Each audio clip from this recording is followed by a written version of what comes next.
Good afternoon, everyone. What have you kept there? So you've gone so back. Right? Social distancing. Huh? How many of you are inside students? Non-insights. Anyone? Right. We have some people from non-insights. I am Umesh. That much of introduction is more than enough. We are here to learn reading comprehension, not my name. So coming back, we have a little more than a week for your examinations, prelims. How are you feeling? Very, very good. Right? What happened? It's an extreme statement, is it? How many of you have done at least some sort of work on reading comprehension so far? Some sort of work. Yeah. What have you done? Yeah. Sorry? Assumptions you worked on. Good. The other person? You also raised your hand, no? No? So what are your plans for reading comprehension? Sal Gumpal Govindasaralli. Right? First line last line if in the question it is reflected, Kanmuchkon inky pinky ponky. See, by this time around, you know very well that you will have anywhere between 25 to 30 questions from this section in your CSAT paper. And by this time around, you also know that there are people in the past who have scored very well in paper 1, but they have flunked in paper 2. My advice to you is very simple. The way we are going to approach reading comprehension will be through some sort of a formula. I will be teaching you some sort of tricks which will work 99.99% of the times. Listen to the class for the next 6 hours. Go back home. Take the PYQ papers. You just have a little more than a week. All I am saying for RC section is listen to the class. Try to understand the tricks, the strategies. Go back to your home and solve your CSAT papers from 2013 till 2022. Don't do anything more than that. Right? This is the time where you have to overburden or unburden. Unburden, very much. When is your RCB match? Complete unburden. That day. Today, against whom? What's your assumption there? Win. Right. So let's come back. I'll start off my session by trying to bust some popular myths people have vis-a-vis RC. When I've been teaching for the past 3-4 years in Bangalore, what I've come to understand is more number of people in these days are coming from other regions, not Bangalore.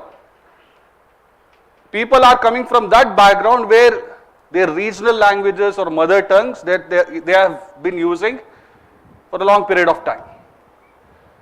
The moment they see some passages, that too it will be like a Nityananda philosophical passage or a Shashi Tharoor passage. There only your confidence level goes down. Yes or no? There are passages like that which they will give, where you find that there are certain words in the initial few lines which you cannot understand, then leave that passage altogether. The whole purpose of giving that passage is for you to leave that. That's it. That's the smartest decision. Even though you might not have extraordinary English knowledge, you just have working knowledge of English, 95% of the passages you can solve. Even if some words are very difficult to understand, don't worry, I'll teach you how. The next popular myth that you have is RC takes too much of time. Now you must have gone through certain strategy videos for prelims, yes or no? Paper 1 heg madbeku, paper 2 heg madbeku. India is a country of 1.3 billion people. 1.3 na 1.4 ivaga. Right. You are updated, very nice. You ask this 1.4 billion people, they will give you 5 billion more answers. It's not very easy. When we come to this RC section, what is the time limit that some people have told you to solve all RC questions? Time limit? 1 hour. 1 hour is it? Okay, reasonable. My ideal time period for solving all RC question is around 50 minutes. 1 hour is fine, but anything more than that, you will suffer a lot. So don't do it. Have in your mind that if I take a passage section, the complete 25 to 30 questions, I'll be solving within 50 minutes, not more than that. Have you attempted any bank examinations so far? Yes?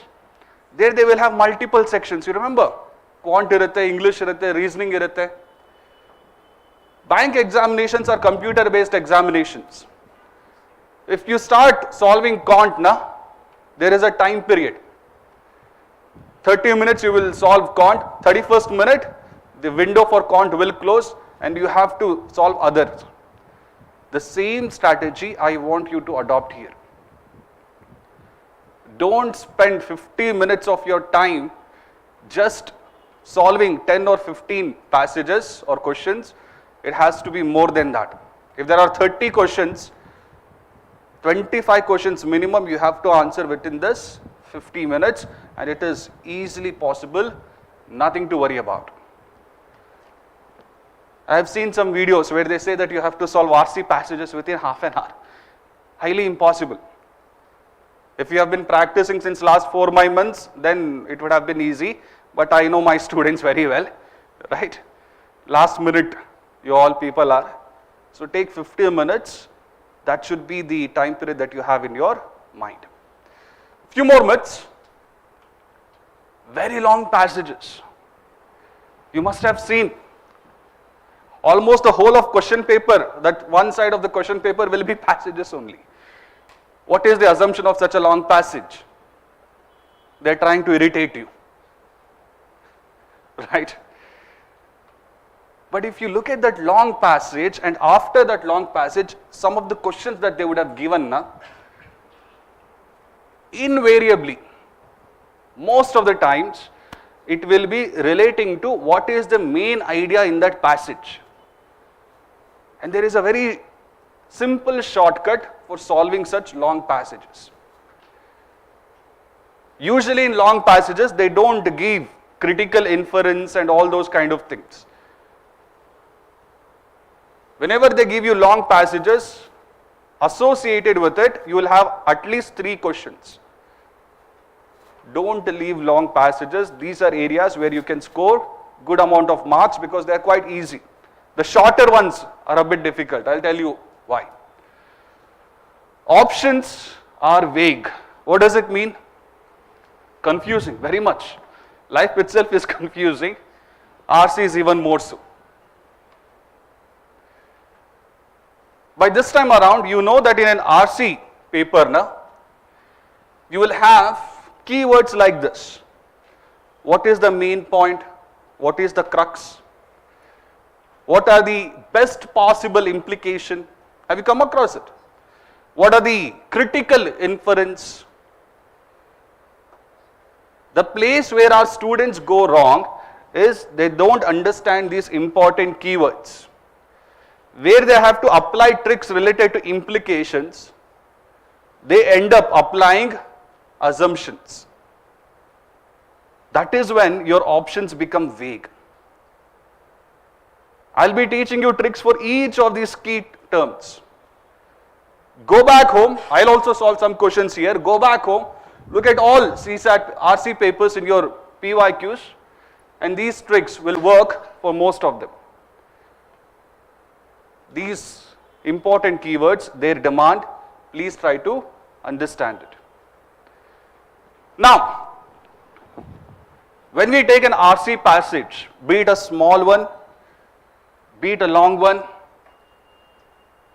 let it have simple words or very difficult vocabulary, whatever it might be, there are few things that I want you to do the moment you start reading an RC passage. And the first thing is, I want you to identify keywords or key statements. If you want, you can write it. The first thing that I want you to do when you read a passage is identify keywords or key statements.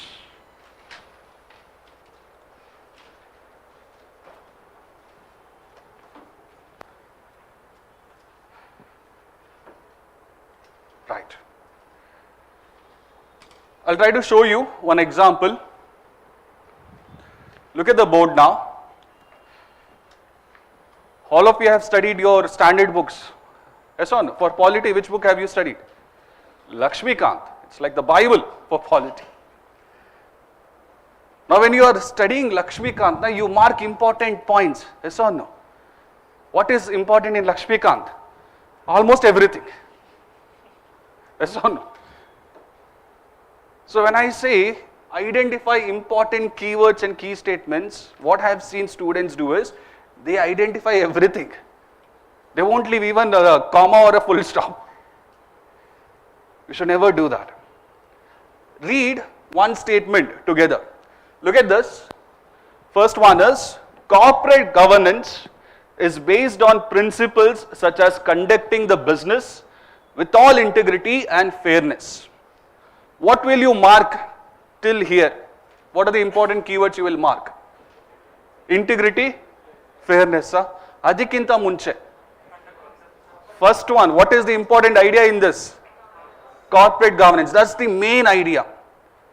Corporate governance is the main idea, and they're talking about this main idea. They are saying corporate governance is based on principles such as conducting the business with all integrity and fairness.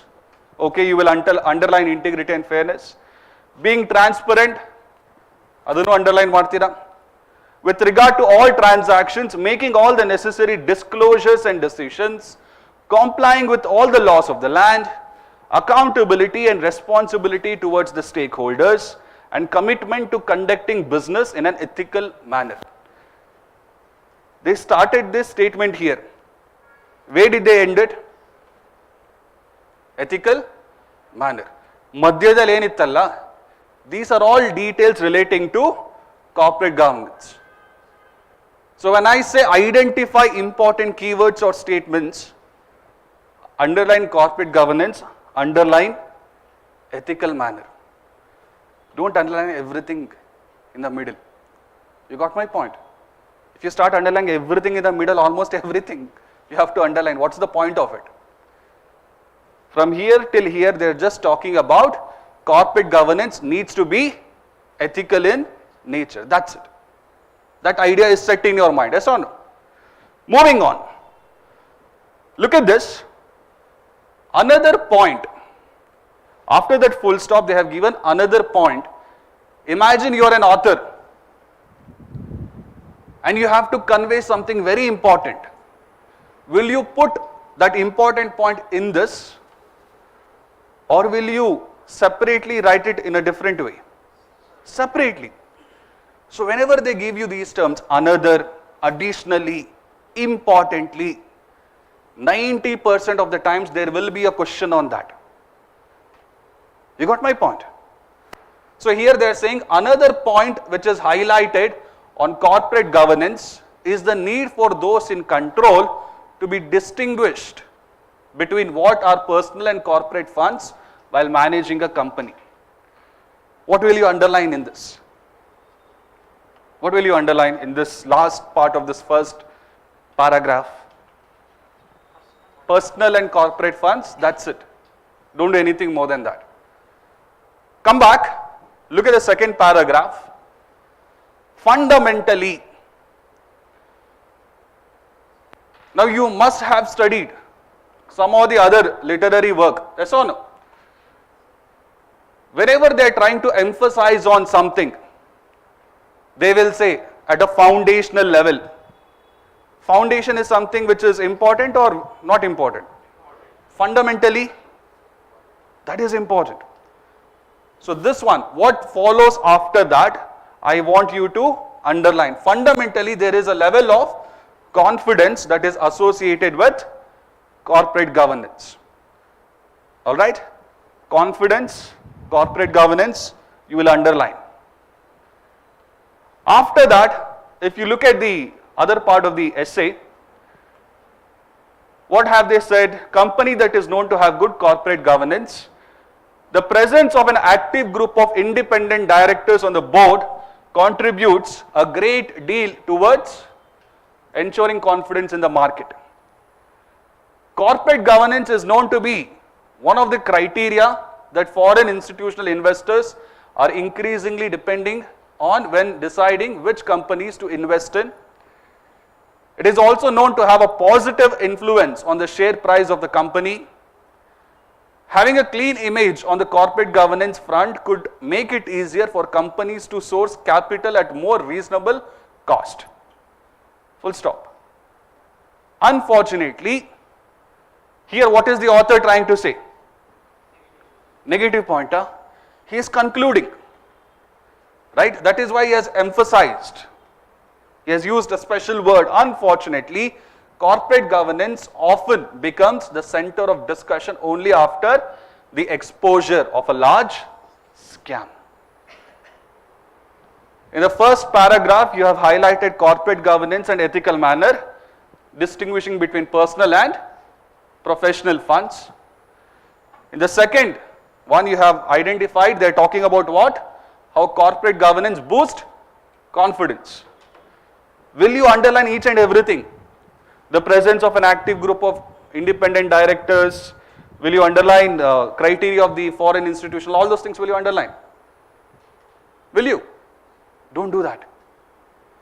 If you do that, the whole paragraph you have to underline. When you read a paragraph, what is the main idea they are trying to tell you?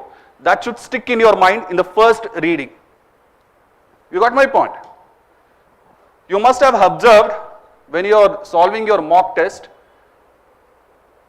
when they give you passages, how many times will you read that passage? Speaking practically. At least 2 times you read. That's a waste of time, yes or no? That too you will start from the starting. Never do that. When you read the passage for the very first time, you should be able to identify what is the important message in that paragraph, what is the important idea in that paragraph. That's it, nothing more. Look at the question now relating to this. It's a UPSC 2013 question. According to the passage, which of the following should be the practice or practices in good corporate governance? Companies should always comply with labor and tax laws of the land. Just answer me, does it come in the first paragraph or second paragraph? First. Why? It points out to ethical behavior, yes or no? You know where to go ahead and find that. Just go back, first paragraph, try to find out if there is anything related to complying of all the laws. Do we have? Complying with all the laws of the land. If you have not identified the main message, what will you do? Start reading from the first.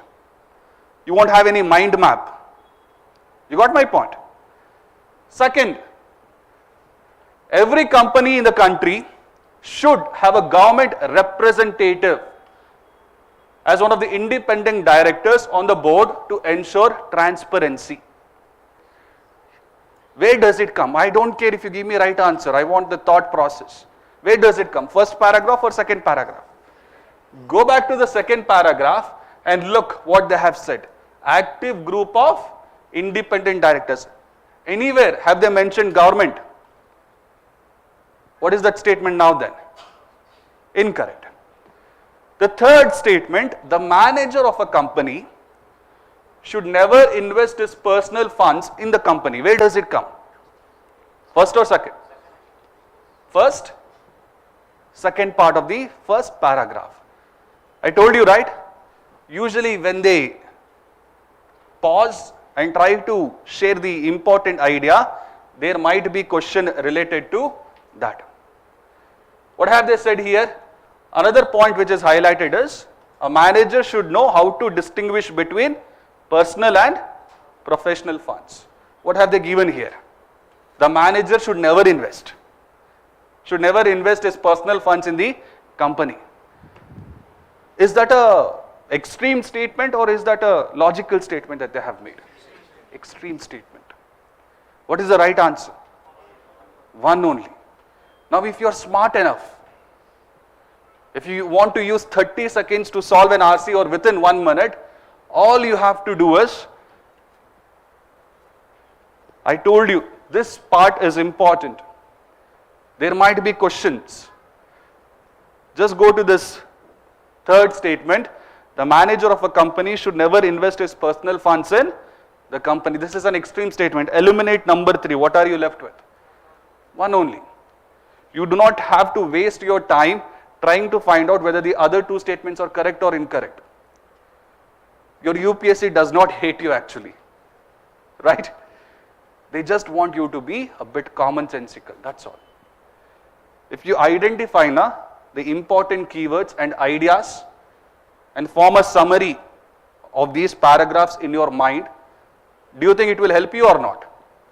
Absolutely.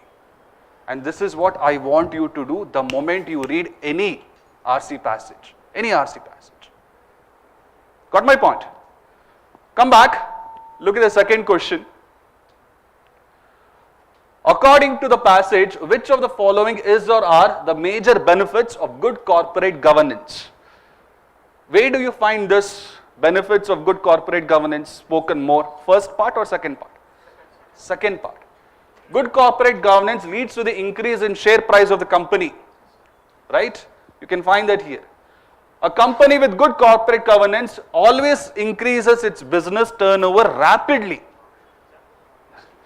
If that was the case, every company on the planet would be good corporate governance. No? Why will people be like Vijay Mallya?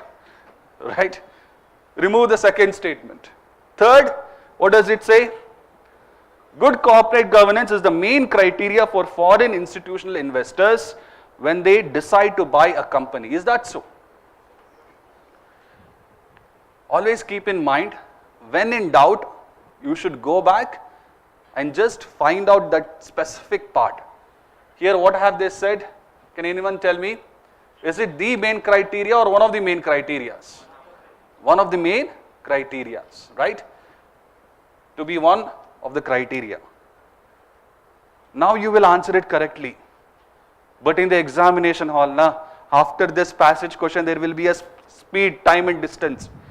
Sakkata work ಮಾಡಿರ್ತೀರಾ ಬೇಗ ಬೇಗ ಹೋಗ್ಬಿಡ್ಬೇಕಲ್ಲಿ, right? We'll end up marking it 1 and 3 and you'll lose out on marks. Don't do that. Before you go to any RC, before you start reading an RC, read the questions. Okay? You will get a basic idea. Here, have they used any inference, assumption or anything like that? That's quite simple.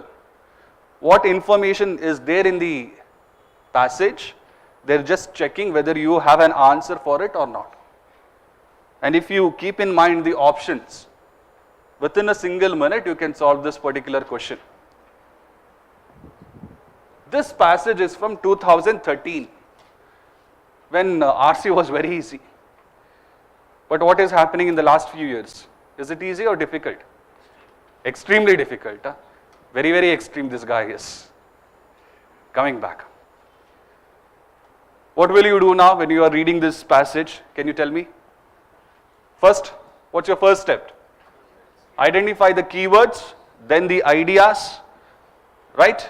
Focus on the first and the last statement of a paragraph and passage as a whole. I'll read it. Tell me what I have to underline. Education. Start ಮಾಡ್ತೀನಿ.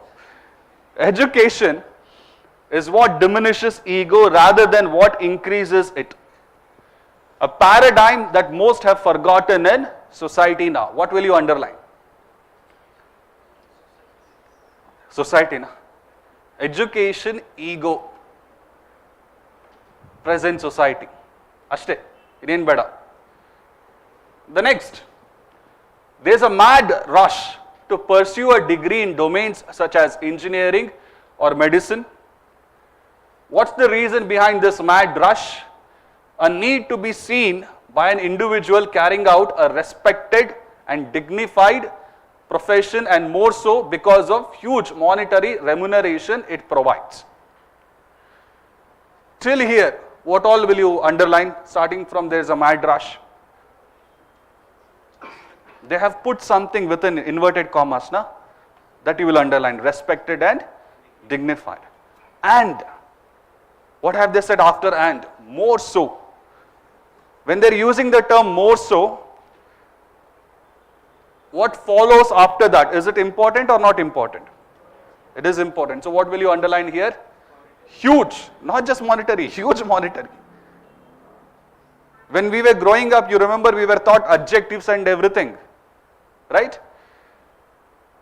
Someone is beautiful, other person is extremely beautiful. You got my point. Huge monetary remuneration. You will underline that. Next, the government too appears to have come under the influence of this, and it can be seen in the multitudes of colleges providing degrees for these domains being established in all parts of the country in recent times. Look at the first three lines. Here, who are the stakeholders? Education, society, or government is also there in the first few lines. Is it education and society, or education, society and government? All. Look at education and society. Once you transition to another statement, they are saying even government is under this perception now. That is why they are establishing so many colleges. In your mind, a summary should form. First they spoke about education, they said society was the reason, then government is also coming under this perception, that's all. Moving on, this overemphasis on one domain over others is hampering not just the overall quality of the education in the system, but also the attitude of people who treat graduates from other domains as inferior compared to those who have either engineering or medical degrees. What will you underline here? Inferior, attitude, inferior, justice. That's it. These keywords should be more or less underlined when you are reading this passage. Look at this question and then tell me what you think is the right answer. Which one of the following statement best reflects the crux of the passage given below? What is the meaning of this crux? Summary, main idea. What is the author trying to convey to you? What is the best reflection of author's message? Same thing. First option is, the education system in India is flawed. Don't give me the right answer. In your mind, I want you to tell to yourself whether it is right or incorrect. Second statement, we should increase the monetary remuneration for domains other than engineering and medicine in the country. Have they spoken about monetary aspect? Yes, na? Third, the government should emphasize setting up institutions on all kinds in the country, of all kinds in the country. Have they blamed government for anything in the passage? Yes or no? Yes. Fourth one, government policies alone will not be enough to change flawed education system in India. If you look at all four options, they are correct in their own way. This is what you said, vague. Alva, Nityananda students. But coming back, go back to what you have underlined, what keywords you have identified. What is the main idea behind all these keywords? Main issue? Education system. Look at these 4 options. The term education should be reflected. There should be a reform in terms of this education system. The education system in India is imbalanced. Is that correct? Is there any reform associated with it? Right? Let it go. We should increase the monetary remuneration for domains in the engineering and medicine in the country. Now, education system in India is flawed. What are the reasons as per the passage? What are the reasons? Society, perception and government. Yes or no? Is that reflected here? Are both reflected? The stakeholders, are they reflected here? Is it only society's problem or government's problem as well? Both. So you need an option where education system is there, government is there, and society should also be there. Here, you don't have that. The government should emphasize setting up institutions all across the country, of all kinds. Is this correct? Answer. Yes, how many of you think it is correct? Oh, 1. Anyone else? Not exactly, because look at here. Who are the stakeholders? Government and? Is it reflected here? It's not. You let it go. The last one. Government policies alone will not be enough to change flawed education system situation. Is this statement correct or incorrect? Absolutely correct. Here they have not mentioned society, but they are indirectly saying it's not just government system but also the perception of the common man that needs to change. Go back and look at this whole of the passage. Where do you find that main idea or the crux of the passage hidden? In which part? Can you tell me? The main idea which is hidden. Last 2 lines, is it? This overemphasis on one domain over the others is hampering not just the overall quality of the education system but also the attitude of people. Whenever they ask you what is the main idea or the crux, it will invariably be in the first part of the passage or the second part. It will give you a lot of clues. So please remember that. Identify keywords, identify ideas, focus on the first and the last statement. The stakeholders who are there in the passage should also be reflected in the main message, right? The main option.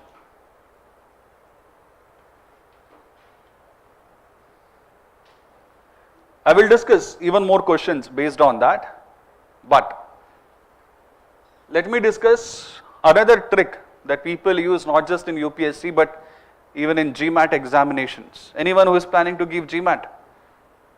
UPSC agli andre MBA ne. Mark my words. Right?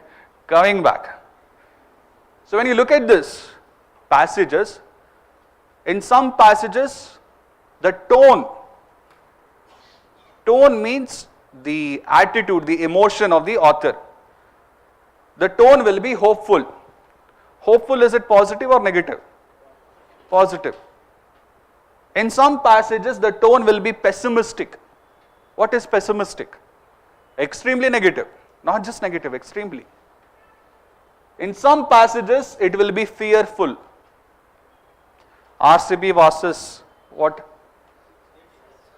Sunrisers Hyderabad. We lost to Delhi Capitals, right? They were losing every other match. I don't know what will happen, right? Fearful. Next one, contemplative. What do you think is contemplative? Philosophical. Abstract irutte. For each and every line, they would have posed different questions. What is life in first line?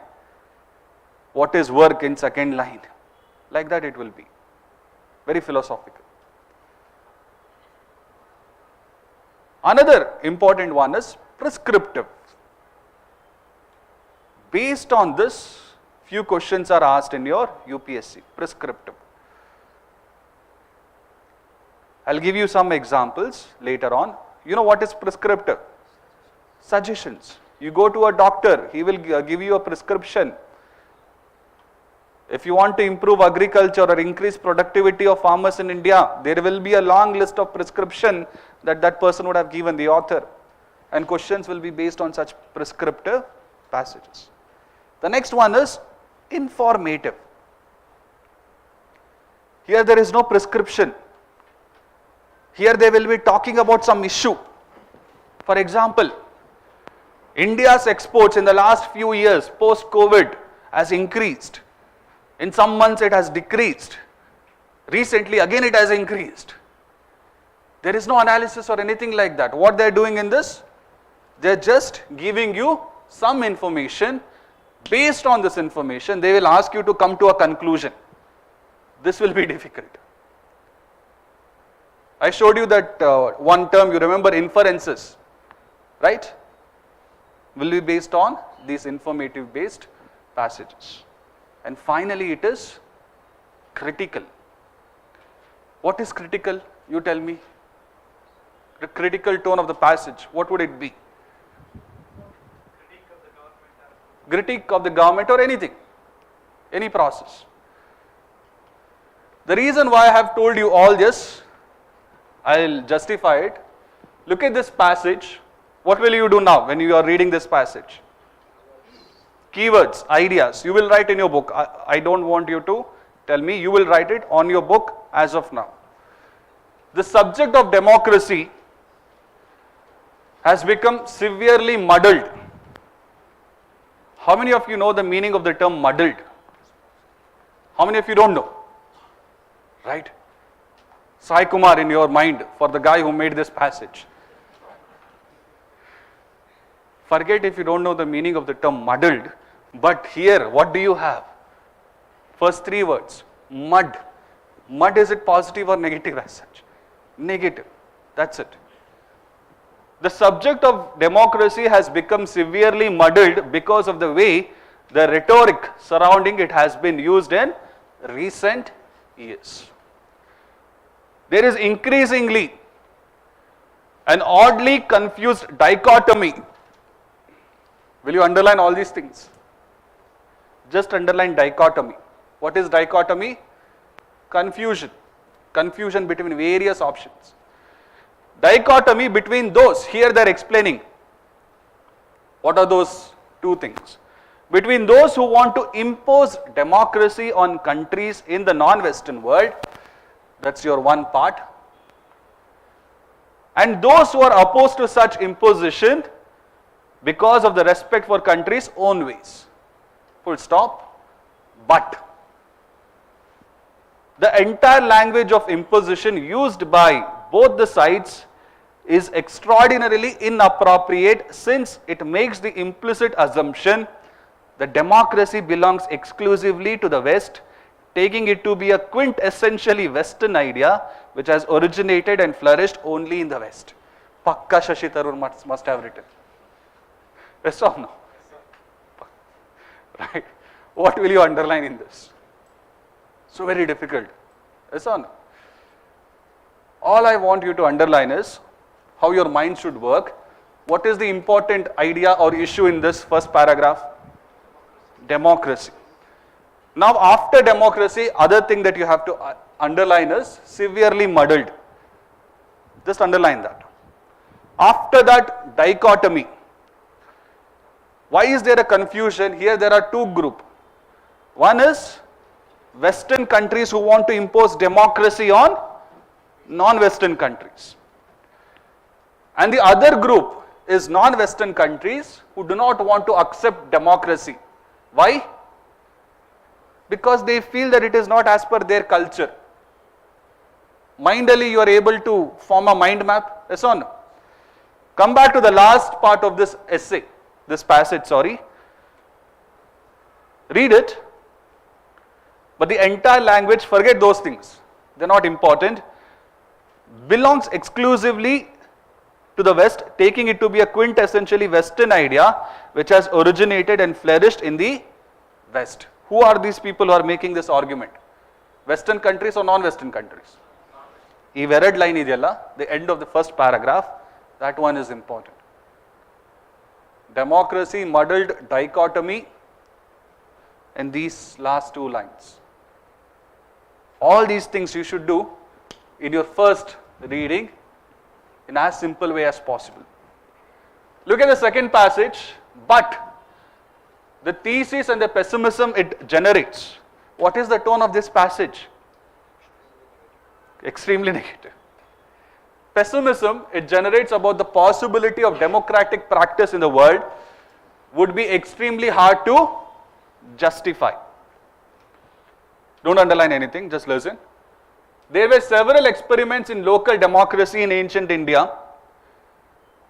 Full stop. Indeed, in understanding the roots of democracy in the world, we have to take an interest in the history of people participation and public reasoning in different parts of the world. We have to look beyond thinking of democracy only in terms of European and American evolution. We would fail to understand some more parts is there. Right? Long passage. Here, he has gone and he has tried to talk about it in a very complicated manner. Yes or no? You guys agree with me? If you were to summarize this, what will you summarize? Don't underline thesis, don't underline pessimism. All you have to know is here there is a statement, there were several experiments in local democracy and that you underline. So the argument made by the Western countries, non-Western countries, that democracy is not their system, what is he trying to do? Is he trying to justify that or is he trying to criticize that? Criticize. Critical tone of the passage. In one passage, you have so many tones. Moving on. Next one. The pervasive demands for participatory living on which Aristotle spoke with far-reaching insight if we take democracy to be a kind of a specialized cultural product of the West. Don't underline anything. Right? Doesn't matter. It cannot, of course, be doubted that the institutional structure of the contemporary practice of democracy is largely the product of European and American experience over the last few centuries. This is extremely important. Is that important? He himself is saying, he knows his readers would not have cared in the beginning. So at the last, he himself is using the terms. This is extremely important to recognize, since these developments in institutional formats were immensely innovative and ultimately effective. There can be little doubt that there is a major Western achievement here. You have read this long passage. Which one do you think is important? Which parts? First, middle, last. Last is important. And in this last, what has he said? He has summarized. It cannot, of course, be doubted that the institutional structure of the contemporary practice of democracy is largely the product of European and American experience. What he is trying to say is, ಇವಾಗ ನಾವೇನು democracy follow ಮಾಡ್ತೀವಿ. That is because of ancient India or is it because of Western countries? That is all he is saying. But still, democracy is not something which is new to non-Western countries because we have evidences of that. Go back, look at the next question. Which of the following is closest to the view of democracy as mentioned in the above passage? Do you have multiple statements or just single option? Single option. And here he is asking, what is the view of the democracy that the author is trying to say? Where will you find the answer? First, middle or last? Obviously the last. Look at the options. The subject of democracy is a muddle due to the desire to portray it as a Western concept alien to non-Western countries. Here, the tone of the option Is it hopeful, pessimistic, critical, balanced? What is it? Is it critical? Critical in the sense, he is criticizing an idea, but he is also giving you a way forward. Yes or no? Is it critical or is it pessimistic? It's very pessimistic. The second one, the language of imposition of democracy is inappropriate. There is, however, a need to consider this concept in the backdrop of culture of own ways of non-Western society. ಯಾವ ಪಾರ್ಟಲ್ಲಿ ಬಂದಿದೆ ಇದು answer? Option first, middle, last? Almost ending part of the first and middle. Avoid it. The third, while democracy is not essentially a Western idea belonging exclusively to the West, the institutional structure of current democratic practices has been their contribution. And the last statement is, none of the statements are correct. What do you think the answer is? He started this passage in a negative, pessimistic way. He ended it on a critical note, where he criticized, but at the same time, he was optimistic as well. The answer that you have chosen, right? Is it balanced or is it extreme? Is it balanced, the option C, or is it extreme? Balanced. Whenever they ask you closest main idea, go back to the summary, the last passage, and there you will find the answer. Never start a long passage by reading the passage from the start. Go back, look at these questions, and then read the passage, because you will have, okay, they are asking about main idea. Where will you search for main idea? In the last, right? That's what you are supposed to do. If you get that idea, will you waste time underlining everything? Will you waste it, or will you just go back to the last? That's it. This is one more PYQs. This one is shorter, so just look at it. Malnutrition most commonly occurs between the ages of 6 months and 2 years. This happens despite the child food's requirement being less than that of an older child. Malnutrition is often attributed to poverty, but it has been found that even in households where adults eat adequate quantities of food, more than 50% of children under 5 do not consume enough food. The child's dependence on someone else to feed him or her is primarily responsible for the malnutrition. Very often the mother is working and the responsibility of feeding the young child is left to an older sibling. It is therefore crucial to increase awareness regarding the child's food needs and how to satisfy them. Is this passage visible to everyone? Even those who are sitting at the last? Is it visible? Take 2 minutes of your time.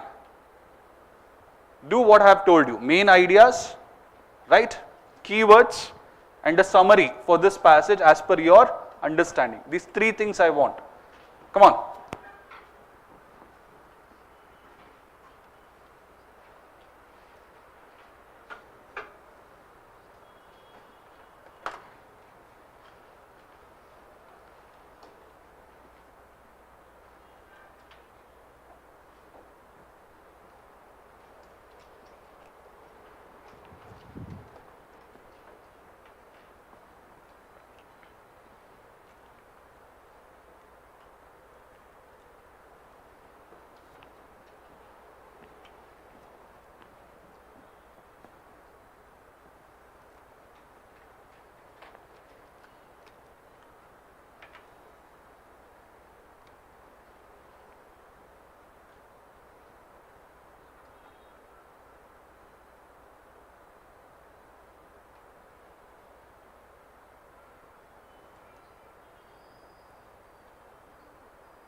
Are you done?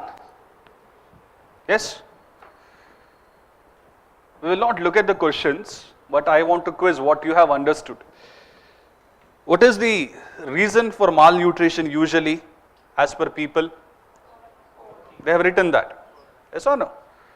So when you are underlying, you will underline malnutrition, poverty, that 6 and 20 years and everything I don't want.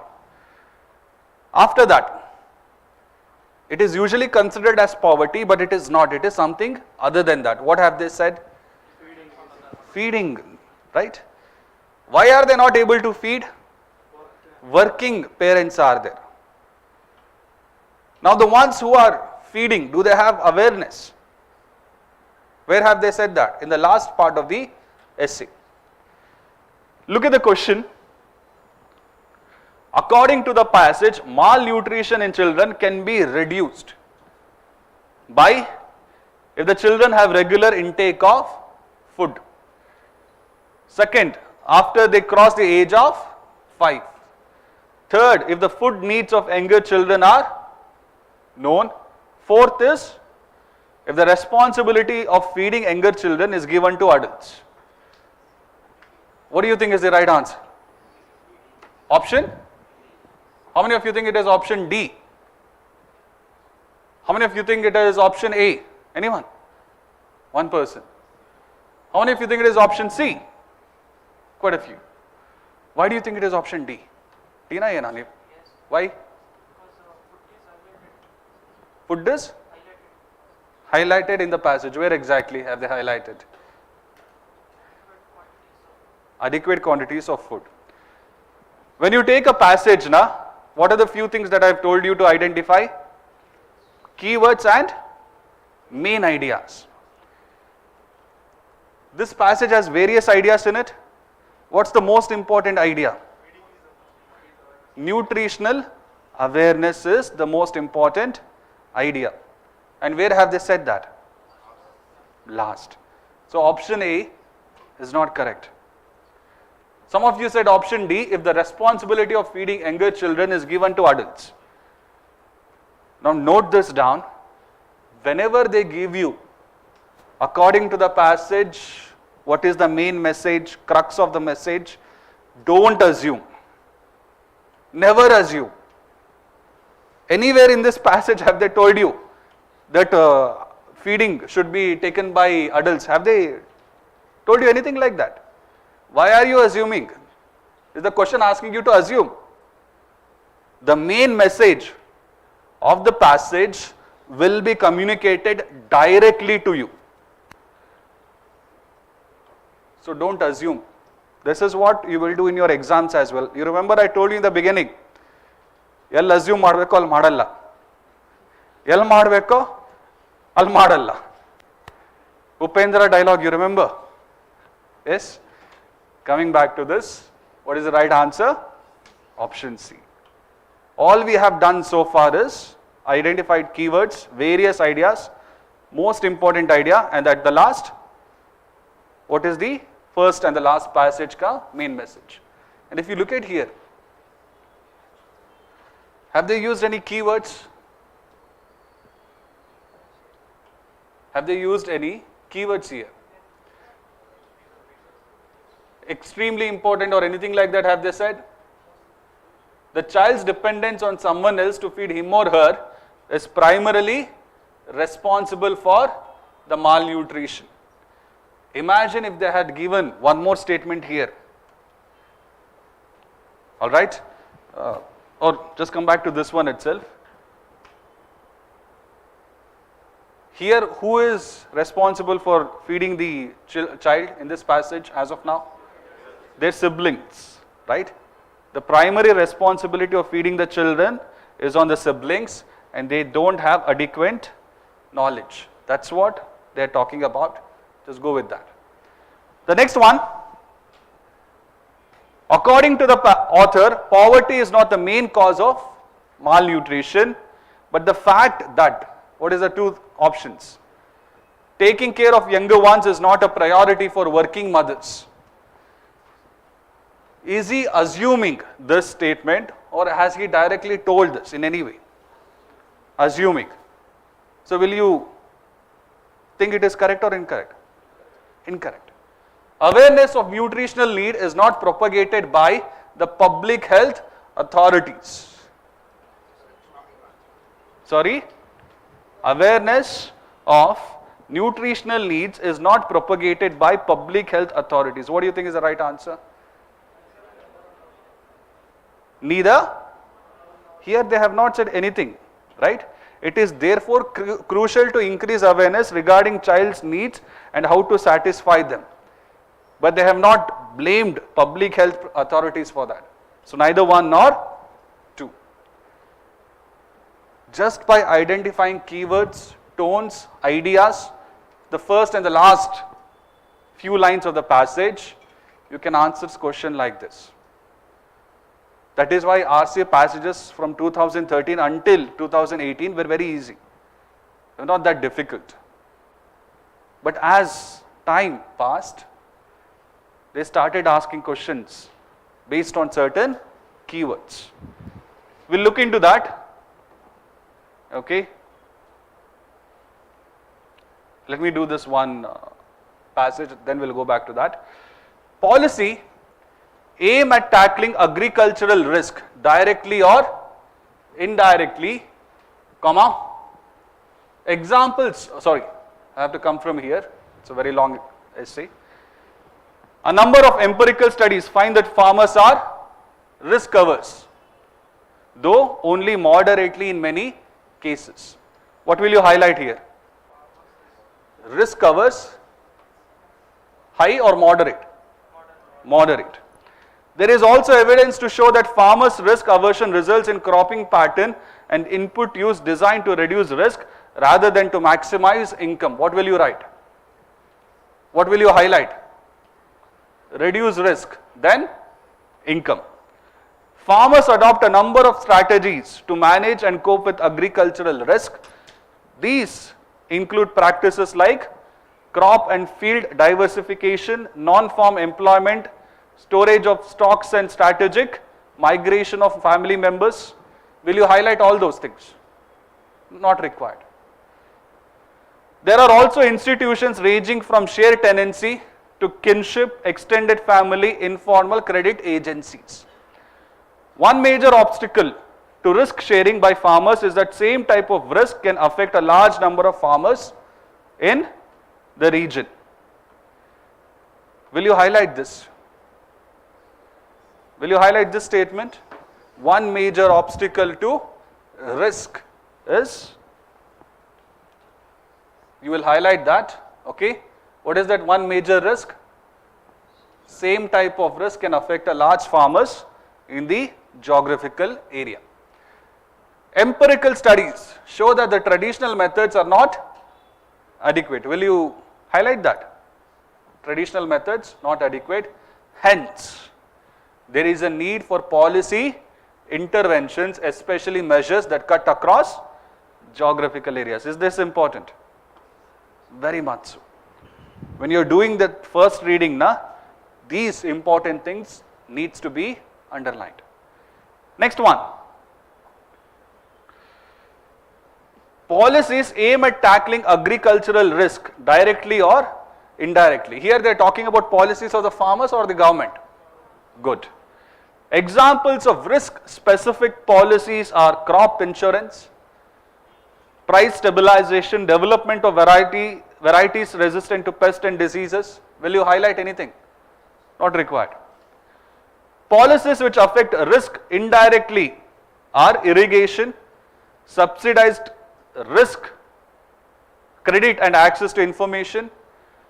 No single risk-specific policy is sufficient to reduce risk and is without side effects, whereas policies not specific to risk influence the general situation and affect risk only indirectly. Starting from here till here, is anything important? No single risk specific policy is sufficient to reduce risk. Is that important? Yes or no? So you will highlight that. Okay. Moving on. Crop insurance as a policy measure to tackle agricultural risk directly deserves careful consideration in the Indian context and in many other developing countries, because the majority of farmers depend on rain-fed agriculture, and in many areas yield variability is the predominant cause of their income instability. What will you write? What will you underline in the last part of the passage? What will you write? Rain-fed agriculture, variability, income instability. Keep all these keywords. Now you summarize the passage in your mind. What will you summarize? What will you summarize about this passage in your own words? Go ahead. Are farmers risk averse? Yes or no? To what extent? Very high or less? Moderate? Moderate.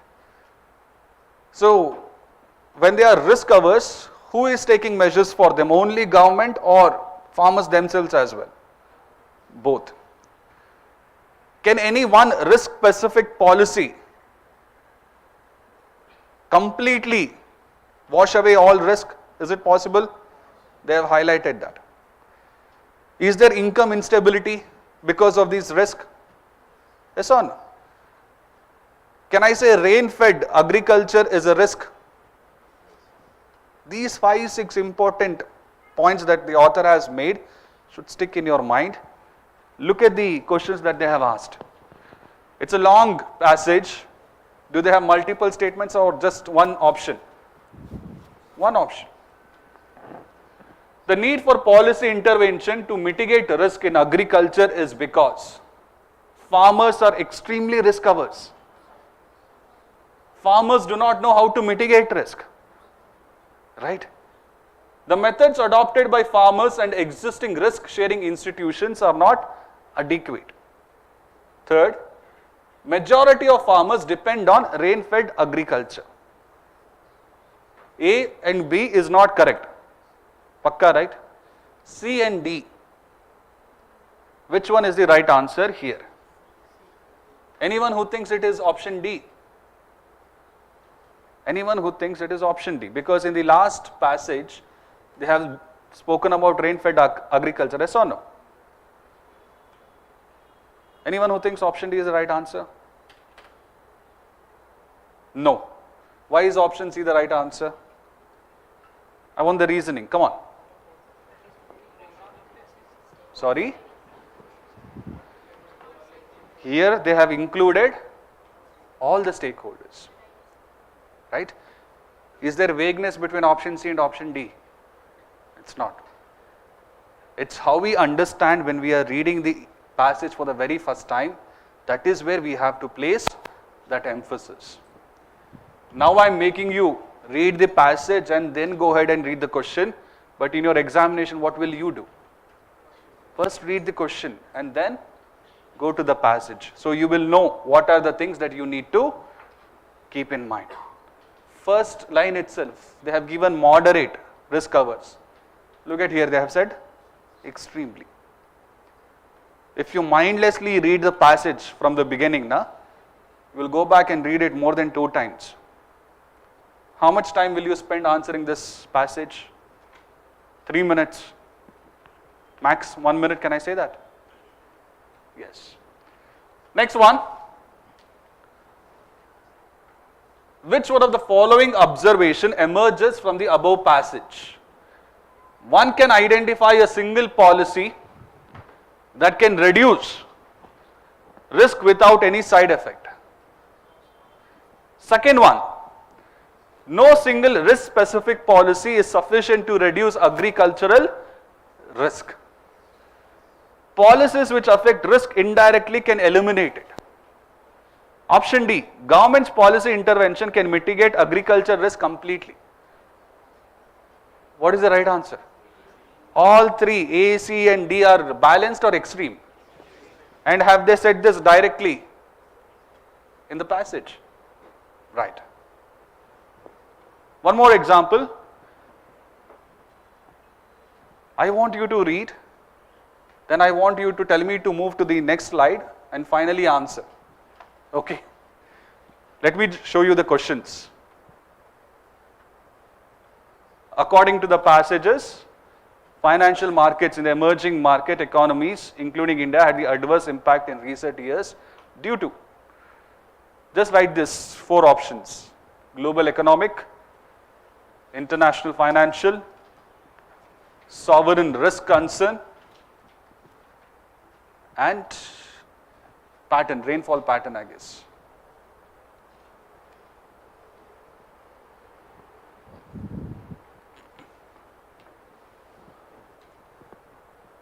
Right. I want you to do that keywords, ideas process.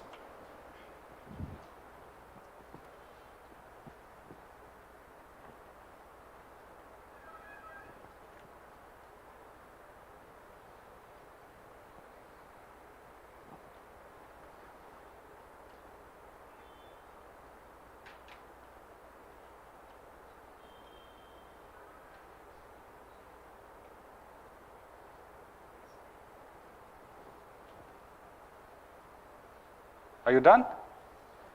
Next. Zoom Marek. For some reason I am not able to zoom. Let me read out. Uncertainties in the international financial markets therefore have had their impact on the emerging market economies. Sovereign risk concern, particularly in the euro area, affected financial markets for the greater part of the year, with the contagion of Greece's sovereign debt problem spreading to India and other economies by way of higher than normal levels of volatility. The next paragraph, the funding constraints in international financial markets could impact both the availability and cost of foreign funding for banks and corporates. Is that important? Is that important? What is the key term here?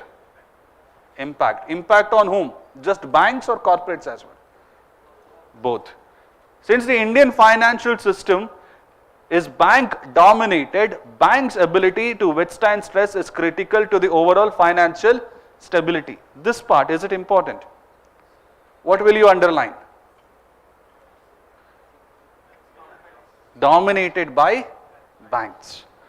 Next, Indian banks, however, they are trying to draw your attention towards this. Indian banks, however, remain robust. What is that robust? Healthy. Okay. Notwithstanding a decline in capital to risk weighted asset ratio and a rise in non-performing asset levels in the recent past. Will you underline that? What will you underline? Just one term I want you to underline. What is that? Robust. Capital adequacy level remain above the regulatory requirements. The financial market infrastructure continues to function without any major disruption. After this robust, if you observe, what have they done? They have given reasons why it is robust. In the question, had they asked about these things or something else entirely different? Entirely different, so you forget that. Next, the financial market infrastructure continues to function without any major disruption. With further globalization, consolidation, deregulation and diversification of the financial system, the banking businesses may become more complex and riskier. Issues like risk and liquidity management and enhancing skill therefore assumes greater significance. Will you underline anything in that? Last, liquidity management. Right. Go back. Now answer. According to the passage, financial markets in the emerging market economies, including India, had the adverse impact in recent years due to weak global economic prospects, correct or incorrect? Uncertainties in the international financial markets. Third, what is it? Sovereign risk concerns in euro area, correct? Fourth one, bad monsoon and the resultant crop loss. Anywhere have they spoken about it? You remove 4, what are you left with? 1, 2 and 3. The Indian financial markets are affected by global changes mainly due to increased inflow of remittances from abroad. Is that the answer? Enormous increase in the foreign exchange reserves, growing global linkages and integration of the Indian financial markets, contagion of Greece's sovereign debt problem. Is that the answer? C or D? C. Clearly they have mentioned. Yes or no? Look at the first part.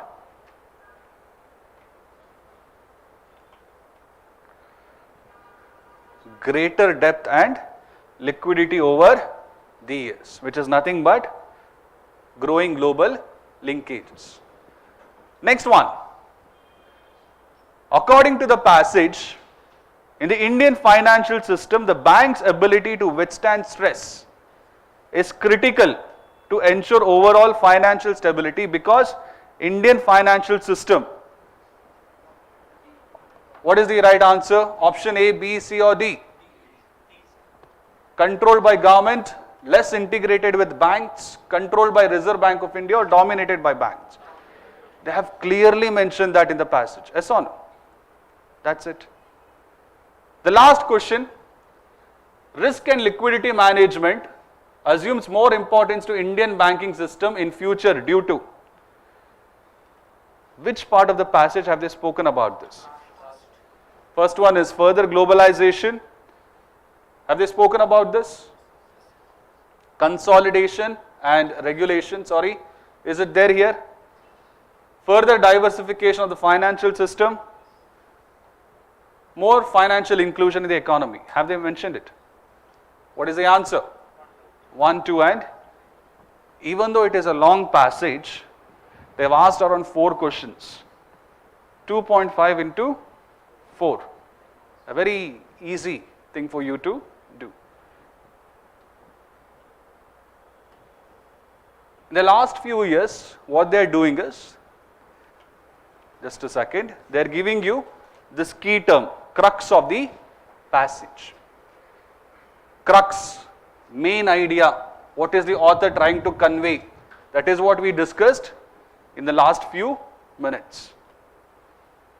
What are the tricks that you need to remember here? First, list out the various ideas and keywords. I have already taught you that. Yes or no? The second thing, the main idea will often be spoken more number of times. In the last passage that we studied, what was the main idea? You remember? What was the main idea in the last passage we studied? Financial markets and the recent stability or instability. That's it. The second, the author will also corroborate his main idea by giving relevant information.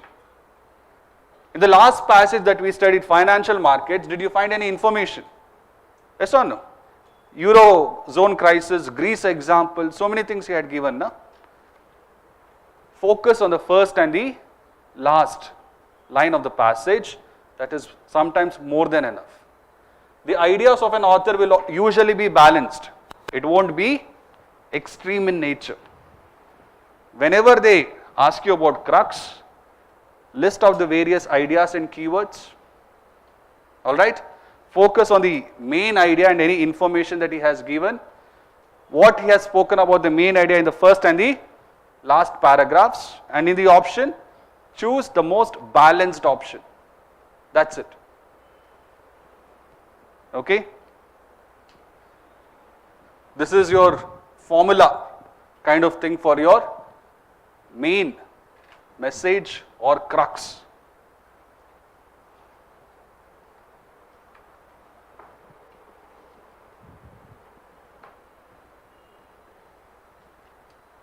I'll show you one question. Try to attempt it. I think this we can zoom. Okay. Is it visible for everyone, this question? For the past 15 years, India and China have vied for favorable diplomatic and trade relations with Sri Lanka thanks to its strategic location in the Indian Ocean. What will you underline here? Strategic, depth and trade relations. Good. While popular perception indicated China had outpaced India, the recent economic and political turmoil in Sri Lanka seems to have given Indian foreign policy a fresh lease of life in the island nation. What will you underline here? Challenges. Okay. Recent turmoil. While the World Bank has agreed to lend it 600 million, India has committed how much? 1.9 billion and may lend an additional 1.5 billion for imports. Here they have given information, yes or no? What will you understand from this information? Are we helping less than World Bank or more than World Bank? More than World Bank. Very good. India has also sent 65,000 tons of fertilizer, 400,000 tons. All those factual data, will you underline or forget? Forget. What will you remember? India has done more than World Bank. Come to the next part. In return, India has clinched an agreement which allows the Indian Oil Corporation access to the British-built Trincomalee oil tank farm. India also aims to develop 100 megawatts power plant near Trincomalee. Full stop. Many in Sri Lanka feel that India's growing presence in Colombo could mean a dilution of sovereignty. What will you underline here? Dilution of sovereignty. What about the other two things that they have given, Trincomalee and the project? Will you underline or? But what will you understand from it? Is it creating hope or fear? In whom? Sri Lanka or India? But for India, what is it actually? It's an opportunity. Right? Yes or no? Look at the question. With reference to the above passage, which one of the following statement best reflects the main message of the passage? Balancing relationship is a must in international diplomacy. Is that the case? Balancing relationship is a must in international diplomacy. Correct. I'll tell you, the major mistake that students make in RC sections, assume they will think about GS to foreign policy. They will think about S. Jaishankar ka dialogue and everything. Don't do that.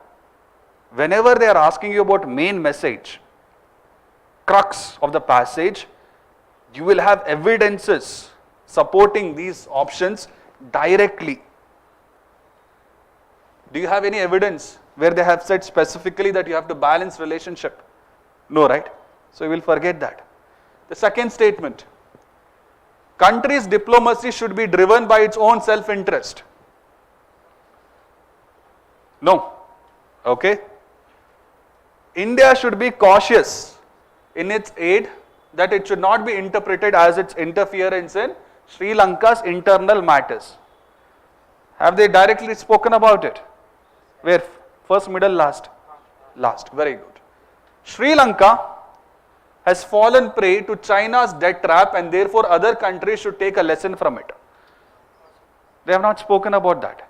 Only thing that they have spoken as per you is third statement. Look at the options. Where do you find 3? Option C, 2 and 3. I specifically stopped and I asked you what you need to remember about that IOC and other project. It's an opportunity for us. It is based on selflessness or self-interest.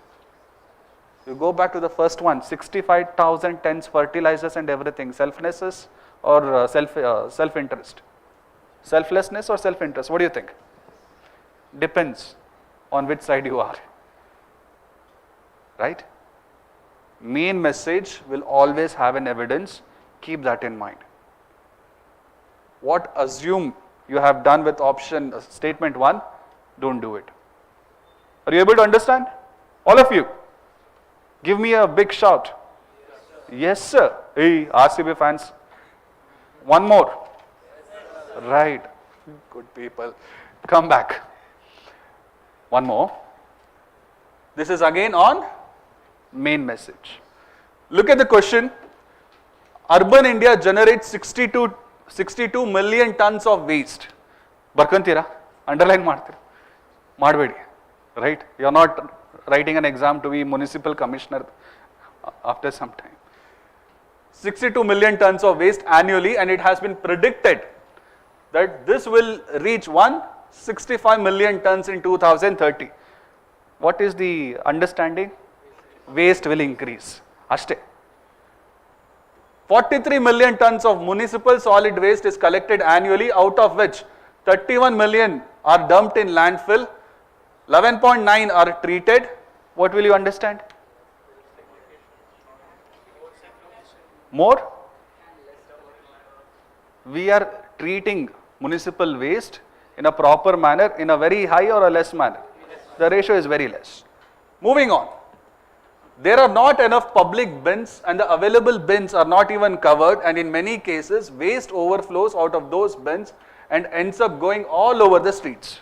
What will you keep in mind if you have to replace that whole words with just one statement? No proper management of waste segregation. The next, waste transporting vehicles are not even covered, and in many cases which also cause littering of the streets, similar to what we discussed. The result is choked storm drainage, often leading to, here they have connected what? Waste management and urban flooding. Is that important? Very much. So can Indian streets become clean?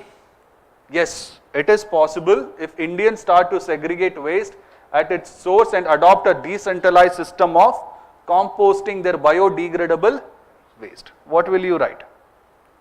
Which key term? Segregation, decentralized, that's it. On the sidelines, informal recycling by waste pickers can be made more organized by training and educating them. What will you keep in mind for this? Training, awareness. In the context of India, which one of the following statement best reflects the main message or messages of this passage? Local bodies lack the resources and finance to deal with waste management in India. Directly they have not said. Yes or no?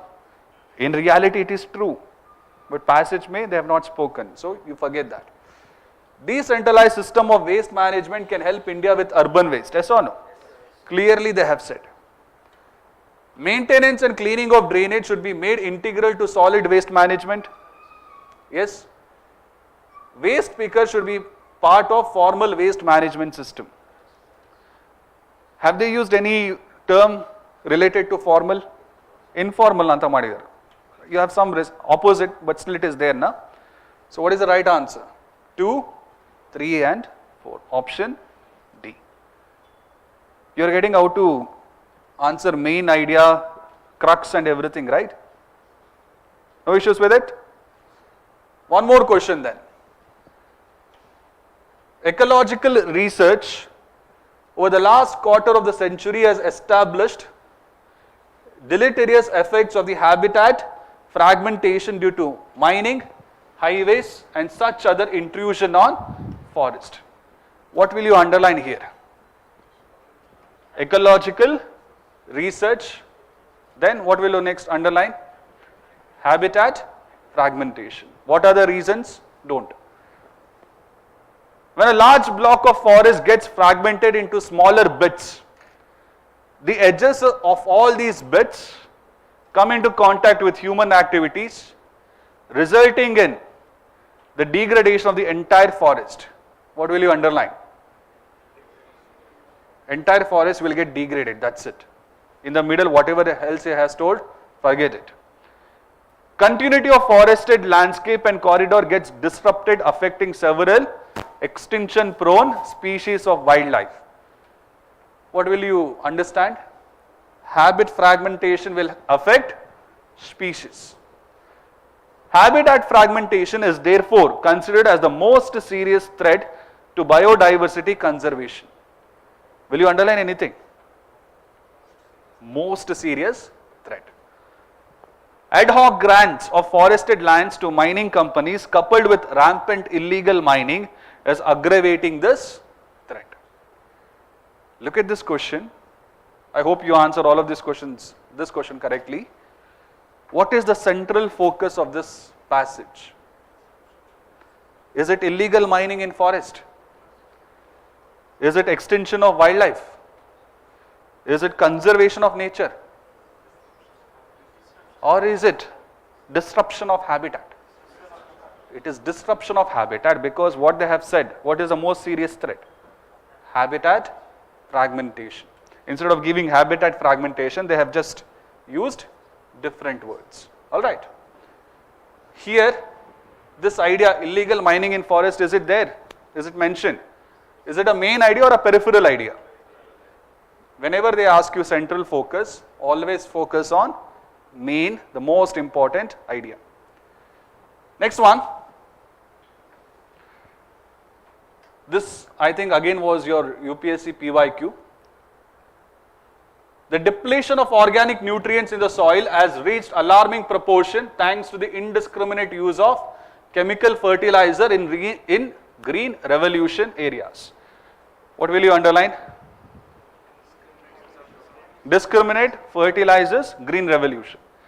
As against an acceptable level of soil organic carbon of well over 5%, soils in Punjab are said to have levels far below 1. Will you underline that? Anything? Forget that. The nutrient imbalance has been skewed by the overuse of urea vis-a-vis phosphatic and potassic fertilizer. Anything? Anything you will underline here? Nutrient imbalance, that's it. After that, the granaries of India are trapped in a dangerous vicious cycle of input use, where increased dumping of fertilizer in the wrong combination has rendered the soil incapable of regenerating itself, which in turn escalates input use. Anything related you will underline here? Further soil degradation, that's it. You got my point? Nothing more than that. Falling moisture retention abilities also lead to indiscriminate use of groundwater. What will you highlight here? Groundwater. The government sought to address the imbalance by coming out with its soil health card scheme in 2015, under which farmers can get their soil tested for NPK contents and get appropriate advice on how to apply these inputs. Over 2.45 crore soil samples are said to have been covered under the scheme, of which about 2 crore have been tested. Is that a positive thing or a negative thing? It's positive. The target was 2.5 crore, we have met 2 crore. This scheme marks a slight advance, they themselves have given next, over the previous nutrient balancing scheme, under which a reduction in urea subsidy was expected to trigger a correction of using P and K fertilizers, which did not happen. However, the moment they give this term however, is that important or not important? Important. A major shortcoming of the soil health card initiative is that it is rooted in the chemical fertilizer framework. It should also suggest the introduction of organic inputs. You remember your organic agriculture, zero-based natural farming and everything, you remember? That is what he is trying to say. The passage relates to necessity of reforms in soil management to address soil degradation. Second, how the schemes of the present government are an improvement over the previous government. Is it there in the passage? Hey, ideyalro. Soil health card is better than the previous policy. Previous policy, okay. Advocacy for organic inputs, none of the above. What is the answer? A, B, C or D? Anyone who thinks it is option A? Anyone who thinks it is option A? What is the main idea? Depletion of organic nutrients. In the last What have they written? However, a major shortcoming is it should suggest the introduction of organic. How much time will you take for this passage? You tell me. Will you go back and read the passage again if you identify the keywords and everything? By your understanding. Will you go back? Not necessary, no? The answer is option C. Next one. This is rather big. Look at the question. The author's central focus. What is it? Nothing but main idea.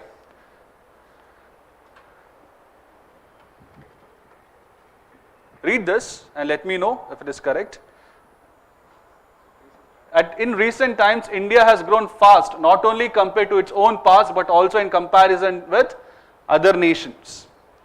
But there cannot be any room for complacency because it is possible for the Indian economy to develop even faster and also spread the benefits of this growth more widely than has been done thus far. What will you underline here? What will you underline? Because it is possible for the Indian economy to develop even faster. So what does that mean? Whatever growth we are seeing, is it the maximum speed that we are driving, or is it some more room is there? Some more room is there. And also to spread the benefits of this growth more widely than has been done thus far. So what is he trying to say here? Whatever growth we have seen so far, have we ensured growth of everyone? That is what he is trying to say, yes or no? Let's not read anything after that. Let's go to the last passage, last paragraph. Hence, the criteria being suggested here is a statistical summing up of the idea of inclusive growth, which in turn leads to two corollaries, to which that India must strive to achieve high growth and that we must work to ensure that the weakest segments benefit from the growth. What is the main idea? What is the main idea in this essay, in this passage, sorry? Is it just growth or inclusive growth? Inclusive growth. And how, as the author said, that this inclusive growth will be possible? Just by redistributing or by achieving higher growth and distributing it to everyone? Higher growth and redistributing to everyone. That's what he has said in the first part of the essay and also in the last. Tell me which option is correct here then? The author's central focus.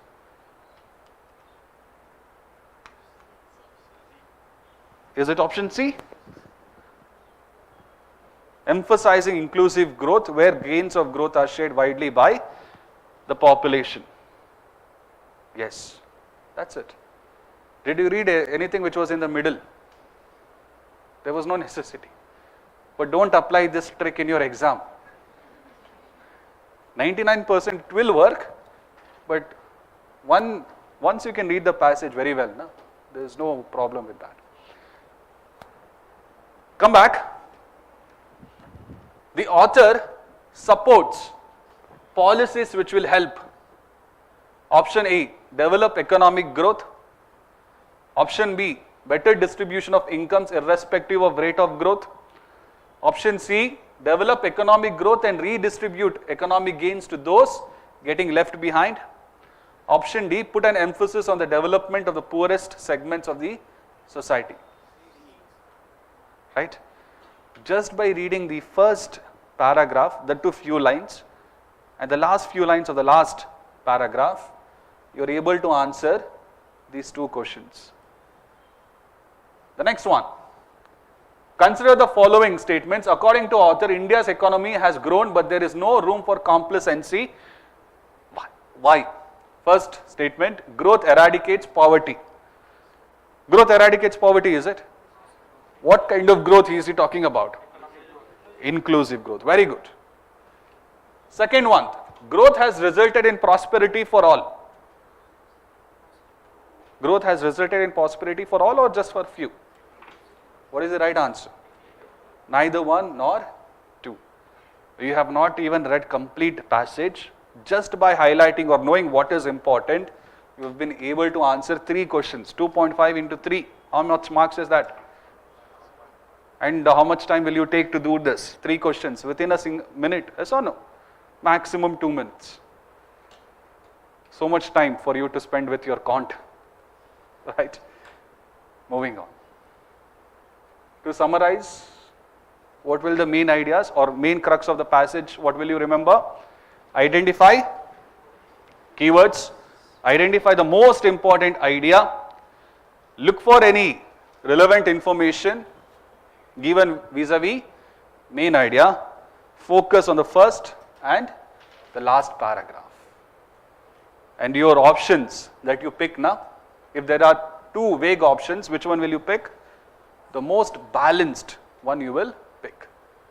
And for that most balanced, will there be an evidence in the passage or not? There will always be. Okay? Most of the times, direct evidence will be there.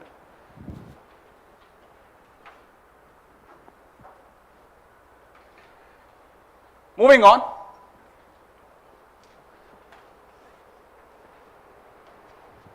Next one is your assumption based questions. This is one more area where people have problems. And in last 2 years, 2021 and 2022, this is where they have asked quite a few questions. Yes or no? What is an assumption as such? What is an assumption? Sorry?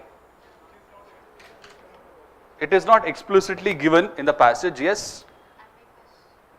Based on certain arguments, you expect certain things to be correct, true, yes or no? That's an assumption. Now imagine you have read a passage. Based on the passage, few assumptions you have made. In these few assumptions that you have made, let us say one assumption you have taken. I'll give you an example, don't worry. If you apply that assumption in the main passage, if the passage still holds, if the main message of the passage still holds, then your assumption is correct. If the assumption that you have chosen is contradictory to the main passage, will it be correct or incorrect? It will be incorrect. And whenever you read a passage, whenever they have asked assumption, there will always be some hint that they would have given. Direct or indirect hint they would have given definitely. There is a statement in English. Wherever there is a smoke, there must be a fire. What is the assumption here? Fire. What is the evidence? Smoke. Invariably, all your assumption based questions will have evidences. Just like all other essays, all other passages, I want you to first read it carefully, the whole of the passage, identify the main idea and various ideas. Got my point? The most important idea and peripheral ideas as well. What they do in assumption based question is, related to one main idea, there will be an assumption. Related to peripheral ideas, even more assumptions. You got my point? So you can expect multiple statement based questions in any of the assumption questions you see. You can apply this to your PYQs as well. Right? So come back. Now, read the passage, understand main ideas and various ideas, go to the option and look at the option. If there is any supporting evidence for that assumption, then it is correct. If there is no supporting assumption, it is incorrect. There will be some evidences which are given to you directly, most of the times, 90%, sometimes indirectly. Here what our friends make the mistake is, even in assumption questions, they over assume. Right? Idu correct irbodalva. right? Nitin Singhania economy book made this chapter, they had that statement. Don't do that. If there is some evidences, either directly or indirectly, supporting the assumption based statement in the question, only then it is correct. If it is not, it's incorrect. Simple as that. Read this one passage, very short one. India needs to take a long-term view on developing global brands and attaining international standards in its manufacturing and services. Rather than place small players at a disadvantage, this transition would equip them to straddle the world stage. Forget the question here. What are the important keywords? What are the important keywords in that small passage? Long-term view, next. Global standards, good. Manufacturing, services. At the last, what will you write? What will you write? Rather than place small players at a disadvantage, this transition would equip them to straddle the world stage. Just write, just underline small players. What are they talking about in this small passage? What do you think is the main idea, main crux? Can I say it is creating global brands? Can I say that? Simple. Come back, look at the question. With reference to the above passage, following assumptions have been made. First one, so far we have hardly focused on developing global brands. Correct answer here, but first thought process is important for me. Second, policy makers are wary of the competition that small players will face from the big fish in case of excess liberalization. Come back to the first one. So far we have hardly focused on developing global brands. Is that true? We have tried. India needs to take a long-term view on developing global brands and attaining international standards in its manufacturing and services. We have taken some steps, but rather our approach is different. Rather than long-term, what are we focusing on? Short-term, na? Yes or no? So first assumption, is it correct or incorrect? Incorrect. Policy makers are wary of the competition that small players will face from the big fish in case of excess liberalization. Is this assumption correct? Right? That is what is there in your second part of the passage. Rather than place small players as a disadvantage, this transition would equip them to straddle. Don't protect them. Let them compete so that even they will become global brands. Last 2 years, they have been giving such small passages. Which one do you think is difficult, small or long passages? Long. Yadu? Small passages. But here also, you can apply some basic tricks and get the answer correct. So what's the right answer for this? Option B. There is one more. This one is rather long. Look at this. The real problem with Indian anti-profiteering law as it stands today is that while it requires firm to pass on commensurate savings from GST cuts or input credit to consumers, it doesn't specify how firms first must determine what is commensurate. How will you summarize the first few lines? What is the main idea over here? Transfer of GST cuts. If there is a reduction in GST rate, what the government expects is even the consumers will receive the benefit. So they have set up anti-profiteering councils. You must have read in your economic classes, yes or no? That is not happening in India. That's what they have said. So here it is GST and anti-profiteering. That's the main idea. Move on. Enforcing these rules may have been somewhat simpler had India gone the way of Australia or Malaysia to lay down a normal unit of margin or net profit margin for each product, say 3 months ahead of the GST rollout. What will you understand from this? There is no clarity in India in terms of passing on the benefits as compared to Malaysia or another country. Next one. The task has become difficult now, doubly difficult now, especially within GST Council constantly tinkering with rates. Given the ambiguity, National Anti-Profiteering Authority now needs to strike a fine balance between protecting consumer interest and ensuring that investigation don't place an undue compliance burden on businesses, full stop. Perhaps it can identify oligopolistic sectors more prone to profiteering and focus its energy thereon. What is the idea being conveyed in the last few lines that we studied? Last few lines, what is the idea being conveyed? Burden of this anti-profiteering should find a balance. Okay? Consumer and industries investigation. That's what they have said. And in the last line, what have they said? Where they should focus more in terms of investigation. Which sector? Oligo, right? Yes. You know what is oligopoly, right? Yes. With reference to the above passages, the following assumptions have been made. Subjectivity in law is a recipe for litigation. Is this assumption correct? Subjectivity in law is a recipe for litigation. Is it correct?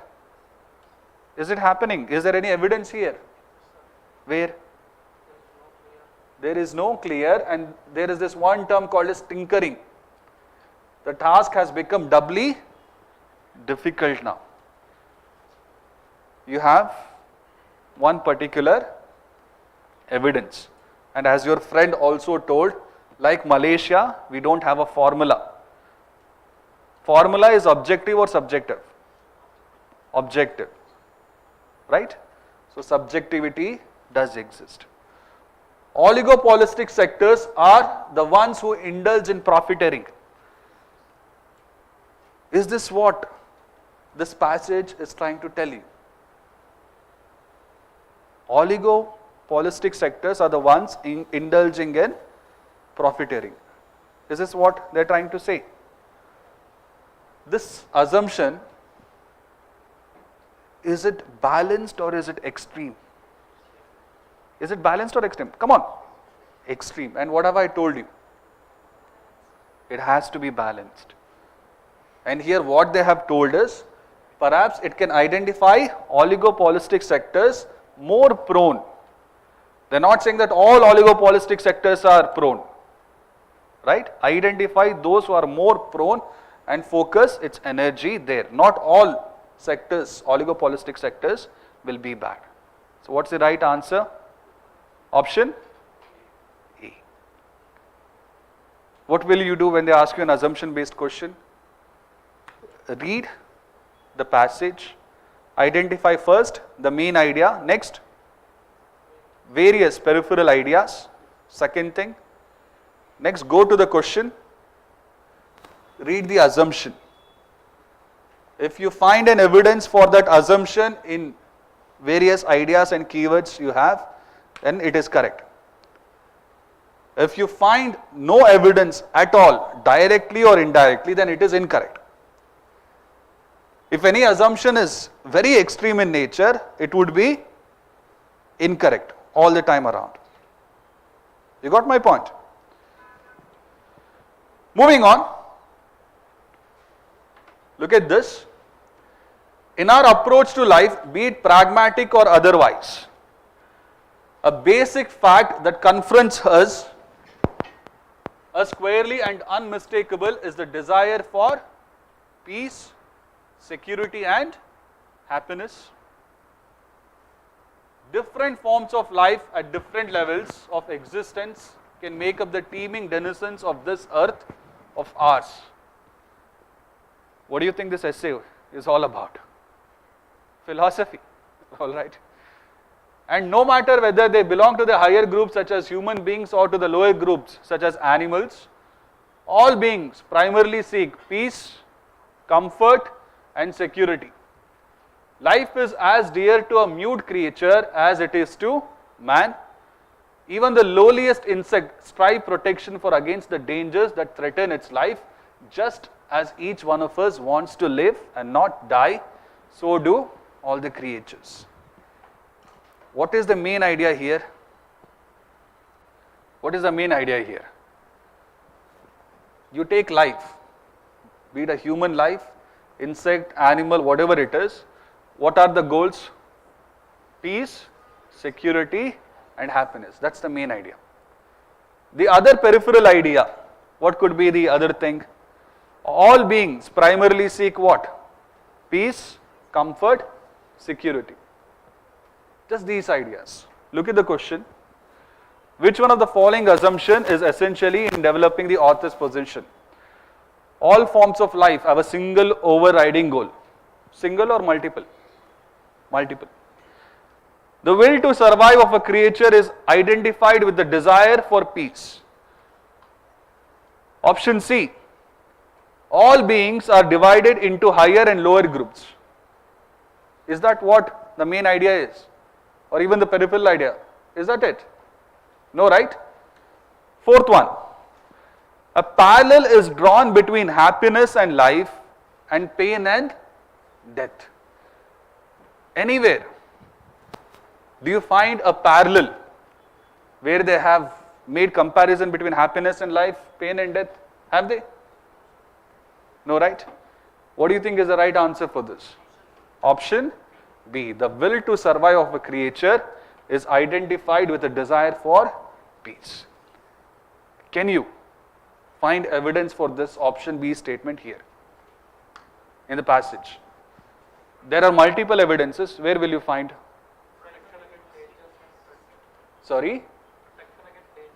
Yes, protection against dangers that threaten its life. Here, threatening, the will to survive of a creature is identified with the desire of peace. What is opposite of peace? Threats. Can I say that? That's it. Is it difficult? Am I making it difficult or a little bit easy? Sulpa joragi. Easy, na? Right. After Sunday I will know. Coming back. This was a question which was asked in 2021. If you want to waste your time, right? I have a long list of things you can do in life. If you want to waste time today, go back home and look at these videos or even answer keys of famous institution, right? Who had released answer key for CSAT paper 2021. There is ajagajantara difference, extreme difference. The reason being, even institutions initially had problems understanding the difference between assumption, inference, corollary and everything. But when answer key was released, I remember going through answer key of one very famous institution and UPSC ka answer key. For first 10 passages, 5 answers were incorrect from the answer key of institution. Right? What will you do? The first thing that you come after prelims? Answer key check martira. Right? What will you do next? What will be the expected cutoff? Cutoff kinta jasti idre, join a test series. Cutoff kinta kadame idre, book a trip to Goa. Right? Anyways, this question, many of the institutions got it wrong. I want you to get it right now. Some of you would have already solved, it's okay. The thought process matters. Fig trees, right, are considered sacred in India, East Asia and Africa, and are common in agricultural and urban landscape where other large trees are absent. Full stop. In natural forest, fig trees provide food for wildlife and other resources are scarce and support a high density and diversity of frugivores. Within the bracket they have given fruit eating animals. Full stop. If frugivorous birds and bats continue to visit to fig trees located in sites with high human disturbances, sacred fig trees may promote frugivore abundance. Full stop. Under favorable microclimate, plenty of seedlings of other tree species would grow around fig trees. It's a small passage or a long one?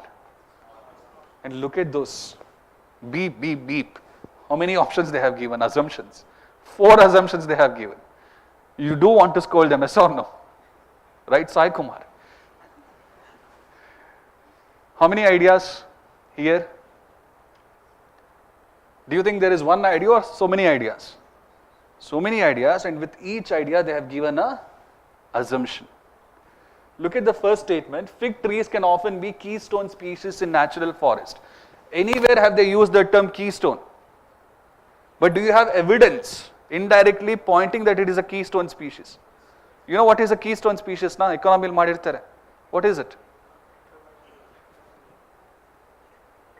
Determining what? Okay. Shankar Ayya's book by heart. Good. Give me an example of a keystone species. Keystone species, what do you find? Tiger, yes. Where do you find tigers? In deserts? No. What do you find there then? Camel, can I say, is a keystone species in desert areas? Right? Like that. So coming back, here, have they mentioned anything related to keystones for fig trees? It grows in agricultural and urban landscape, supporting lot of other flora and fauna. They have said that, right? Which is nothing but a definition of keystone. Fig trees can grow where other large woody species cannot grow. Have they mentioned that anywhere? They have made an assumption. Fig trees can grow where other large woody species cannot grow. Do you have any evidence here? Any evidence here in this passage? Look. At the other large trees are absent. Here, when we talk about trees, have they made any classification in the trees as such? Woody, non-woody, anything like that? We'll come back to that. Next. Sacred trees can have a role in biodiversity conservation. Is it correct? This fig is a sacred tree. They have made it a point to write it. And this fig tree is obviously helping in biodiversity conservation. Fig trees have a role in the seed dispersal of other species. Correct or incorrect? Which one is 100% correct? 1, 3. Is there any option where they have given all? 1, 2, 3 and 4. Here they have not mentioned what type of trees.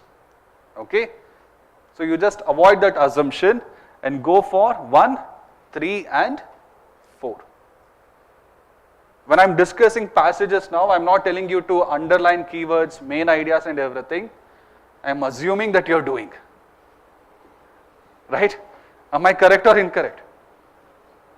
Partially incorrect, sir. Right? But when you are reading a passage, those are things which instinctively you should do. Then answering all these questions become very easy. Look at this one. This is rather a very small one. Economic growth is typically measured by gross domestic product. This composite index uses consumer spending as well as business and government investment to arrive at a figure for countries' economic output. Governments have entire departments devoted to ensuring that GDP always point upwards, and that is a problem when faced with a choice between two policies, one more green than the other. Governments are likely to opt for whichever is quicker in boosting the growth to bolster GDP, and that might often be the option that causes more pollution. A report published by the World Health Organization says that if policymakers did not have a pathological obsession with GDP, they would spend more on making health care affordable for every citizen. What is the tone of this passage? Critical, Can I say that? Critical of what policy? How we are measuring GDP. Look at the question. With reference to the above passages, which of the following assumptions are correct or incorrect? The first one is health spending does not contribute to GDP in the same way. For example, military spending does. This assumption, is it correct or incorrect? Okay. Government prioritizes GDP growth over environmental pollution. Is that correct or incorrect? Correct, is it? What do you think the answer is then? Option? Okay. Come back. Look at the first assumption. Sorry. Health spending does not contribute to GDP in the same way that, for example, military spending. Look at this one. The last thing, not the last thing, sorry. Do you have any evidences which says that people will invest in something else if it boosts GDP rather than healthcare? Do you have that? When faced with a choice between two policies, government are likely to opt for whichever is the quicker in boosting growth to bolster GDP. Is that an evidence for this first statement? Health spending does not contribute to GDP in the same way that, for example, military spending does. Is that correct or incorrect? There are two policies. One is healthcare policy, the other one is military expenditure. Which one will boost GDP more? Healthcare or military? Military. Here they have not given an example where they have explicitly mentioned military, but they have given a statement. Government will usually go with something which will contribute more to GDP. For example, military. What is the right answer? Option B or option C? Option C. This one is difficult. Okay? So whenever you come across small passages, be very, very careful.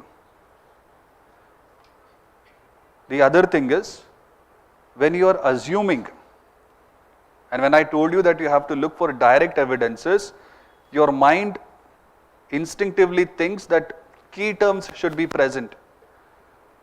It's not just key term.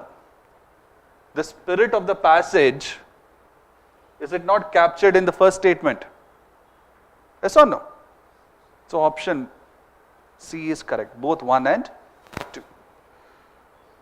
The next few questions we have based on other parameters, we'll look into it after break. When does your second session start? 5, is it? When does your first session end? Then we have lots of time. Come back then. Right? We'll finish till 4:45, then we'll have a break for half an hour. So as of now, how many questions we have done based on which all keywords? Main, next? Assumption. So how will you solve assumption? What is the algorithm you will follow? Identify main ideas, peripheral ideas, go to the option. If you have evidence related to that option in the passage, either directly or indirectly, then it is correct. If there is no supporting, then it is incorrect. Yeah. Main message, same thing. Main message, they can also ask crux. They can also ask what is the best reflection of author's message in the following options, like that they will ask. They might also ask which of the following option best reflects author's viewpoint.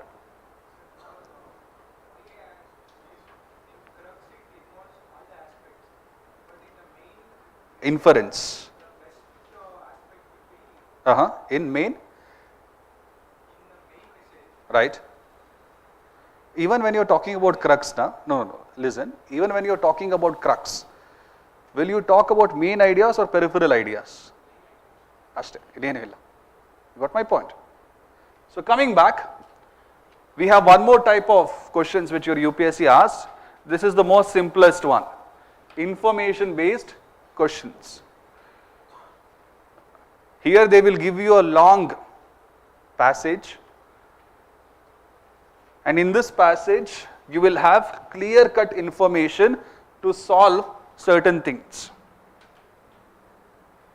All you have to do is, whenever they are giving you some sort of solution, right, just note it down and then look for options in the answers. That's it. Okay, let me give you an example. Look at this. Wait.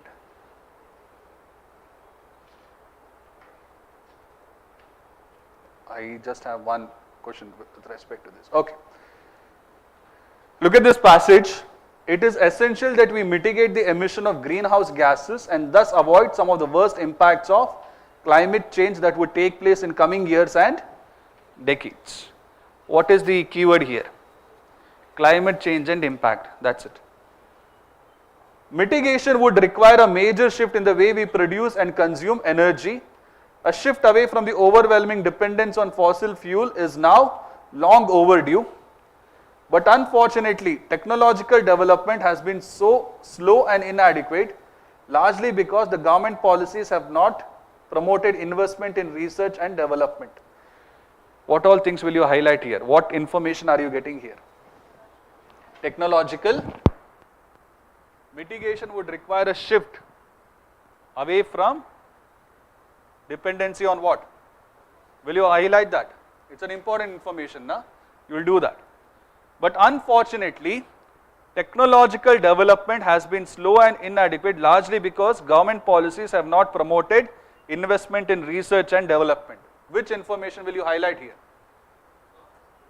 Lack of investment, right? Research and development, myopically as a result of relatively low prices of oil. Will you highlight this one? Relatively low prices or not? Yes. It is now therefore imperative for a country like India treating the opportunity of harnessing renewable energy on a large scale as a national imperative. It is now therefore imperative. Should you underline or should you avoid it? Underline. What will you underline? Harnessing renewable energy potential. This country is extremely well endowed with solar, wind and biomass sources of energy. Where we have lagged, unfortunately, is in our ability to develop and to create technological solutions for harnessing these resources. What will you underline here? Where we have lagged, unfortunately. Are they trying to just run or are they trying to stop and emphasize? Stop and emphasize on what? Our inability to create technological solutions. That you will underline. Go to the next one. One particular trajectory for carrying out stringent mitigation measures of greenhouse gas emission assessed by the IPCC clearly shows the need for ensuring that global emission of greenhouse gases peak no later than 2015 and reduce rapidly thereafter. All that you will underline is what? When should it peak? 2000? After that, will it increase or decline? And reduce rapidly thereafter.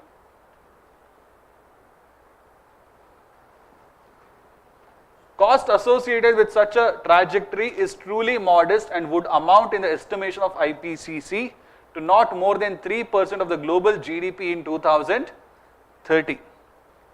In other words, the level of prosperity that the world would have reached without mitigation would at worst be postponed by a few months or a year at the most. Will you write anything from this? Avoid it. This is clearly not a very high price to pay for protecting hundreds of millions of people from the worst risk associated with climate change. Any such effort, however, would require lifestyle to change appropriately also. Will you write anything here? Appropriate lifestyle. That one you will underline. Mitigation of greenhouse gas emission is not mere a technological fix and clearly requires change in lifestyle and transformation of a country's economic structure where effective reduction in emission is brought about, such as through consumption of much lower quantities of animal protein. What will you highlight here? What will you highlight in this statement? From here, mitigation of greenhouse gas is not merely a technological fix, but lifestyle change plus what else? Change in economy by shifting towards consumption of much lower animal protein. There are three things. How to reduce climate change, three important information or measures they have given. Moving on, the Food and Agricultural Organization has determined that emission from the livestock sector amount to 18% of the total. The reduction of 18% of the total, full stop, is entirely in the hands of human beings who have never questioned the impacts that their dietary habits have of consuming more and more animal protein are bringing about. Mitigation overall has huge co-benefits such as lower air pollution and health benefits, higher energy security and greater employment. Will you highlight anything here? After moreover, whatever you have after that, is it negative or is it a benefit? That you have to highlight. Whatever has happened after this, FAO, will you underline, highlight anything? Not required. This data is further telling why we need to reduce animal protein. That's it. So what are the three important things that they have highlighted? Not just a technological fix, but lifestyle change and also change in consumption pattern, economic structure. According to the passage, which of the following would help in the mitigation of greenhouse gases? Reducing consumption of meat, will it help? Yes? No? Have they given any information? Is it direct or indirect? Protein. Meat is protein only, no? It's direct. Okay? Rapid economic liberalization. Will it reduce mitigation of greenhouse gases? Rapid economic liberalization. No, right? Next, reducing the consumerism. Lifestyle changes. And if you go back and look at this, they have used the term consumerism as well. Modern management practices of livestock. Will you write that? Have they mentioned about it? In information based passages like this, direct references should exist. From the start till the end, have they spoken that we need to adopt different livestock management? Or have they just highlighted how much we are losing? What have they done? What have they done? Read this. The FAO has determined that the emission from the livestock sector amount to 18% of the total. The reduction of the 18% of the total emission from this source is entirely in the hands of human beings who have never questioned the impacts that their dietary habits of consuming more and more animal protein are bringing about. Here, when they spoke about livestock, have they directly spoken about modern management practices or change in human habits? Change in human habits. So which all options will you eliminate here? 4 and 2, right? So what is left? 1 and 3. And do we have that? Option C. If I have to prioritize what all passages you have to answer, wherever they have asked, what is the main message, crux or anything, you answer those questions. Second will be information, because you will have direct references to it. You don't have to assume, over apply your mind or anything like that. Yes or no? The second thing, why do we continue to depend on fossil fuels heavily? Inadequate technological development. Yes or no? Clearly they have mentioned. Inadequate fund for research and development. Yes. Inadequate availability of alternative sources of energy. Correct or incorrect? Hey, look at the first. India is well endowed with what? Renewable or non-renewable? Renewable energy. Have they not mentioned it? Right? Somewhere here I think they have mentioned it. Where? This country is extremely well endowed. When you are reading, if you properly identify these keywords, you don't have to come back again. So what is the right answer for this question? 1 and 2 is not there. Inadequate availability of alternative sources of energy. Oh. Probably it is 1, right? It's not that inadequate funds for research and development, but rather it is here has been slow and inadequate largely because government policies have not promoted investment. The government has not promoted, not because we have less money, right? So the answer is 1 only. According to the passage, how does the mitigation of greenhouse gas help us? Reduce expenditure on public health? Does it? Next one, reduce dependence on livestock, reduce energy requirements, reduce rate of global climate change. 1, 2, 3 and 4, is it there anywhere? Go back. It has huge co-benefits. Look at this. Whenever they give terms, they are defining it using adjectives. Extremely, huge, importantly. The moment you come across those words, whatever follows, just write it down. So here what have they highlighted? Low air pollution, health benefits, energy security and employment. Here what will you eliminate? Reduce dependence on livestock. Have they mentioned it clearly? No, right? So what is the right answer? Option B. What is the essential message of this particular essay? Is it an assumption or a main crux? Main crux. We continue to depend on fossil fuels heavily. Mitigation of the greenhouse gases is imperative. Third one is we must invest in research and development. People must change their lifestyle. What do you think the answer is? Option B. What is option B? Mitigation of the greenhouse gases is imperative. Okay. We must invest in research and development. The last one is people must change their lifestyle. Come back here. Mitigation of greenhouse gas is required. How are you going to stop it? That is the main idea, right? It's not just a technological fix, but rather change in lifestyle. And where is it reflected here? Which option? Option D. That is the main message. It's not just mitigation of the greenhouses. How you are going to mitigate those greenhouses, that's the answer, no? Right? If they had given one more statement, let us see.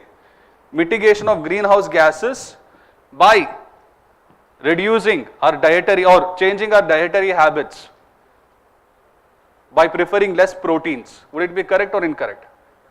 Correct. Right? Next one. Yeah.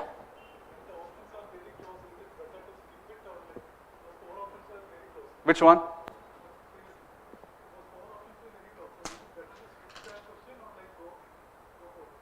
I think you should go for it, right? Because when you went through that long passage, I stopped and explained where are the important keywords that you have to mark. You would have done the effort. Listen. You have done the effort. You have identified here, it's not just technological fix, as clearly it requires lifestyle changes. You have done that work. Why to lose out on 2.5 marks, right? Out of nervousness, is it? What is your goal in CSAT paper? 66 you have to cross. 67, huh? But never be in that 70 to 80 range, because it's very difficult. One thing to waste ಆಗೋಗುತ್ತೆ ನಿಮ್ಮದು.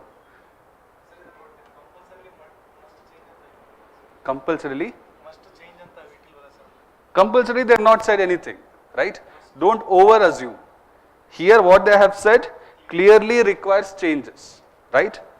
When we come here, the option, what is the essential message? That's all. They have not asked must, clearly, nothing like that. Which one would you prioritize? Mitigation of greenhouses or mitigation of greenhouses through lifestyle changes? Which one? Option D, like that. Over assume ಮಾಡಬೇಡಿ ಅಲ್ಲಿ. Don't be public TV Ranganath there doing debates between two options, right? You have to be very logical. But in case, if you are afraid, leave it, not an issue. But you have read so much of that long passage, why leave 2.5 marks? That is my fundamental, okay? Coming back, we have one more called as implication based questions. Have you come across this in your mock test? How many of you have given CSAT mocks so far? How many CSAT mocks? 3, 4 to 5. Anyone more than 10? No. How much are you scoring, my friend? 70.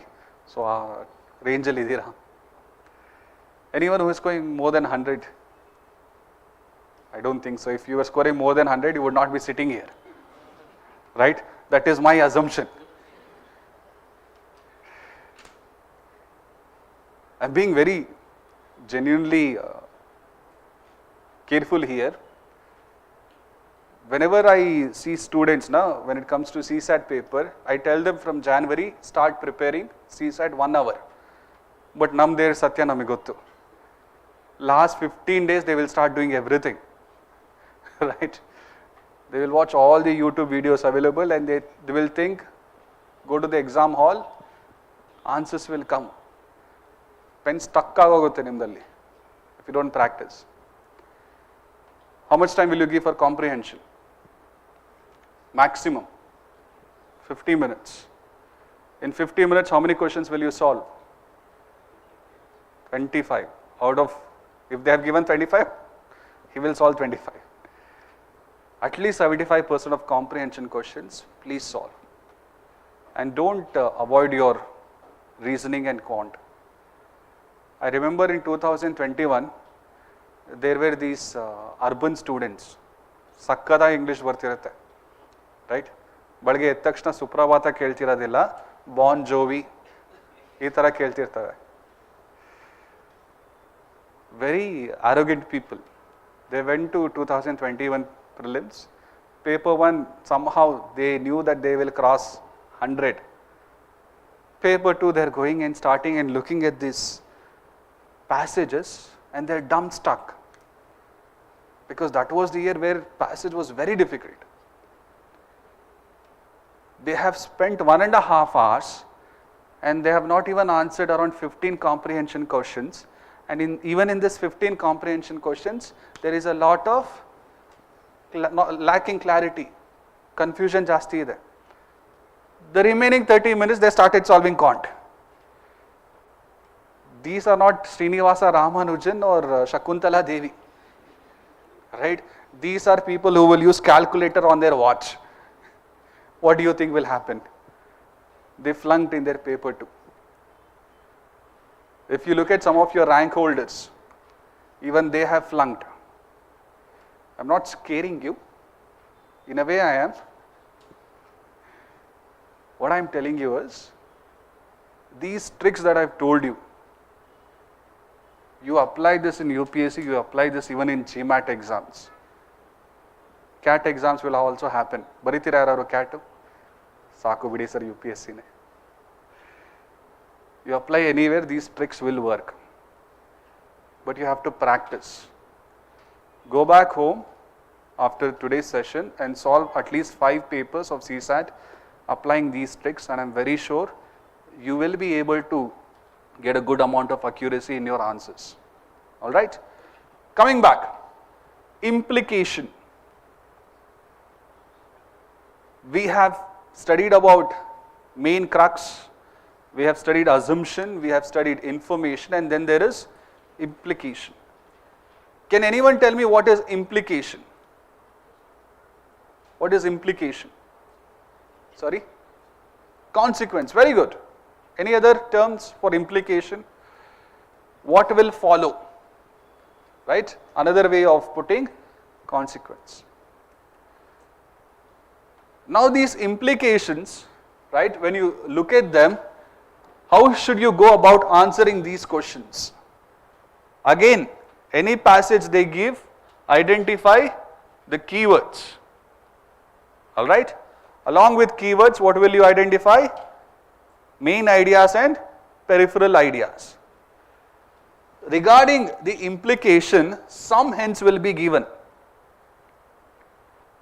Alright? Imagine there is a drought which is happening.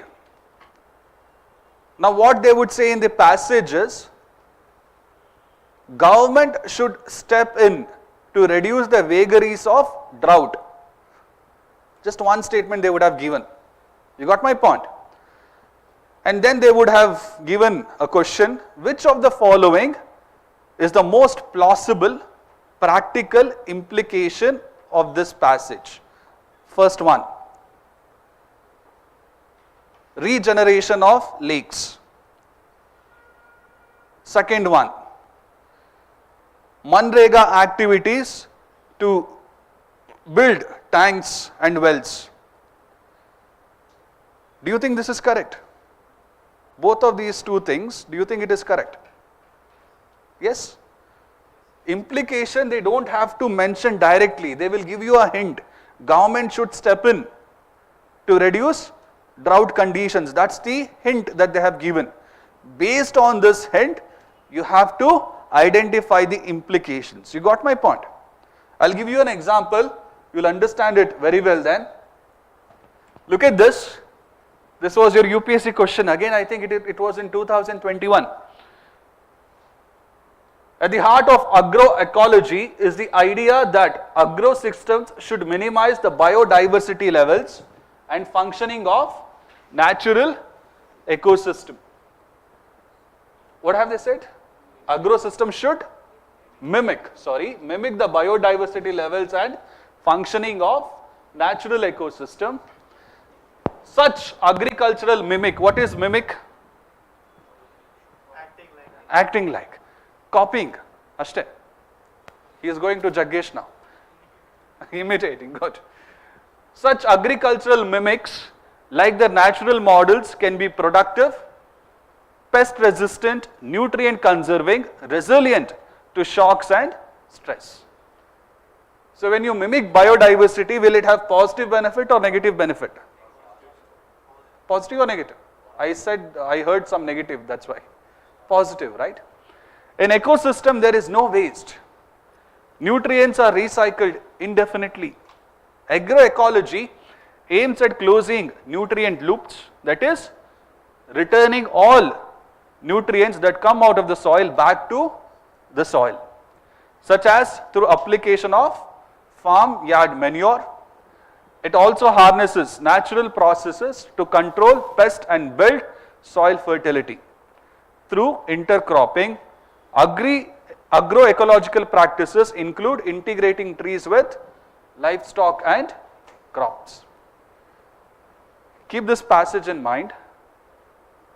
Look at this question. Consider the following. First one, what have they given? Cover crops. Second one, what have they given? Fertigation. Third one, hydroponics, mixed farming, polyculture, vertical farming. What are the terms that they have directly mentioned here? Mixed farming, I think they have mentioned, yes or no? Include integrating trees with livestock and crops, which is nothing but mixed farming. Vertical either. You know what is vertical farming? Metro pillars, yes, very good. On pillars we are putting up gardens, right? All those things. Come back to this. Apart from mixed farming, you have cover crops, fertigation, hydroponics, polyculture, vertical farming. What will you do? You will skip this question altogether, my friend. Eliminate hydroponics. Now, your elimination here is not important for me. What is important is, I want you to identify the hint that they have given in this passage to answer this implied question. What is the hint that they have given? Agroecology should mimic biodiversity. This biodiversity, is it natural biodiversity or artificial? Natural biodiversity. So when you are going for fertigation, is it a natural one or a artificial one? Artificial one. Hydroponics? Very good. What is cover crop? Covering the crops with crops. Not exposing the land. Yes, yes. It happens naturally only, right? So that's the thing. In implied based questions, what I want for you is to identify that major hint. And that major hint will always be related to the main idea. What is the main idea here? Agroecology. That's what I have said. Implications will always be related to ideas, often main ideas in the passage. Implications will have a practical value. Does it have a philosophical value or practical value here? Practical only, right? So what is the right answer? You eliminate 2, you eliminate 3. What are you left with? 1, 4 and 5, right? Is it difficult? It's not difficult. But that year, even on this question, if you go back and look at the answer key, there was so much of differences between various institutions. Moving on, one more. What will you do when you are reading an implied based question? Identify the main idea and find the hint, major hint. 50 years ago, the System Dynamics group at the Massachusetts Institute of Technology in Cambridge had a stark message for the world.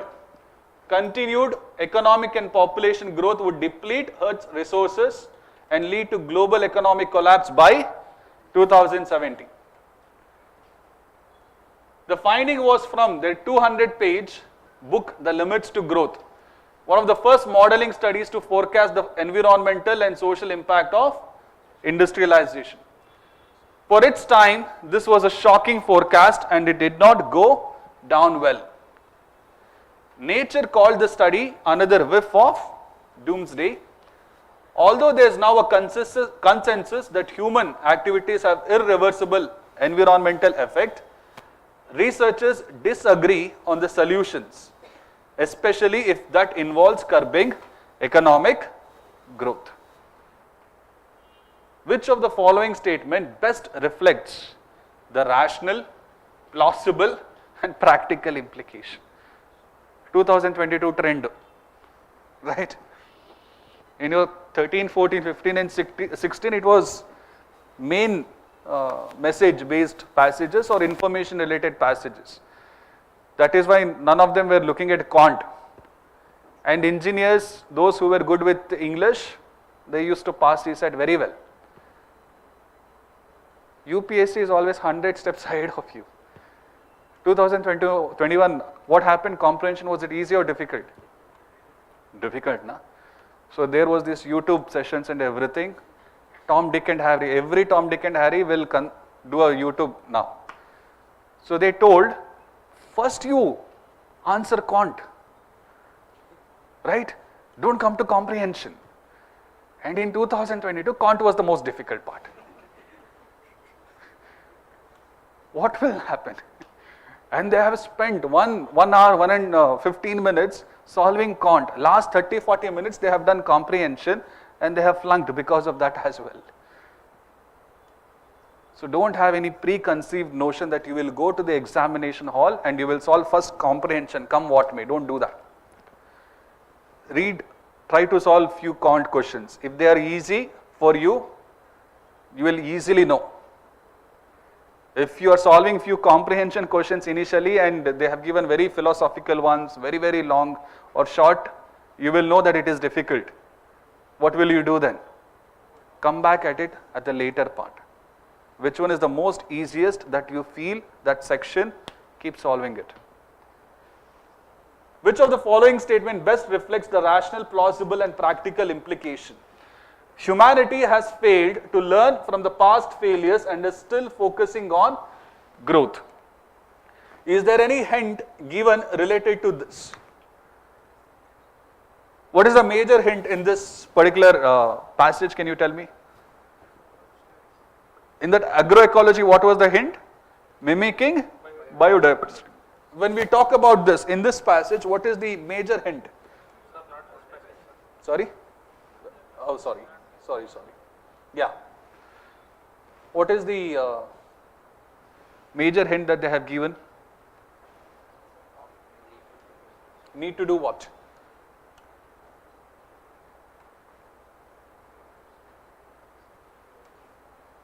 Need to do what, madam?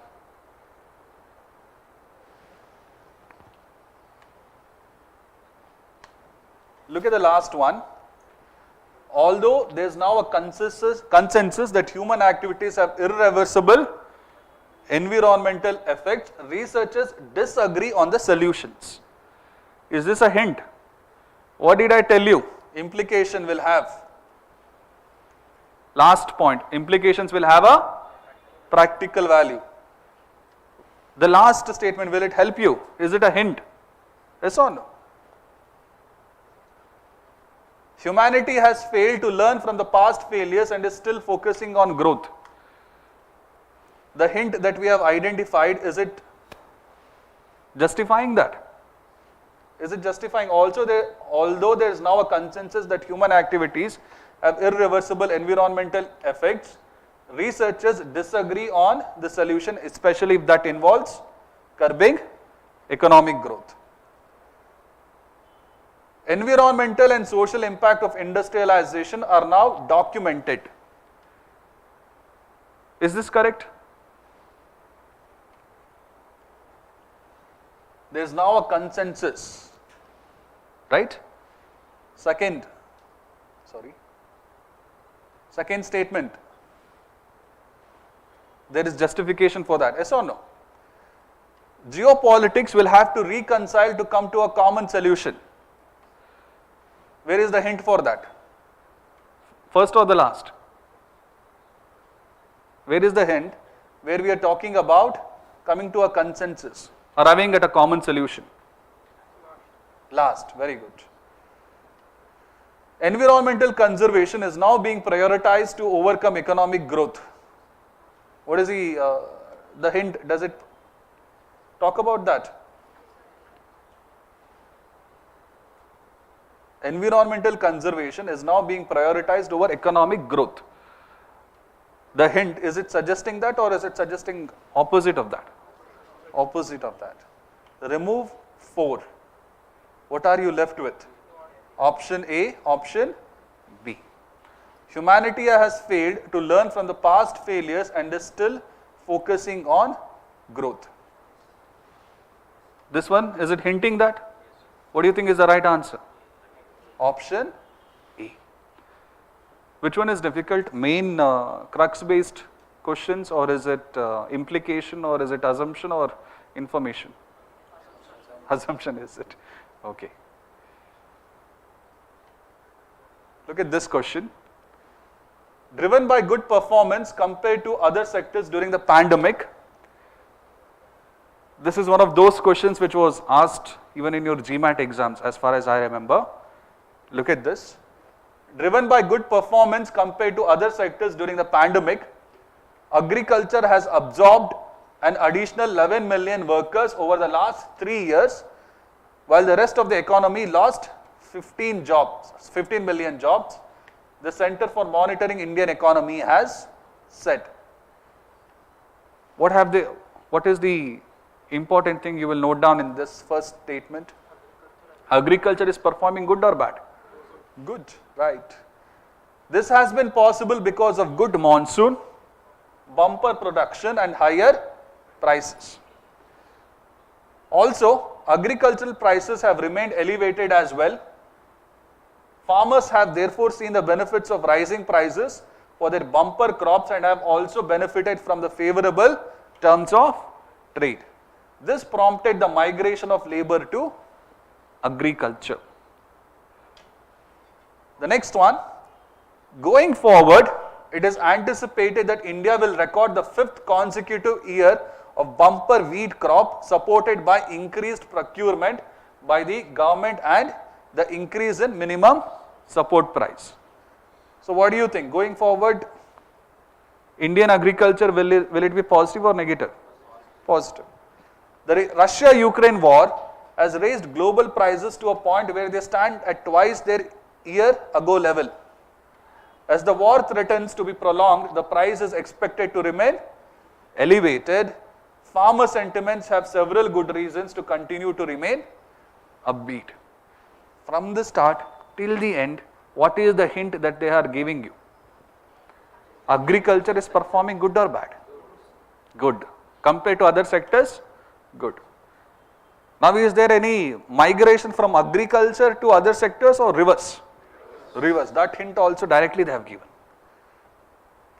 Which one of the following is best implied in the passage? Strong measures need to be taken to reduce the migration of labor to agriculture. Strong measures should we take? They are enjoying, why will you take strong measures? Farmers' economic conditions need to be improved. Already they are improved, right? Why will you improve it further? Overall unemployment is said to reduce as agriculture absorbs more of additional workers. Is that so? We'll come back to that.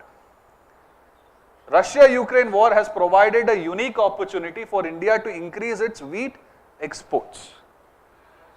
What is the main message in this particular passage?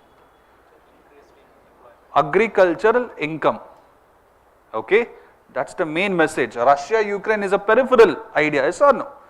And what have I told you? Implication will always be related to main idea.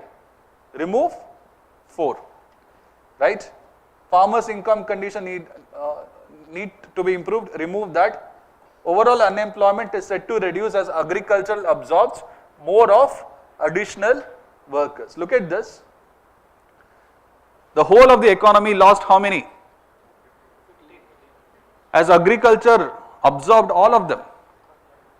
Only 11 million.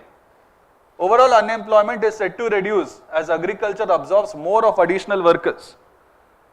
Is it absorbing? What is it doing?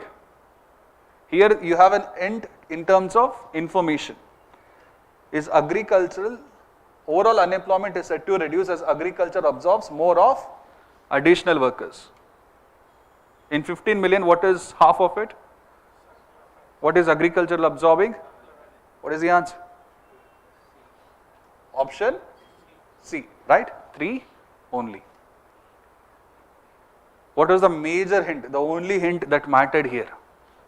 Agricultural productivity sector is booming. There are various reasons for that situation.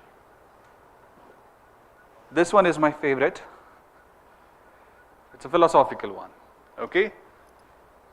For the Maya of the classic period, who lived in southern Mexico and Central America between 250 and 900 CE, the category of person was not coincident with human beings as it is for us. That is, human beings were persons, but other non-human entities could be persons too.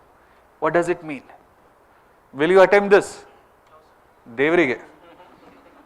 right? This comes in 25%, which you should avoid. But nevertheless, the Maya saw personhood as activated by experiencing certain bodily needs and through participation in certain social activities. For example, persons are marked by personal requirements such as hunger, tiredness, physical closeness, and by community obligations, communication, interaction, ritual, observance. Full stop. In the images we see, for instance, faced objects being cradled in human arms, we also see them speaking to humans. These core elements of personhood are both turned inward, what the body or self of a person requires, and outward. Bedi sir, we have left it. Still, what a community expects of others who are part of it, underlying the reciprocal nature of community membership. Second paragraph, na, you leave it to God. Not an issue. Just focus on first.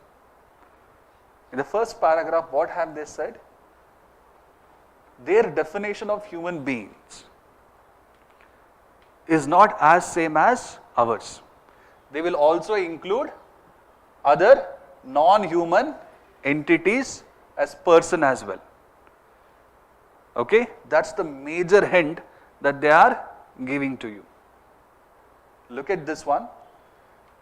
On the basis of the passage, which one of the following worldviews, if true, can be inferred to be closest to that of classic Maya? It's a tribe that perceives its hunting weapons as sacred person artifacts because of their significance to its survival. They consider even their weapons as human beings. Second statement is, it is a futuristic society that perceived robots to be persons as well as because of their similarity to humans. This person has drunk something, giving all sorts of things, right? There is no hint related to that. Third one, it's a tribe that perceives plants as person plants because they form an ecosystem and are marked by the need for nutrition. Go back to the second passage, second paragraph. Here, what is the definition of humans in Maya? They have certain attributes such as hunger. That is the hint that they have given. Where do you find that here? Option C. Even the most difficult passages, you can come back later and solve it if you have time. How many hours is your CSAT paper now? 2 hours. Very nice. Quant, everything you have prepared, is it? Yes, what is that book that you refer for quant? When I was in engineering, it was R.S. Agarwal. What is it? Kuruk, Yado? Sir notes, huh? Good. It's all about practice, nothing more than that. Next one. One question. Okay. Just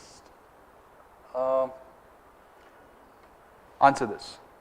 Extremely heavy rainfall events occur over the last 2 monsoon periods may have led to a perception that India's summer monsoon rainfall has increased. But it has in fact decreased by 6% over the past 60 years, say the Indian government and International Climate Change Assessment.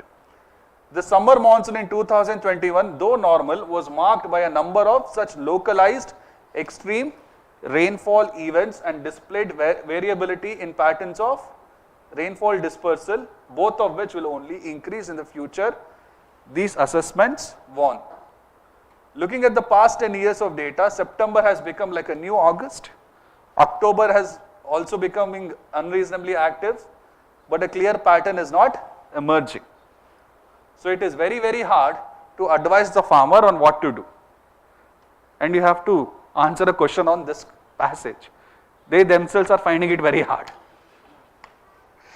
Look at the question. With reference to the above passage, which of the following could be the most rational and practical implication for India? Look at all these words that I have chosen, and I want you to identify that one major hint. Please identify that one major hint. Rainfall is decreasing by 6%, okay. Or what else is it? Can I say extreme rainfall events? Right? Can I say that? Come back. The last one it says is, so it is very, very hard to advise the farmers on what to do. But when you look at the question, in the statements they have given, water harvesting should be promoted to reduce dependence on monsoon rains. Will you advise the farmers? Will it help them to fight extreme rainfall events? It can be more rainfall or less rain. During less rainfall, water harvesting, will it help them? The second one, coastal cities should prepare plans for any eventuality of floods and droughts. Will it help them? Yes, to overcome extreme rainfall events. Will it help or not? Good. Cloud seeding should be promoted in drought areas. Yes, okay. Farmers should ensure their crops against vagaries of monsoon. Okay. Will you do that? Last one, interlinking of rivers should be undertaken. All are practical options, sir. Look at the choices given to you. 1 and 2, 1, 2 and 4, 1, 2, 4 and 5, 2, 3 and 4. All 5 are practical, nim prakara, but our prakara illa. You got this question right? Yes. Which one will help them to overcome extreme rainfall event with a lot more probability? B, na? 1, 2 and? Why not cloud seeding? Chemicals. Adella assume marbedi. Okay? Right? Drought areas. Look at this. Looking at the past 10 years of data, September has become like a new August. October is also becoming unseasonably active, but a clear pattern is not emerging. For you to do cloud seeding and everything, some pattern should be there. I remember when I was growing up, there was cloud seeding which was done by Congress government during those times. I forgot the year. Do you remember? 2000? SM. Very nice. There is a saying, whenever Congress comes to power, rain will not come. Right? Now we have majority. Who knows? Right? When is the ceremony? Today na? Right? Focus on prelims andre idella ಮಾಡ್ತೀರ. Right? Coming back. So cloud seeding you will remove. If you remove cloud seeding, what are you left with? Option B. Right? Implications, what is the process? Tell me. What will you first identify? Main idea. And what is the hint associated with that main idea? And the implications that you will choose. Will it be practical or will it be impractical? It will be practical in nature. Okay? We have one more type of question called as inference based. We'll do this and then I have some more tips and we will be discussing one proper PYQs completely, and if you have any questions, I'll try to answer. So far, has it helped you in some way? Pakka na? Right, I'll see Sunday. Go ahead, have some break then.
Yes. Nutan, can you reduce this brightness? It's not visible to you, is it? White color. It's giving you headache. We have a question on pollution, don't worry. Light pollution. 2021 question paper.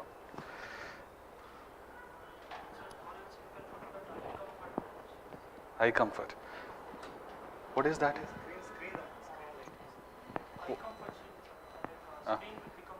Uh-huh. Is that so? I have no idea how that works. Do we have that system here? You are assuming. Right? So let's come back. Let's come back, and this is where you have a lot many questions again in your previous UPSC papers 21 and 22, and this is where people have a lot many problems. They get confused between inference and assumption. Sometimes they get confused between inference, assumption and implication.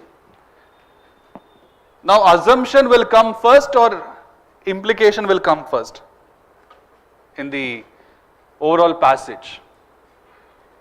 What is implication? What did I tell you? It is nothing but consequences. Yes or no? Consequences come in the first or at the last? Last. Assumption is something which comes before that. You got my point? And what are we left with? Inference. Now, from the start, what are the few things that I've told you? The moment you start studying a passage, what few things you have to write? Main idea, keywords or key statements, right? Focus on the first and the last, and finally I told you to summarize in your own words. Yes or no? Your inference is nothing but a sort of a conclusion. Okay? Conclusion based on the arguments which have been made in the passage. You got my point? Inference is nothing but what? It's a conclusion.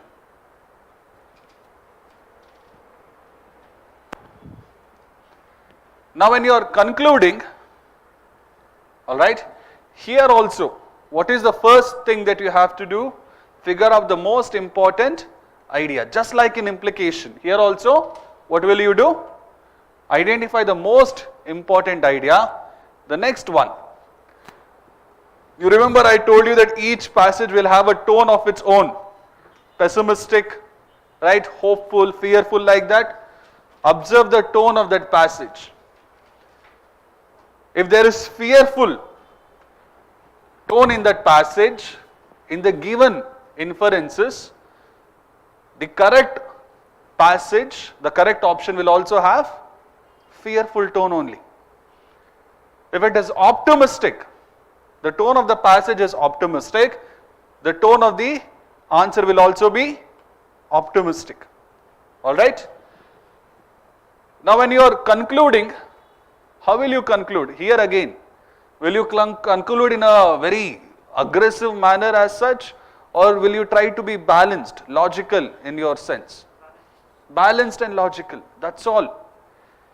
When it comes to inference, identify the most important idea in the passage. Identify what is the tone of that particular passage.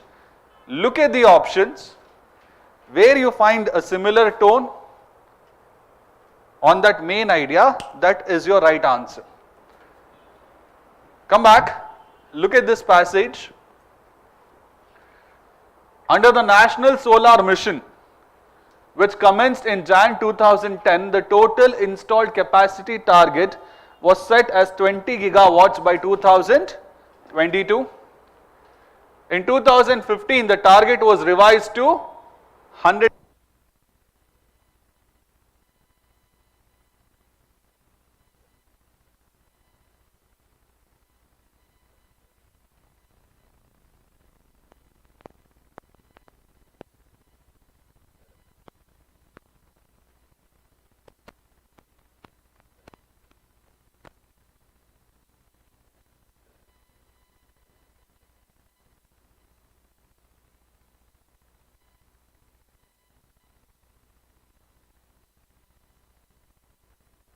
Right.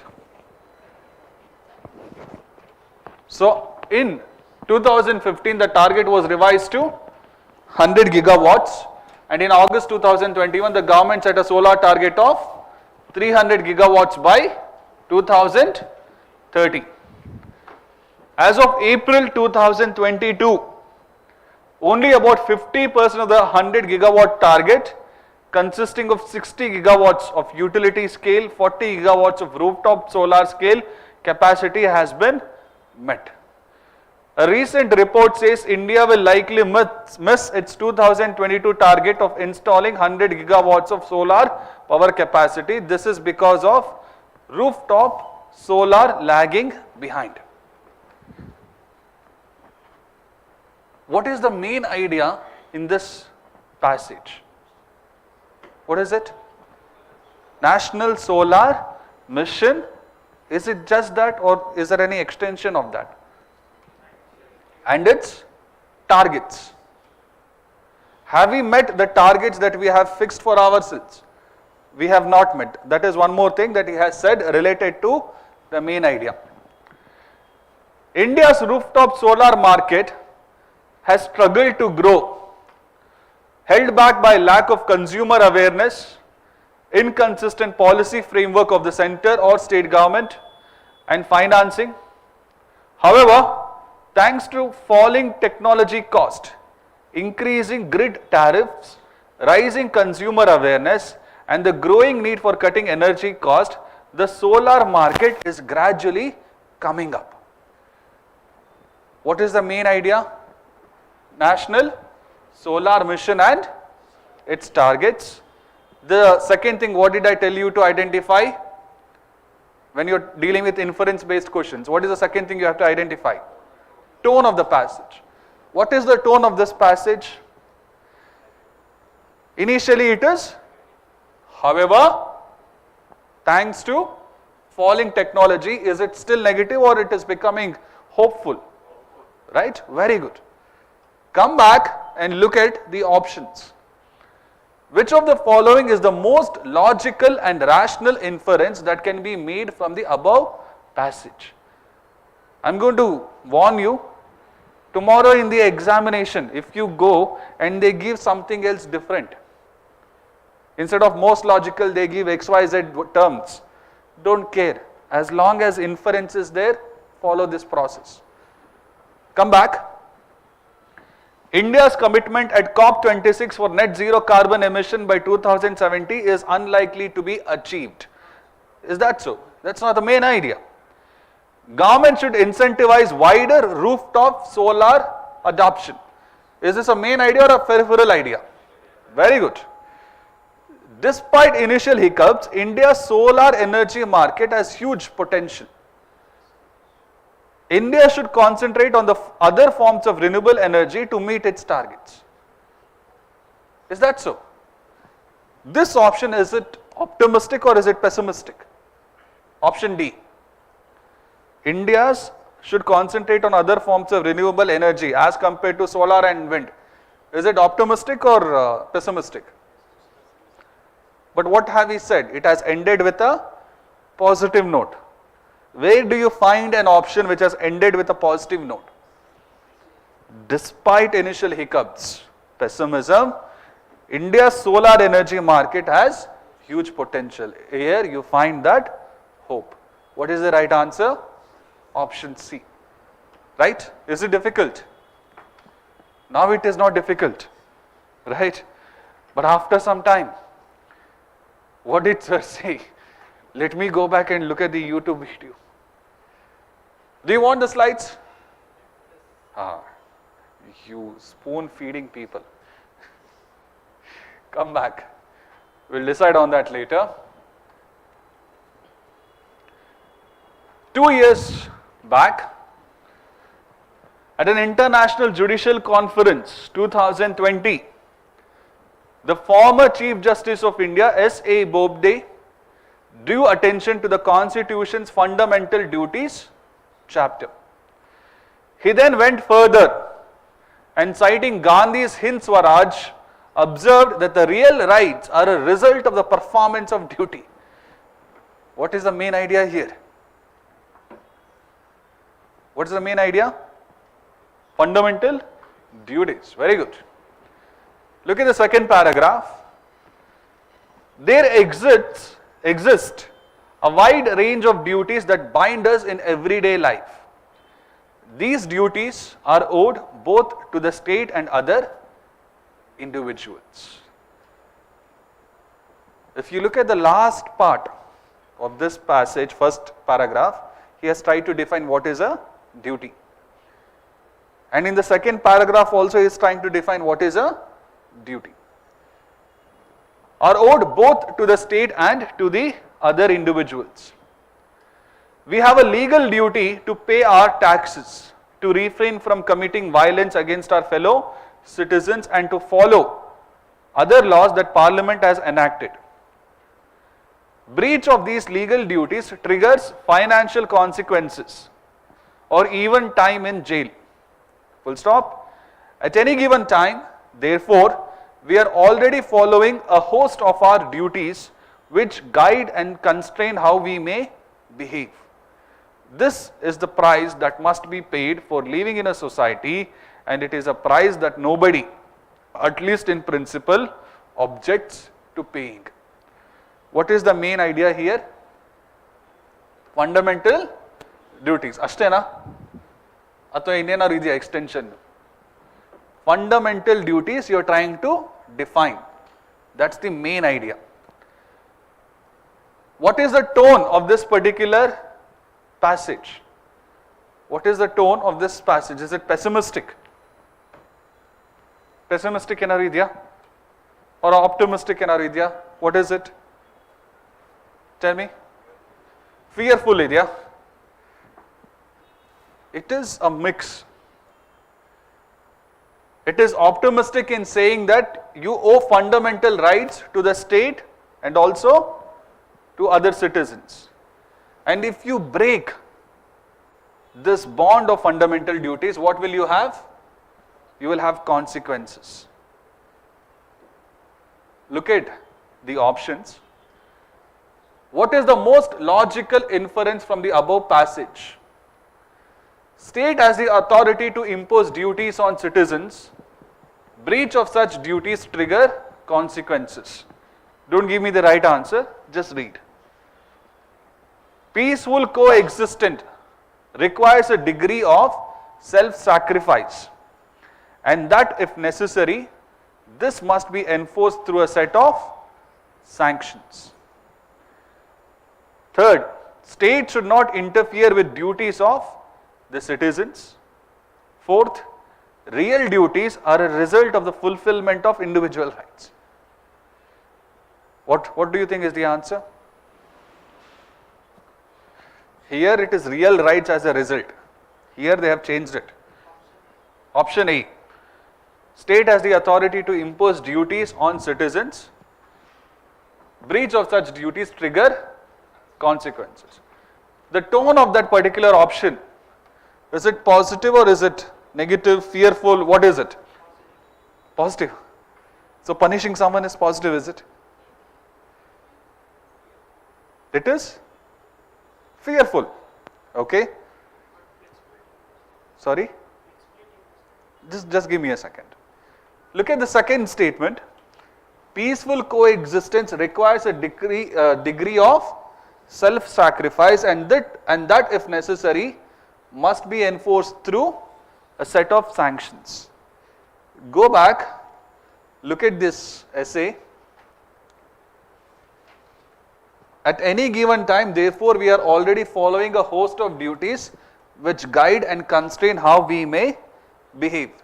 This is the price that must be paid for living in society, and it is a price that nobody, at least in principle, objects to paying. All this is nothing but what? Peaceful coexistence, is it not? They are going for a much more broader definition of fundamental duties.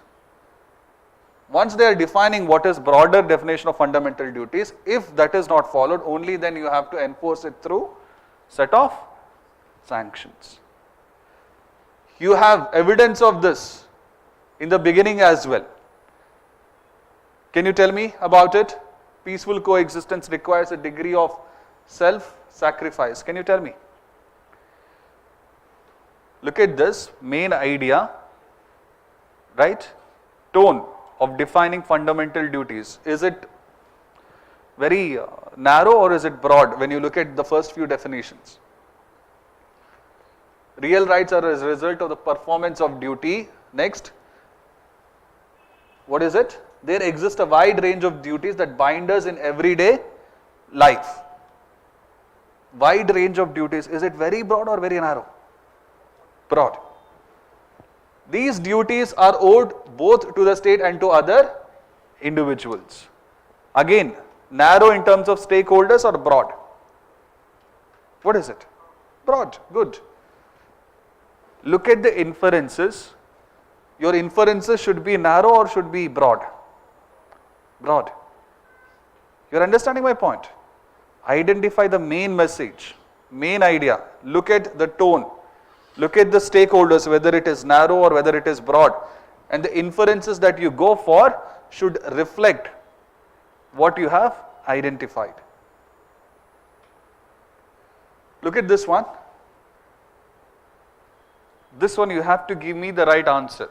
Okay? If you don't give me the right answer, what should we do? Send you to Pakistan. Right? Come back. The daily routine of most adults is so heavy and artificial that we are closed off from much of the world. We have to do this in order to get our work done.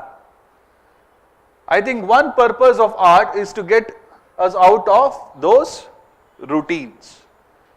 When we hear music or poetry or stories, the world opens up again. We are drawn in or out, and the windows of our perception are cleansed, as William Blake said. The same thing can happen when we are around young children or adults who have unlearned those habits of shutting the world out. Will you attempt this passage? Very philosophical. So you will leave it for Nityananda then? You will leave. Sorry? Very difficult. This is difficult, I agree. But let us apply some basic thought process we have discussed. What is the main idea in this passage? What is the main idea here? Can you tell me? Importance of? Someone said something here. Importance of art. Very good. What will art enable you to do as per this passage? It will enable you to bring down your perception or increase. Increase. Go back, look at that. The most logical inference that can be drawn from the passage is young children are more open to experiences. Young children here they have given, but this young children here, is it a main idea or a peripheral idea? So that is not the right. Art broadens our horizons and opens up us to new experiences. Yes or no? Right? Strife in the world today is on account of our narrow thinking. That's not even the main idea there. Okay? The fourth one is preconceived notions stifle our thinking. Again, that is not the main idea. The main idea is art and how art as such will broaden our experiences in life, and that is what your answer is. Is it difficult now? Once you looked at the options. Right? Don't do this in the examination. You will read the first few lines and then you will skip. What should you do? For inference based questions or any questions, read the question first. Here itself you will try to understand which one is the main idea. You will go to the passage, find out that art is the main idea, just come back and mark B as the right answer. Another question, right? How many lines? Just 3 lines. A survey indicates that while interventions such as remedial education and condition cash transfers are promising, focusing entirely on increasing the number of teachers and making buildings and computers are not. However, there is now an urgent need to focus on creating excellence among educators. What do you think is the main idea in this particular short passage? What is the main idea? Quality of education. Good? Yes? Education is making business.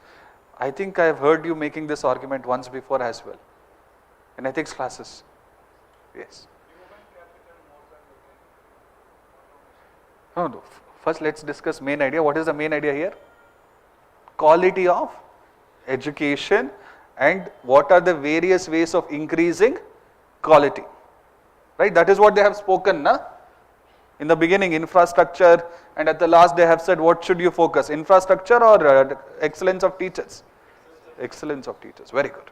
So what is the main idea? Quality. Come back, look at the options. Where do you have an option talking about quality of education, either directly or indirectly?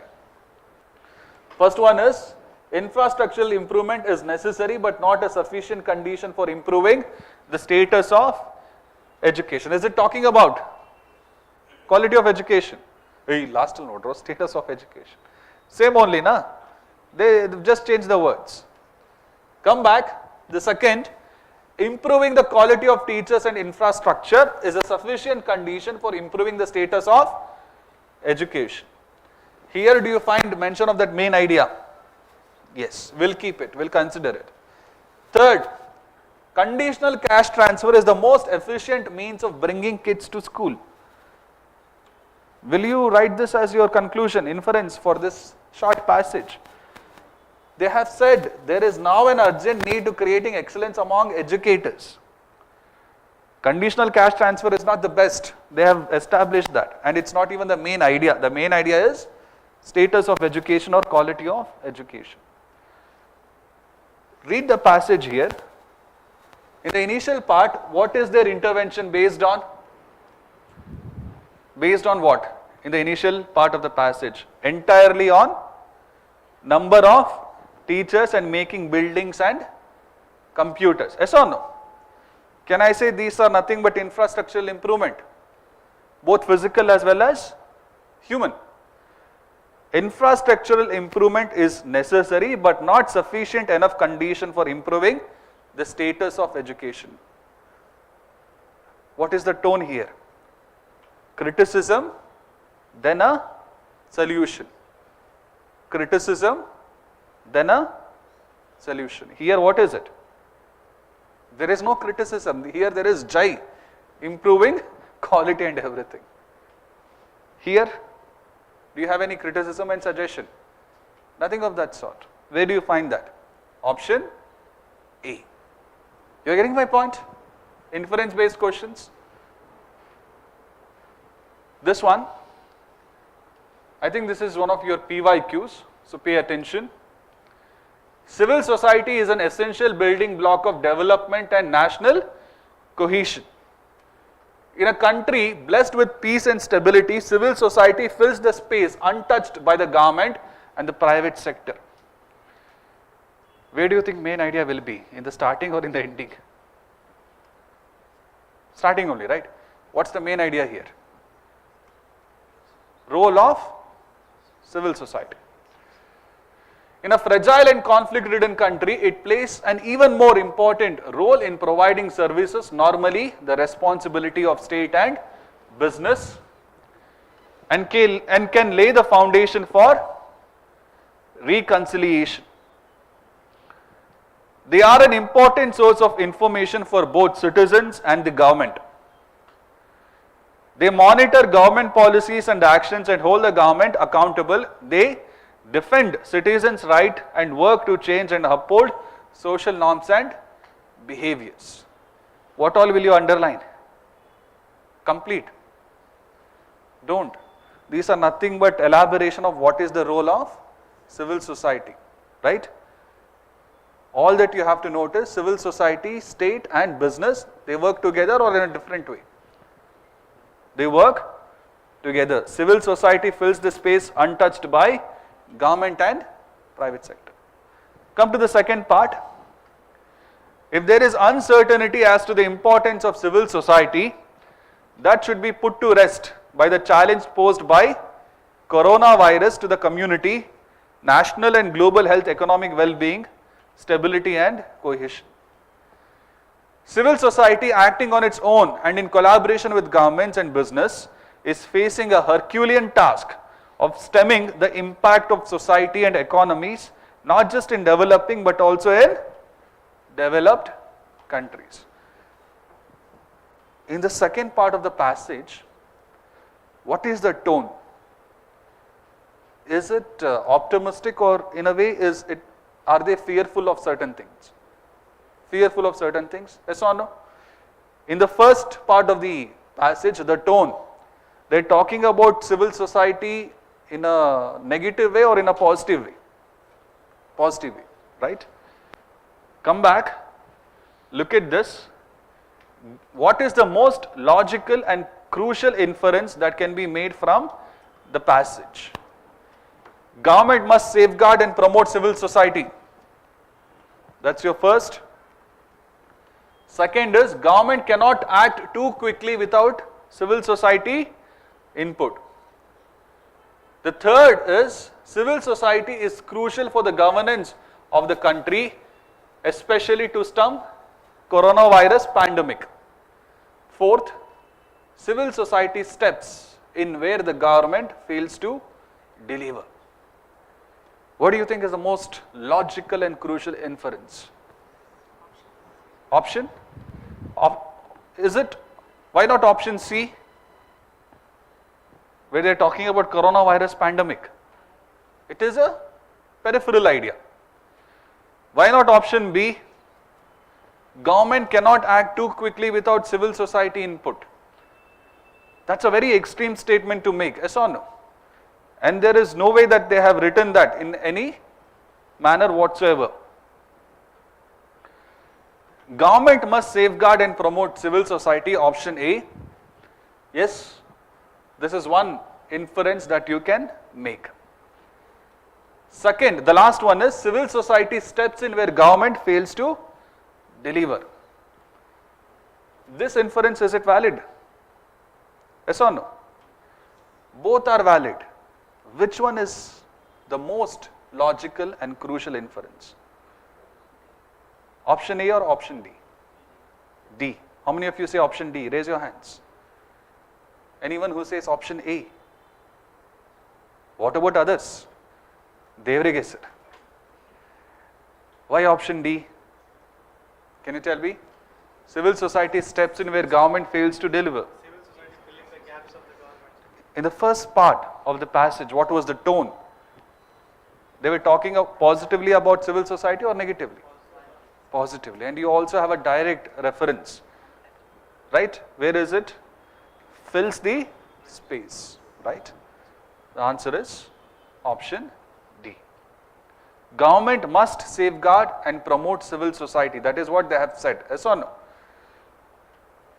Here, when you look at the last part of the passage, have they given any solution kind of thing? Have they focused on that? Look at this. Civil society acting on its own and in collaboration with the government and business is facing a Herculean task of stemming the impact of society and economies, not just in developing but also in developed countries. Have they said that government should improve civil society, promote civil society? Have they said that? No, right? Remove it. Option A you remove. The right answer is option D. The next one.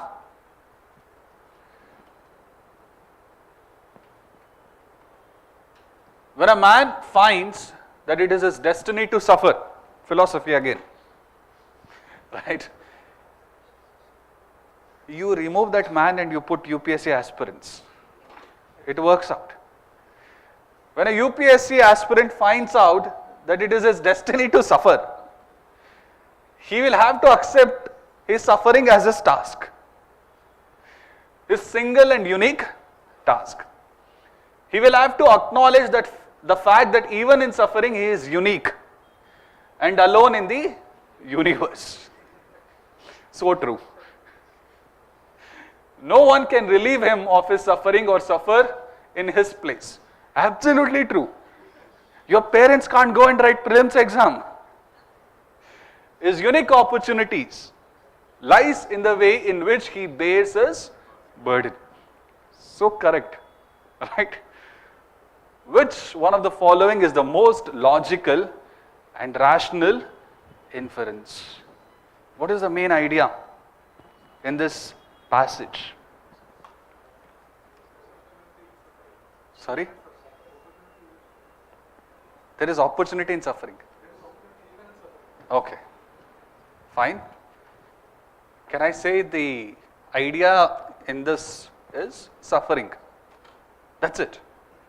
Don't elaborate it even more. Come back, look at it.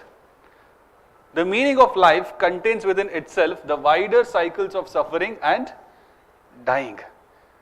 Thankfully, they have not spoken about dying yet. That will come much, much later, after 6 attempts. Right? You will be physically alive, but mentally dead. Teaching all of you RC. Coming back. Right? That was a joke. Coming back. Option B. Do you think option A is correct? Yes. Every suffering is unique that one has to himself or herself deal with. Even though they're talking about suffering, the tone of the passage, is it hopeful or is it pessimistic? Hopeful, right? When you look at option B, every suffering is unique. Even in suffering is unique, right? It doesn't matter if you read Nitin Singhania, XYZ book, all have to suffer some part. Every suffering is unique. The one has to himself or herself deal with. Does that give you a positive tone or a negative tone? Good. Look at the other options. Suffering is the outcome of law of karma that no one can escape. This is becoming too philosophical now.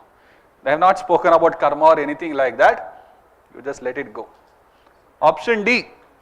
Suffering can be seen as a hidden opportunity for achievement. This is what your friend told.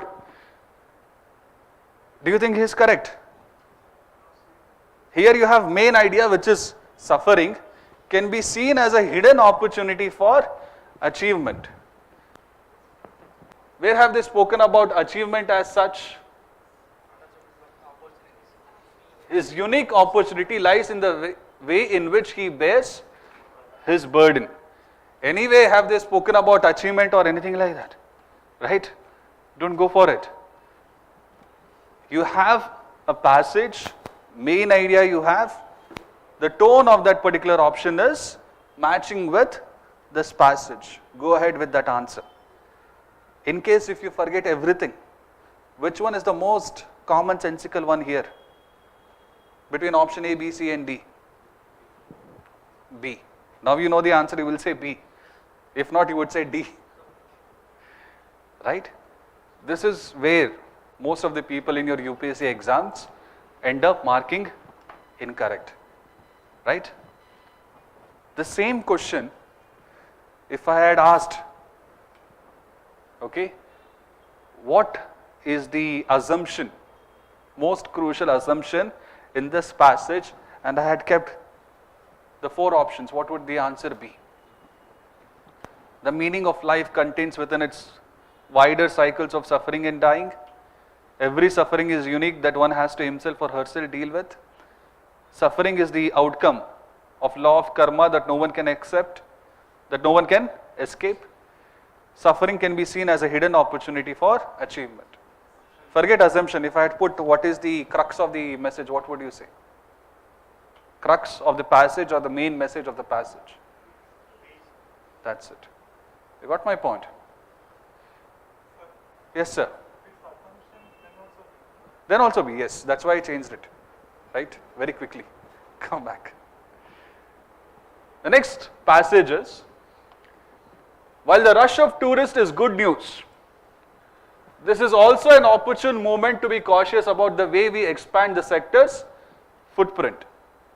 For example, look at what has happened to Barcelona and Venice. Fed up with constant stream of tourists, both places are now resisting them. In other places, the situation has come to such a pass that Airbnb and the so-called sharing economy have been accused of hollowing out Western cities.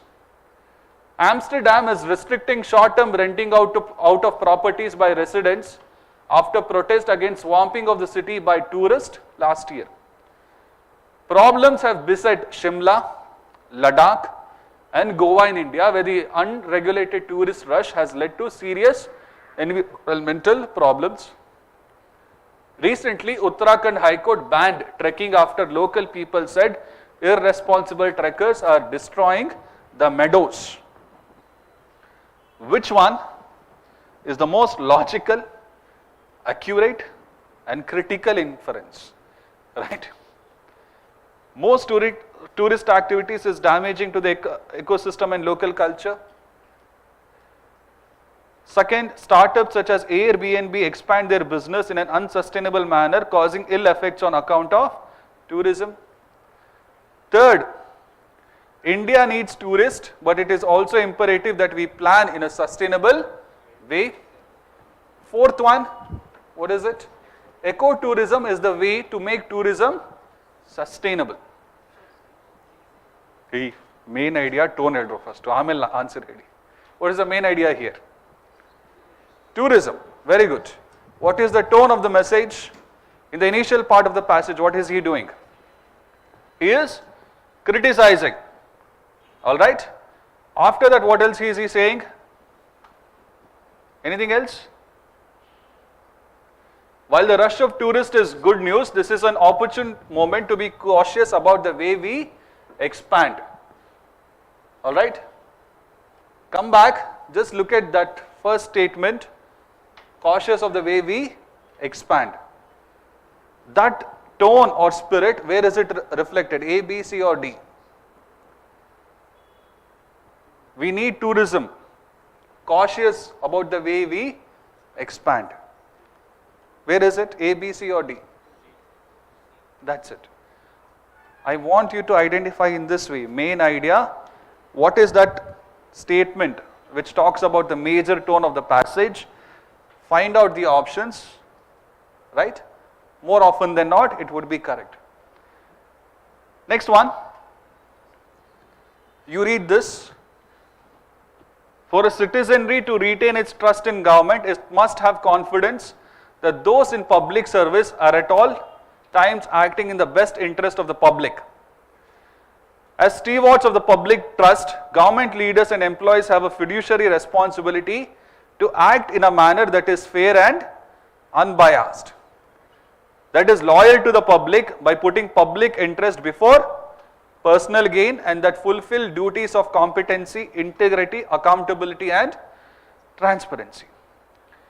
In fulfilling these duties, public officials will encounter predictable ethical dilemmas which arise out of their role as public servants. To deal with such dilemmas, a public servant needs to develop an inner sense of professional responsibility. Encouraging a sense of responsibility and focusing on the greater good for larger interest can guide the actions of the public servant and can resolve most of the dilemmas. What do you think is the main message? For a citizenry to retain its trust in government, you have public servants, you have bureaucracy, and on that you need to have the important aspect of trust. Go back. Look at here. Here have they given just one, or is it multiple statement? Multiple statement. So here they have asked, which of the following is the most logical and critical inference that can be drawn from the passage? They are asking for, they have given 1 and 2, 1, 3 and 4, 2 only, 1, 2 and 3. We'll come back to this. Public service is an office of trust. and it becomes difficult to govern once the trust is broken. Correct? Yes. Ethical dilemma is an inalienable part of the public service. Is this one more inference that you can make? Come back. In fulfilling these duties, public officials will encounter predictable ethical dilemmas which arise out of their role as public servants. So the option 2 is, statement 2 is correct.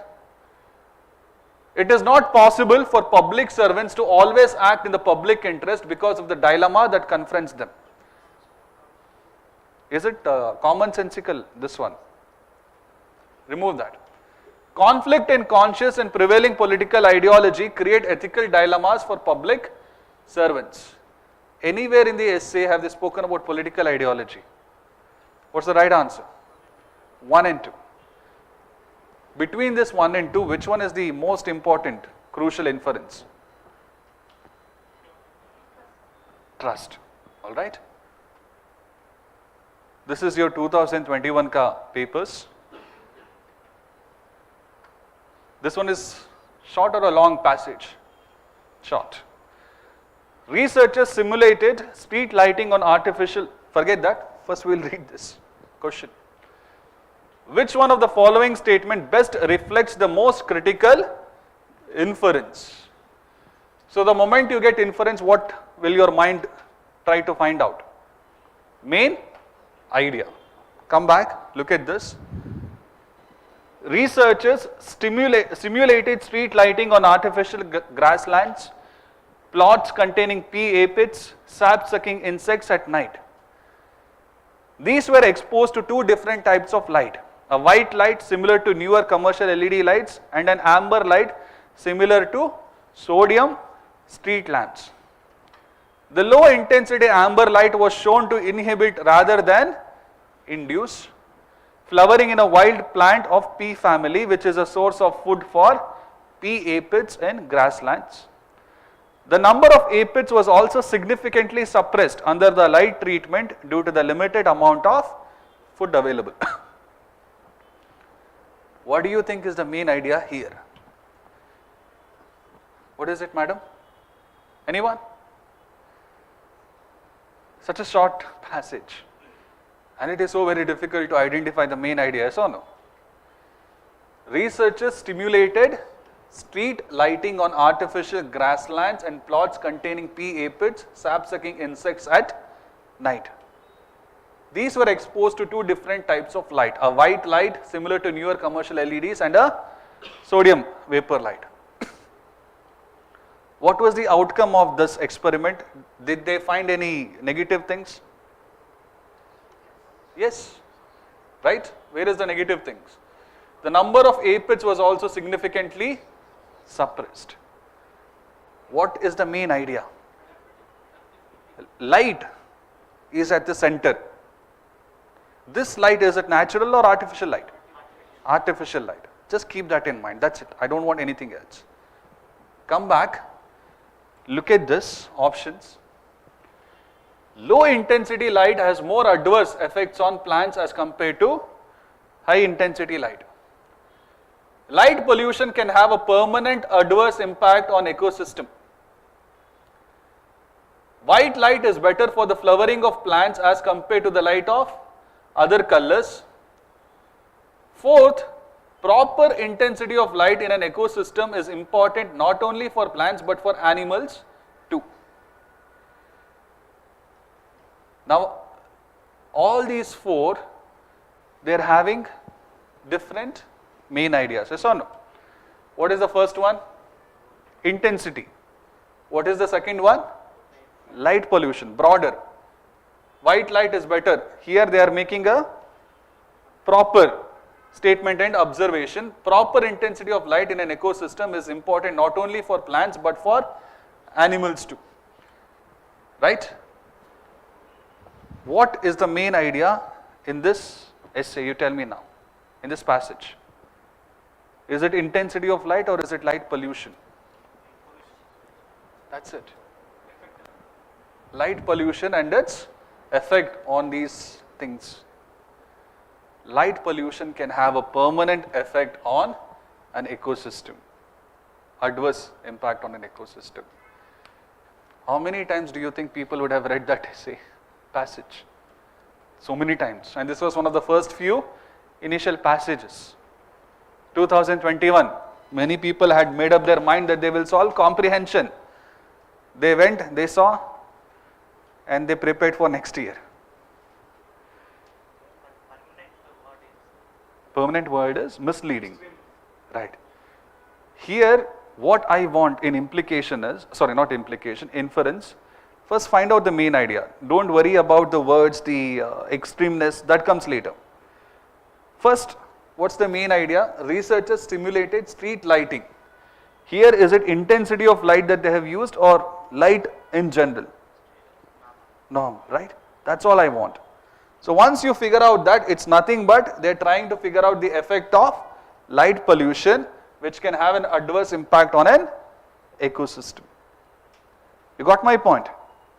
There is no necessity for you to verify option A, C or D by again rereading, if you just knew how to find out the main idea. Alright. Next one.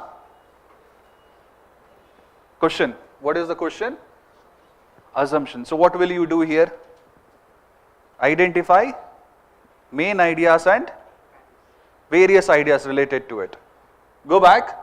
Approximately 80% of all flowering plant species are pollinated by animals, including birds and mammals. So what's the main idea here? Pollination by birds and animals. But the main pollinators are insects. Pollination is responsible for providing us with a wide variety of food as well as plant-derived medicine. At least 1/3 of world's agricultural crops depend upon pollination. Bees are the most dominant taxa when it comes to pollination, and they are crucial to more than 400 crops.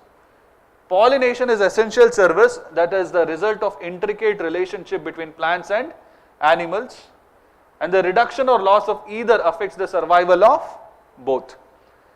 Effective pollination requires resources such as refuges of pristine natural vegetation. Make a list of various ideas. What are the various lists? Pollination by animals and plants. That's your first idea. Pollination by insects. Is it more or less? More. That they have given, na? But the main pollinators are insects. What is the other idea? Pollination is responsible for wide variety of food as well as plant-derived medicines. Third idea. At least 1/3 of agricultural crops depend on pollination. What will you write? Food security. Bees are the most dominant when it comes to pollination, and they are crucial for more than 400 crops. Here among the insects, which one is the more important here? Bees. Good. Pollination is essential service that is the result of intricate relationship between plants and animals that you forget. Come back. Look at the options. Sustainable production of India's cereal food grains is impossible without diversity of pollinating animals. We'll come back to this. Monoculture of horticultural crops hampers the survival of insects. Third, pollinators become scarce in cultivated areas devoid of natural vegetation. Fourth, diversity in insects induces diversity of plants. Which one do you think is more easily answerable?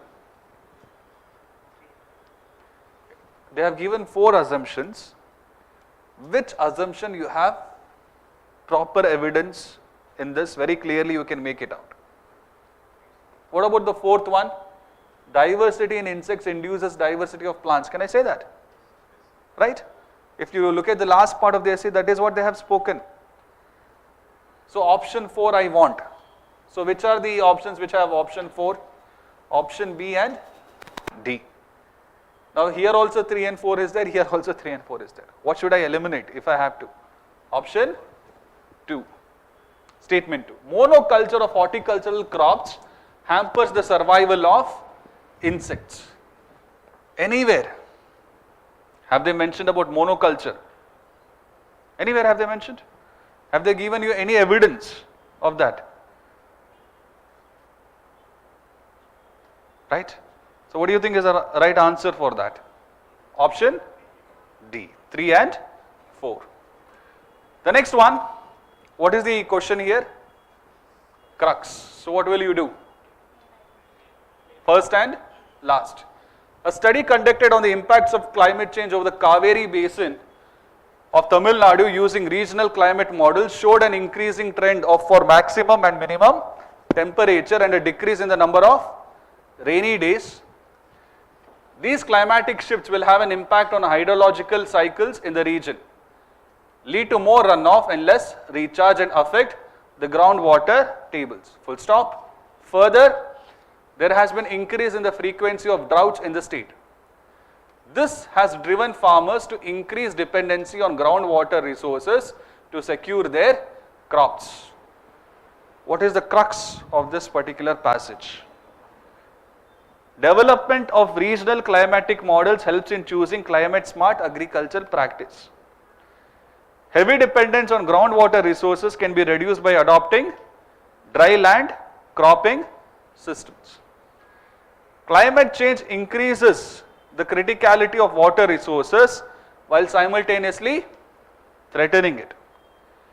Climate change caused the farmers to adopt unsustainable livelihoods and risky coping strategies. What have I told you for main message? Should you assume anything? Should you assume or should you just look for data related to main message?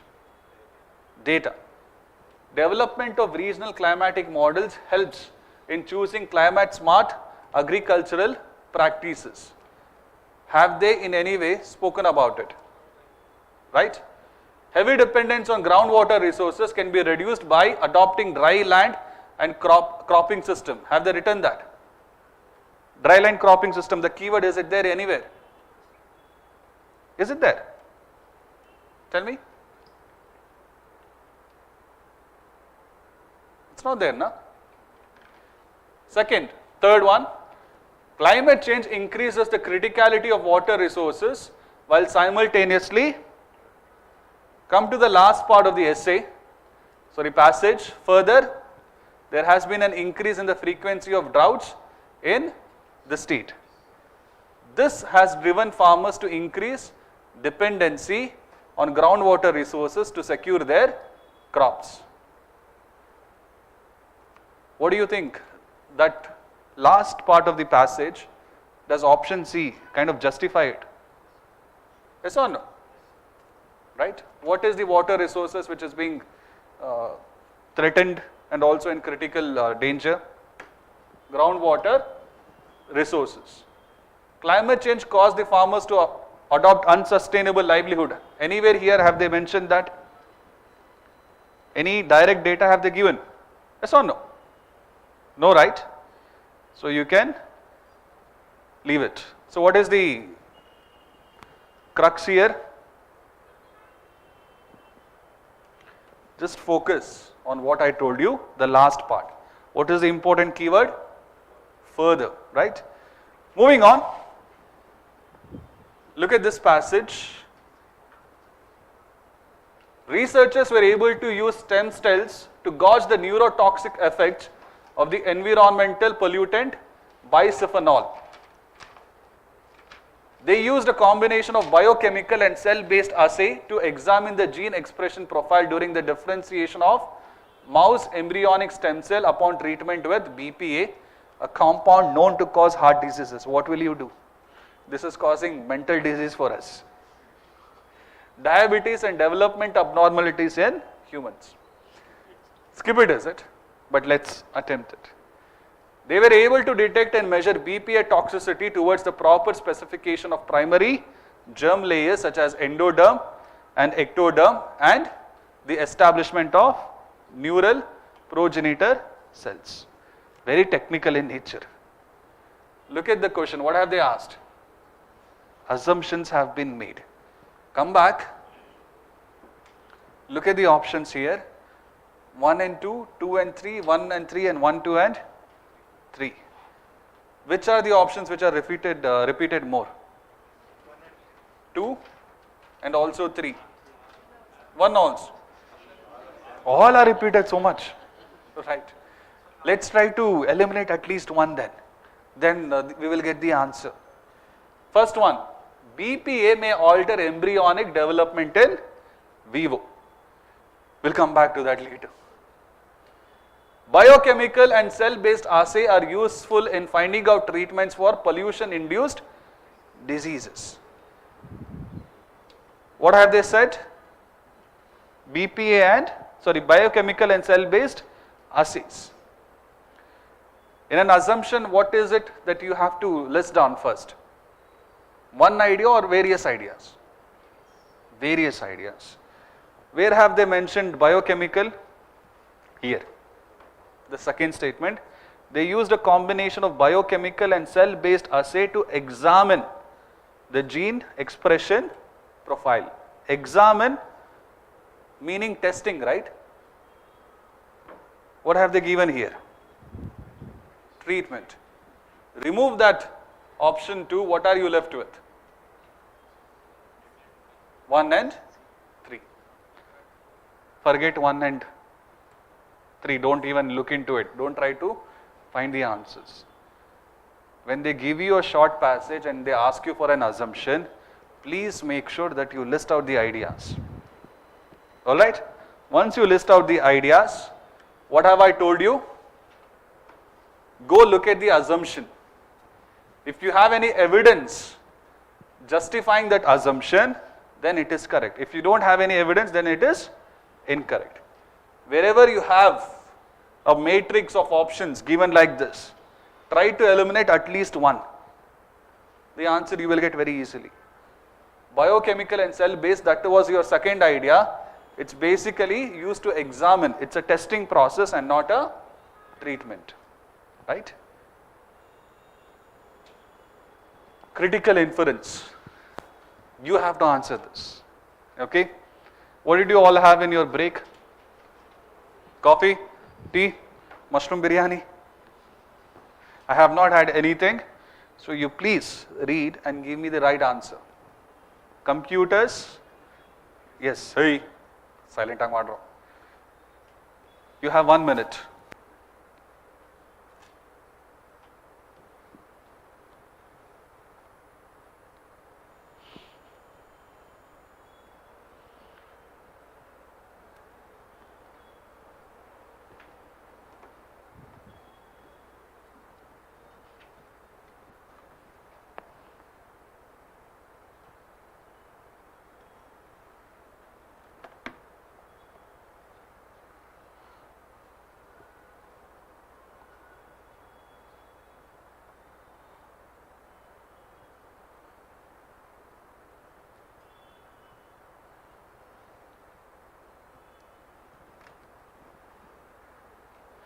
All of you are doing mentally, none of you are writing.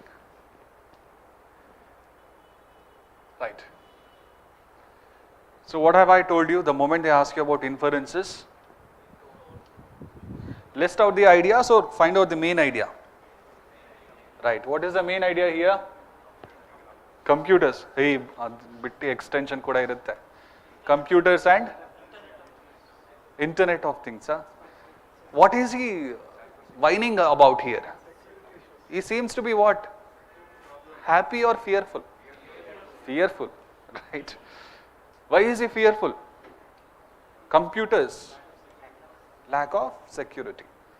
So you have main idea, that is computer security, and you have tone of the passage which is fearful. Go to the options now. Which option meets this criteria? Computers are not completely safe. And remember the inferences, should it be kind of balanced or extreme? Balanced. Computers are not completely safe. Companies producing software do not take cyber security seriously. Stringent data security laws are needed. If the question was implication, probably this would have been correct.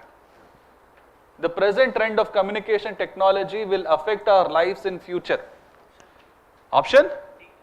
Come back. In the starting part, even though he has spoken about Internet of Things, he has also spoken about how these Internet of Things are similar to the computers we had before, and they both share what? Lack of security. What is the answer? A, B, C or D? Option? That's it. Computers are not fearful, right? In all other companies producing the software do not take cyber security seriously. What is the tone of this? What is the tone of this? Option B.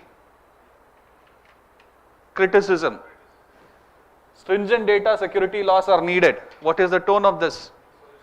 Prescriptive. Very good. Last one, the present trend of communication technology will affect our lives in future. In a way, prescriptive. But what was the whole tone of the message? Fearful. Computers are not completely safe. Such a easy passage, but this answering, is it easy, medium or difficult? Extreme ansette.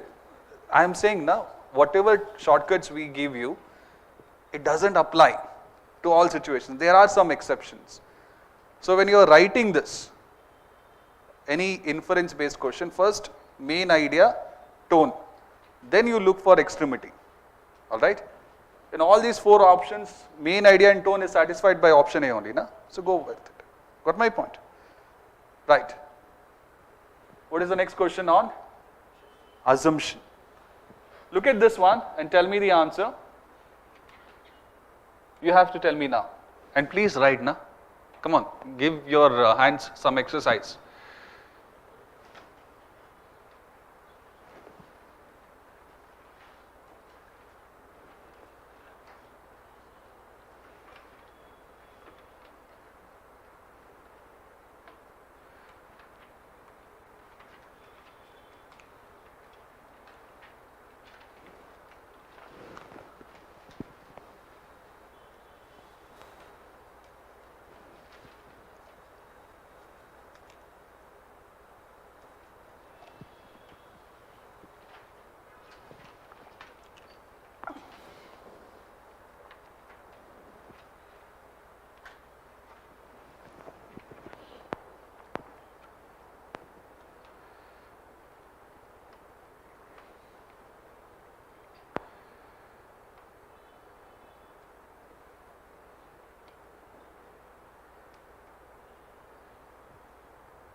I want you to take time and answer it. Don't worry about 1 minute or 2 minute deadline.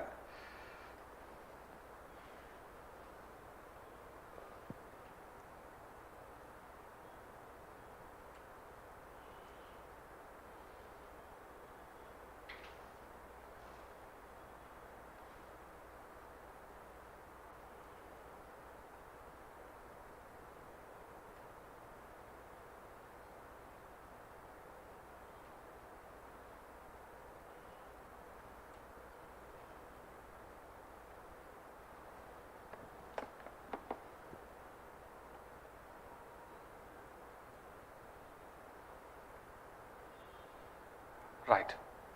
Tell me what all ideas, the moment you come across assumption, what is it that you have to do? list of the various ideas. But before doing that, what is it that you have to do? Keywords and key statements, right? Social, physical environment riddled with poverty, iniquities, unhygienic and insanitary conditions generates the risk of infectious diseases. Just underline what? Infectious diseases. Next, hygiene has 3 different levels: personal, domestic and, will you underline that? Yes. There is no doubt that personal cleanliness brings down the rate of infectious diseases. Is there any assumption or is it a statement that he is making? Statement. But the entry of market into this domain has created a false sense of security that gets conditioned and reinforced by the onslaught of advertisement. Experience in Western Europe shows that along with personal hygiene, general improvements in environmental conditions and components like clean water, sanitation and food security have brought down infant or child death infection rates considerably. From here till here, what are the things that you have to note down in your mind map? What do you have to do? Personal hygiene, is it important? Is it important or is it not? It's important, but is it the most important? No. And this is where markets have come into being. Markets with their advertisements, right? That famous Lifebuoy advertisement is there na, right? What is that? Ramu, तूने Lifebuoy apply नहीं किया क्या? What is the name of that kid? ಇದೆಲ್ಲ ನೆನಪಿರುತ್ತೆ. Coming back. So when I talk about these things, when in the personal hygiene markets come into the picture, it gets wrong.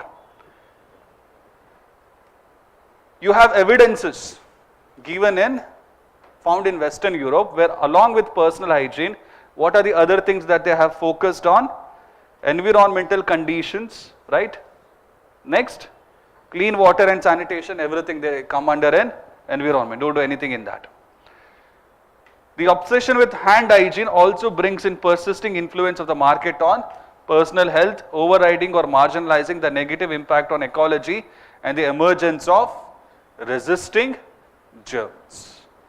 Here, when they are saying germs, have they mentioned any antimicrobial germs or anything like that, which you have studied? Yes or no? Have they? No. Come back. On the basis of the passage given above, you have listed out the keywords, you have listed out various ideas. Look at the first statement. People who are obsessed with personal hygiene tend to ignore the community hygiene. Have they given any evidence of that? All they have said is personal hygiene, once advertisements and markets come into the picture, it gets problematic. Emergence of multi-drug resistant germs can be prevented by personal cleanliness. It's the opposite that they have told. Look at the last statement. The obsession with hand hygiene. Hand hygiene comes in personal, domestic or community? Personal. They have said that as well.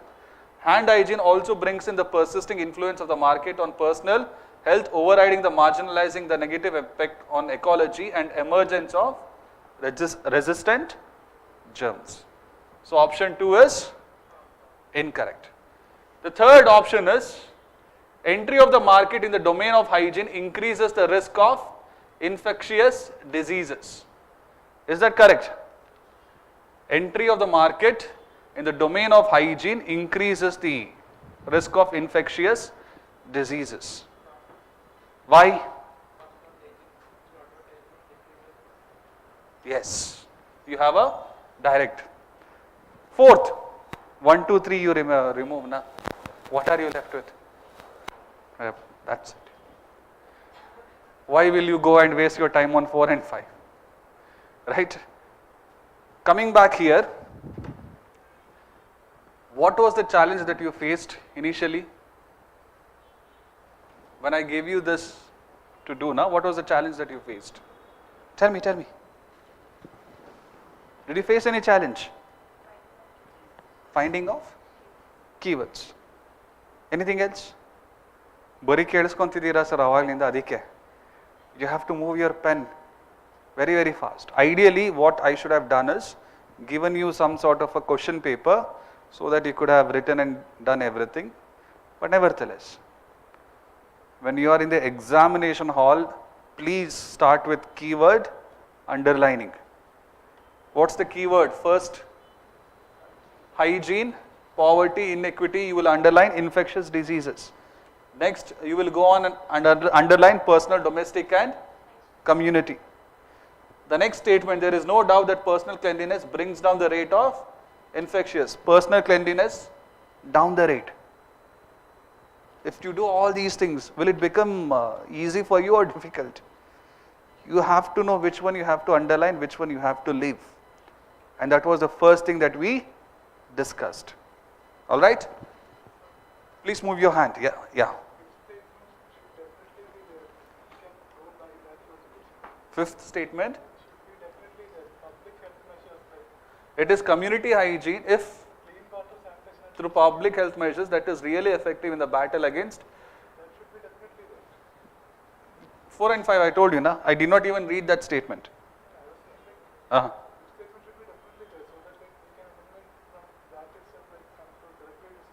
That also you can do, not an issue. 5 is, correct. Very good, yes. That also you can do, yes. Now you are waking up. I'm happy. How many of you thought this? Your mind directly went to 5th stage. Very good, right? So when you look at a question, look at these options, matrix as well. And then you decide. Good. Next one. Sorry. What is the question? Critical message. Critical message in the sense what? Main crux. Read this. Move your hand, please. Or else you tell me, I will move my hand. That would be better. Which one should I underline here? It's reflect the critical message. Where should I go? India faces challenging immediate future in energy and climate policy. What should I underline? This one is not underlined. Yes. Thankfully. Yes. Next. The problems are multiple. Sputtering fossil fuel production capabilities, limited access to electricity and modern cooking fuel for the poorest, rising fuel imports in an unsustainable energy context, continued electricity pricing and governance challenges leading to its costly deficit or surplus supply, and not least, growing environmental contestation around land, water and air. Should I underline anything? You just know multiple, that's all. Okay. One thing that I will underline extra is, not the least, environmental contestation. But all is not bleak. Growing energy efficiency programs, integrated urbanization and transport policy discussions, inroads into enhancing energy access and security, and bold renewable energy initiative, even if not fully conceptualized, suggest the promise of transformation. What should I underline here?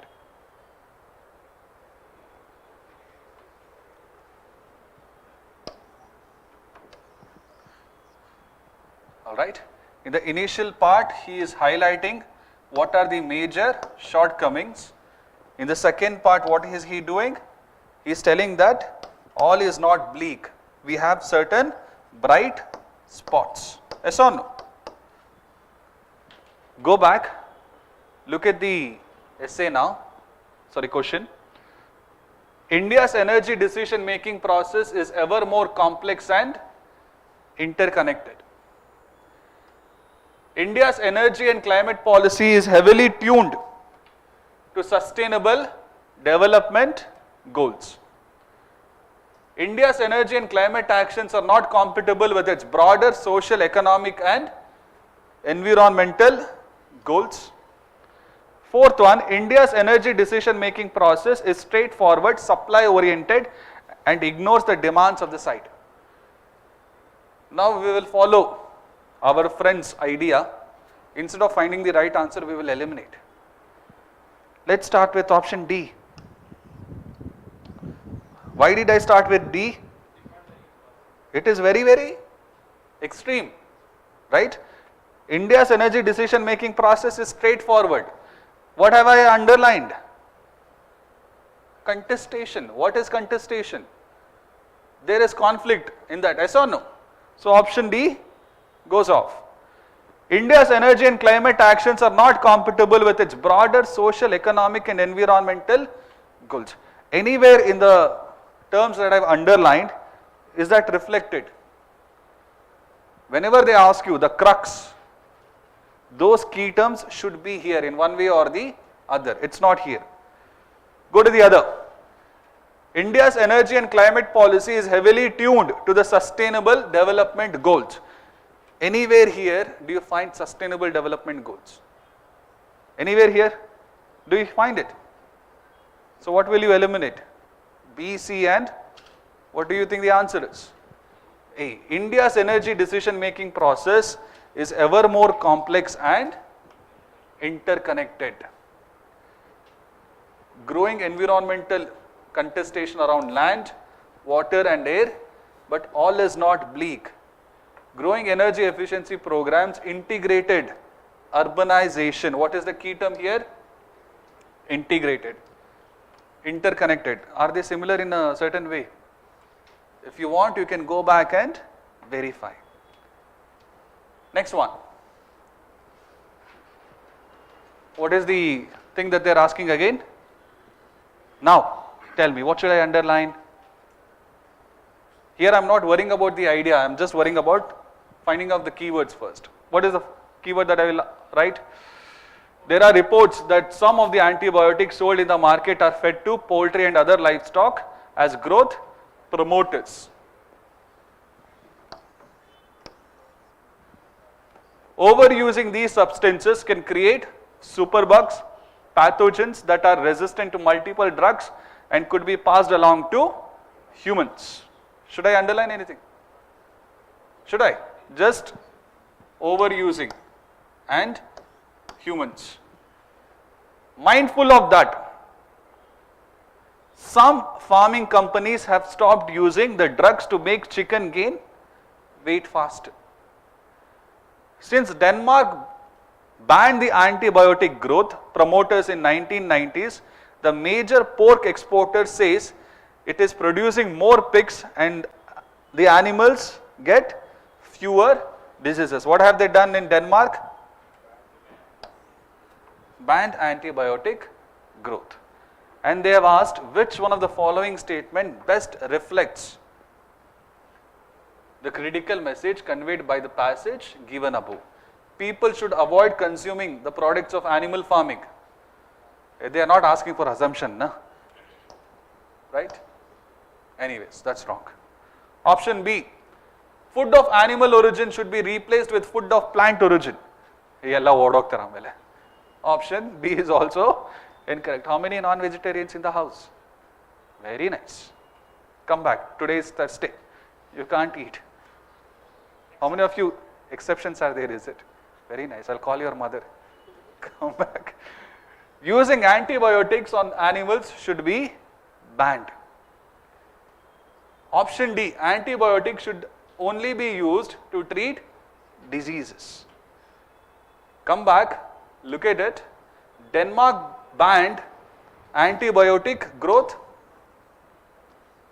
promoters.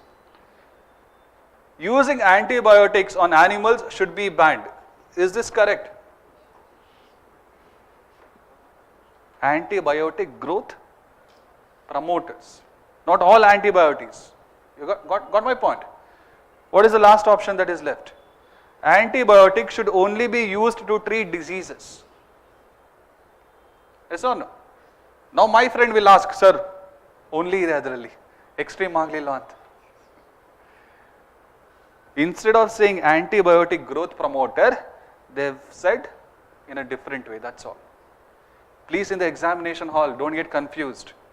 You have eliminated 3 options correctly. Have you observed this when you are giving your mock test?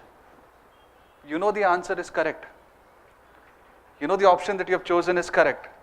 What will you do? Mark something else later. Why? Why will you do that? Ashte. Only questions where they have asked about assumptions, you think a bit more. Here, just be making sure that you are answering based on evidences that you have. Next one. Again, assumption. Policy makers and media have placed the blame for skyrocketing food price on a variety of factors. What is the main idea? Skyrocketing of food prices. And they have said variety of factors, including high prices. This you have to underline.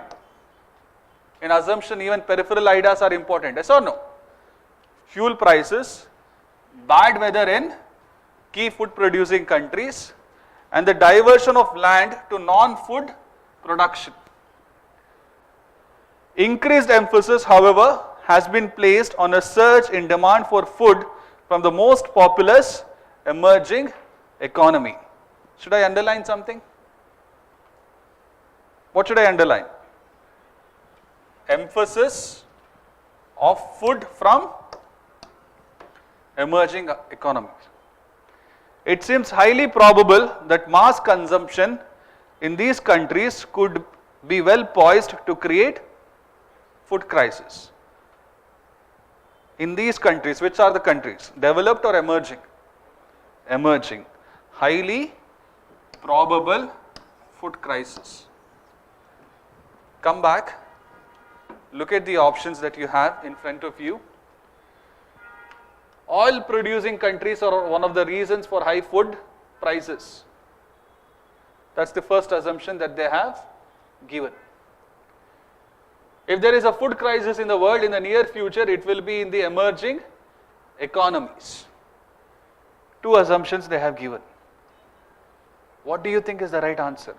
Keep in mind the keywords. C, na? D, na? How many of you think it is C? Raise your hands. How many of you think it is D? How many of you think it is A or B? What do you think the answer is, madam? A. Okay. Anyone who thinks it is B? Adonnu ulkonide papa. B. One more person. Let's take the second option, second statement. If there is a food crisis in the world, it will be. It will be anta helidare.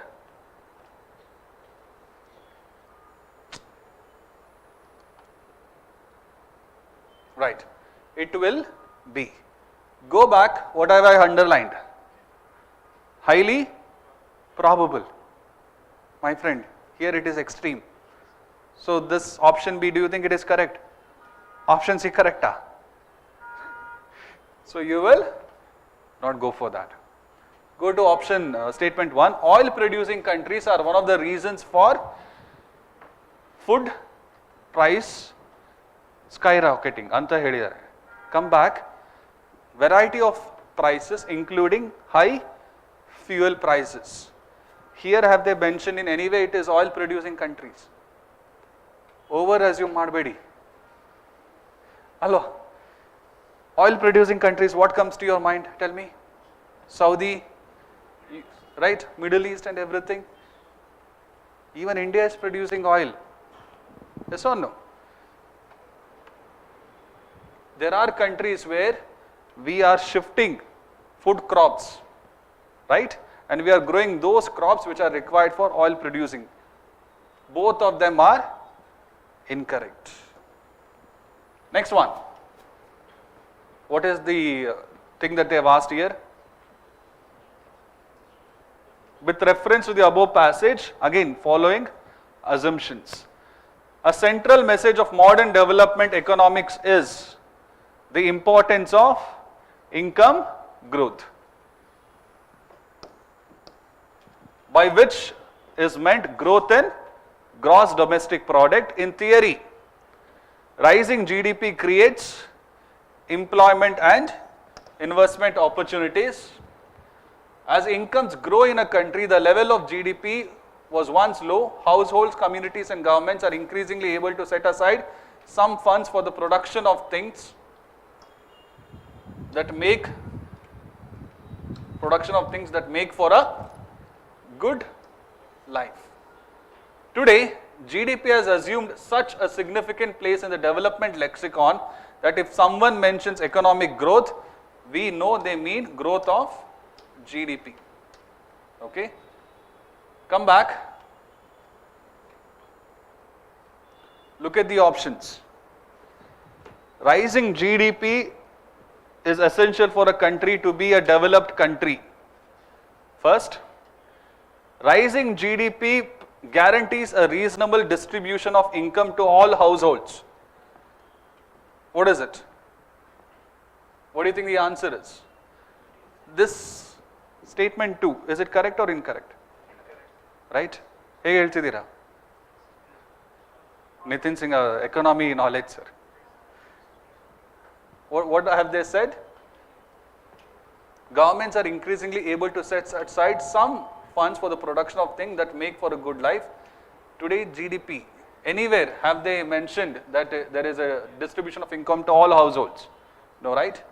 Rising GDP is essential for a country to be a developed country. Anywhere have they mentioned developing, developed or anything like that?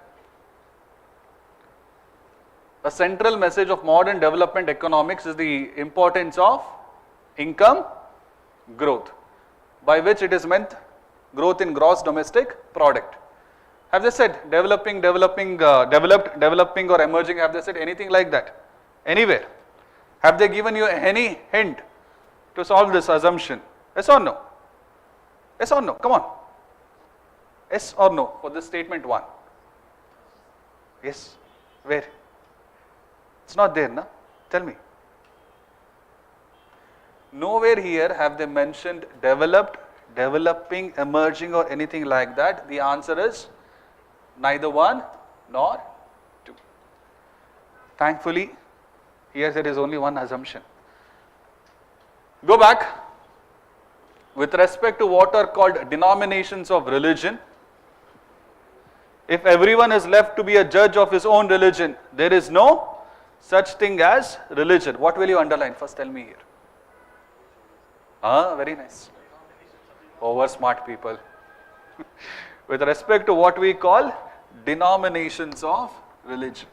Not just religion. Good. Next. If everyone is left to be a judge of his own religion, there is no such thing as religion that is wrong. What will you underline?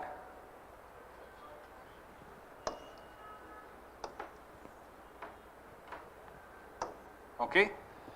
But if they are able to judge, be a judge of each other religion, there is no such thing as a religion that is right. Judge of each other, no such thing as right. Therefore,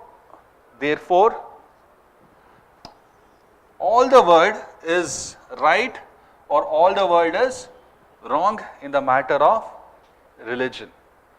Come back, look at the assumption. Which do you think is the right answer? Which do you think is the right answer? Most logical assumption.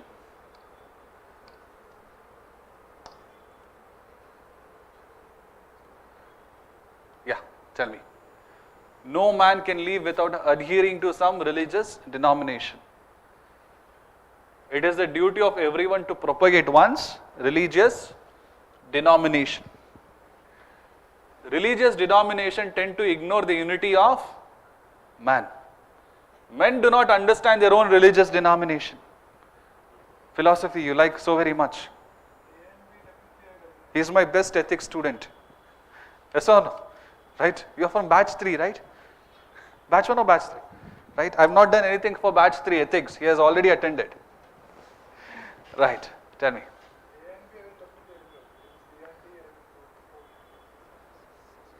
The way you told, I thought everything is correct. One answer. You will go for C. Okay. How many of you will go for option C? Raise your hands. Anyone who will go with option A? Leave option C, na sir? Very nice. What about you? Bit sir, philosophy. He will answer if it is a relationship based question. If not, nothing he will answer. Yes or no? Right. One more ethics joke. Coming back. No man can live without adhering to some religious denomination. Look at the words that we have identified. Right? Is there anywhere where they have given a hint that man requires religion? No, right? ಸ್ವಲ್ಪ extreme ಕೂಡ ಇದೆ ತಾನೆ ಬಿಟ್ಬಿಡಿ. It is the duty of everyone to propagate one's religious denomination. ಅಲ್ಲಿ ಏನಾದ್ರು ಹೇಳಿದಾರ? They have said nothing. All they have said is how religion can create what? Different, right and wrong. When they are creating different, right and wrong, what are they indirectly hinting towards?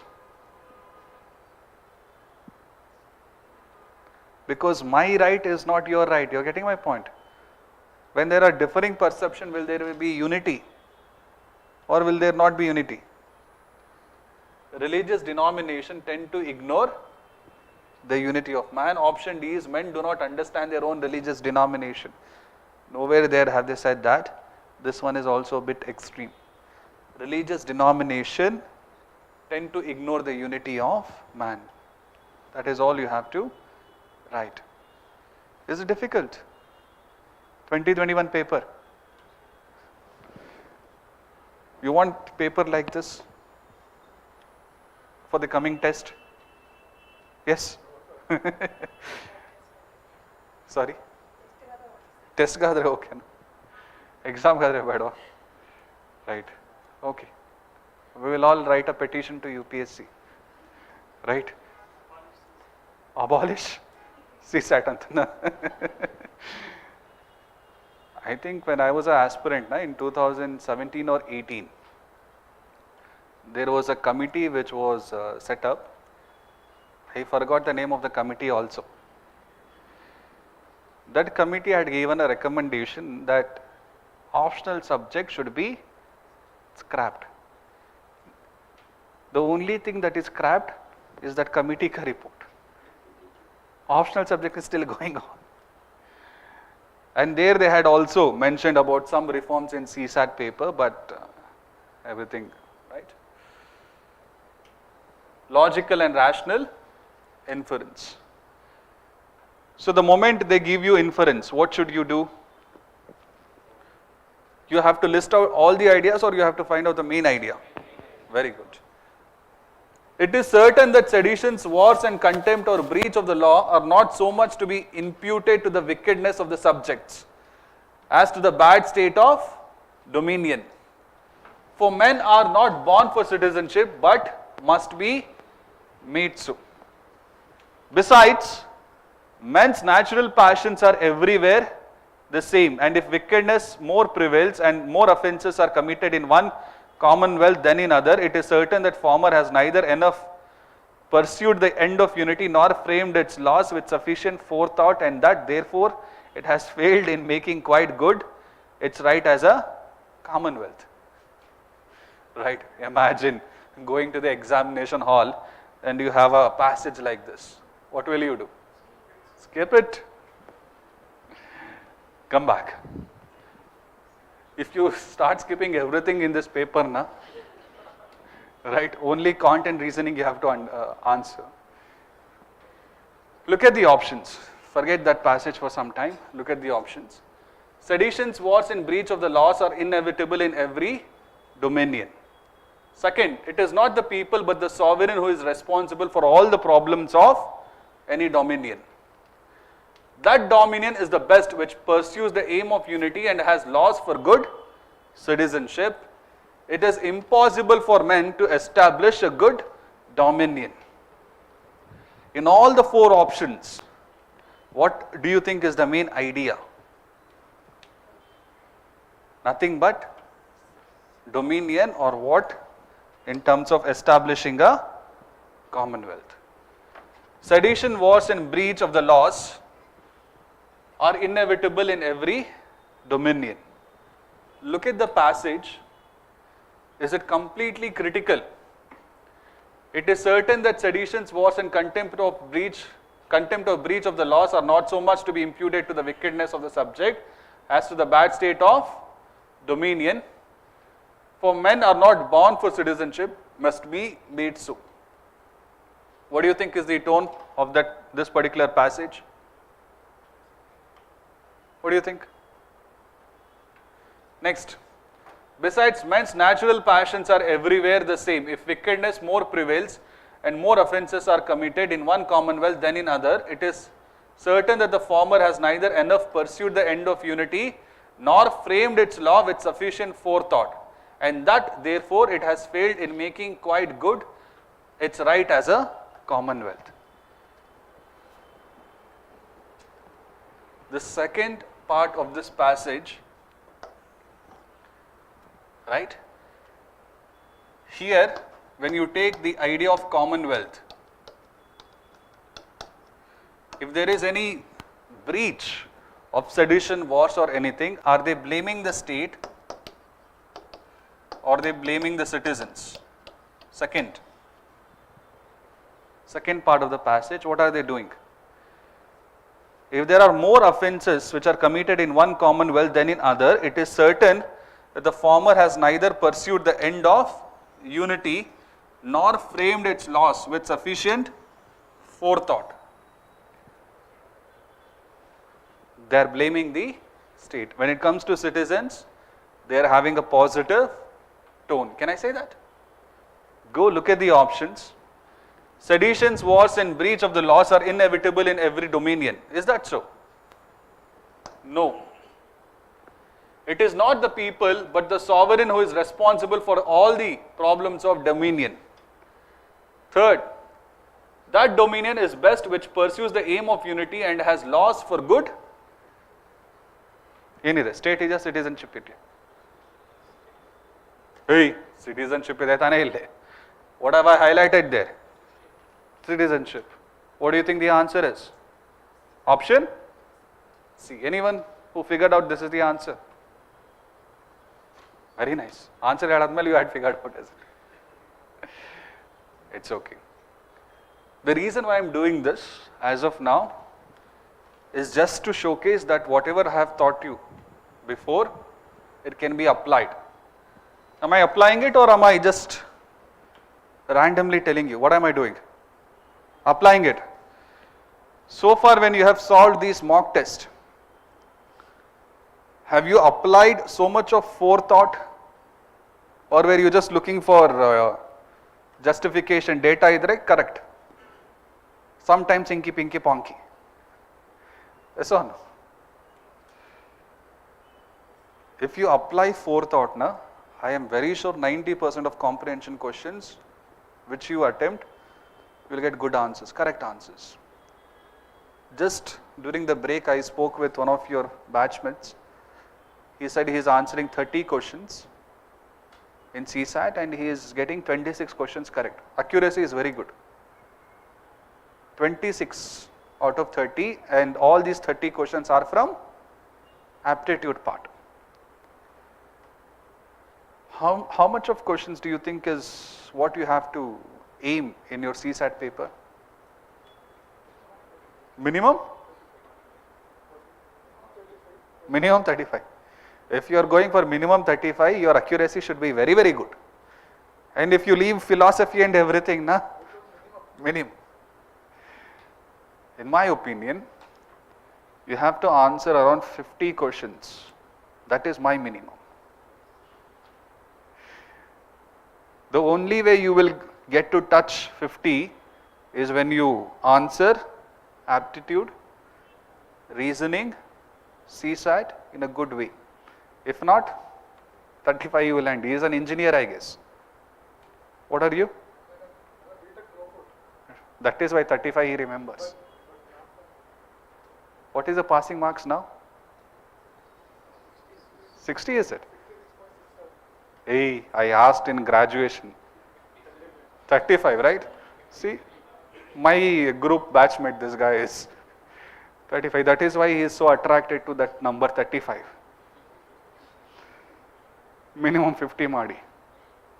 And answer all sections in your CSAT paper. Don't leave anyone. I have seen people who have lost out because of 1 mark. You would have met people like that in your course of preparation. Yes or no? I remember one guy, he gave interview. He gave his prelims paper 1, very nicely he had done. Paper 2, based on various answer keys, he was getting worst possible scenario 80. Worst possible scenario. But still he was very nervous. Because UPSC, if they give passages like this and it is vague, it's very difficult to answer. Yes or no? But somehow, by God's grace, he did clear and he did go to interview. Imagine he had not gotten that 80. If he had flunked in CSAT, 1 year of him was gone. The mistake that he made was he did not attempt all questions in a proportional manner. Just because luck has worked out for him doesn't mean that it will work for you. You know our luck. RCB luck. Latte ಹೊಡಿತಿದೆ 15 ವರ್ಷದಿಂದ. So be careful. Don't leave any questions. That too easy questions like this. It is easy, it's not difficult, guys. Okay. Moving on. Hey, 1 mark extra beko. Hey, you think this is your engineering where they put stamp and send you? Right? No. You have to score 1 mark extra. Right, good. The way you are worrying now is making me worried now.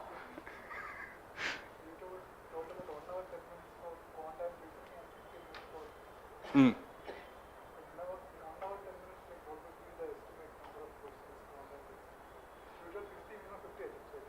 50 attempts. Right. See, in those 50 minutes where you are solving comprehension, if you have solved around 20, okay, with good amount of accuracy, I am happy. 30 quant. Is it possible? You have so much of time. Yes or no? 1 hour 10 minutes. Is it less? He's looking at the other person. Even if it is very, very difficult, that 1 hour 10 minutes, you have to solve 30 questions, my friend. That should be your target. 50. 35, please don't. Coming back. Look at this question. What is the thing that they are asking? Assumption. Inequality violates a basic democratic norm. What are the things that have? Can you please do this by yourself? Right? Go ahead, madam.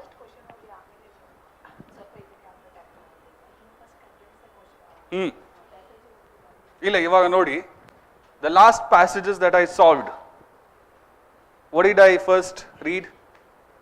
Question alva. What was the first thing that here we discussed? Inference. So when you're solving inference question, what is the first step that I've told you? Main idea, right?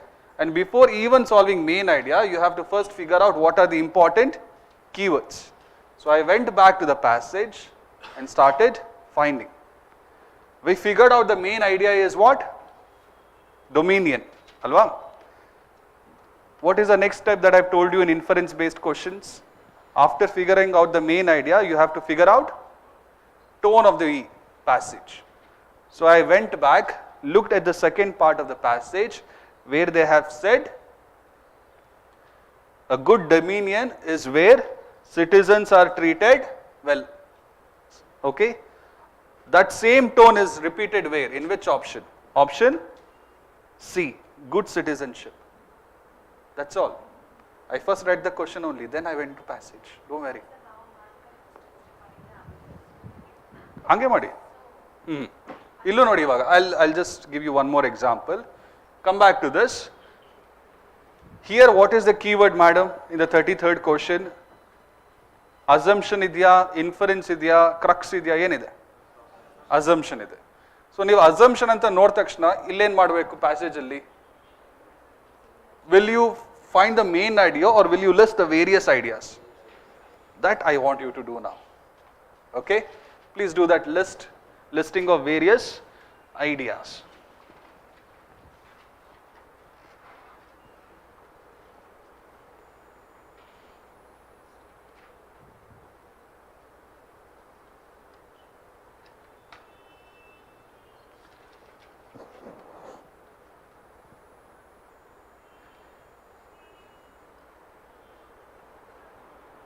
You're doing calculation in your mind, right? Starting you practice by writing, then that mental thing, everything will come naturally. Go ahead, do it.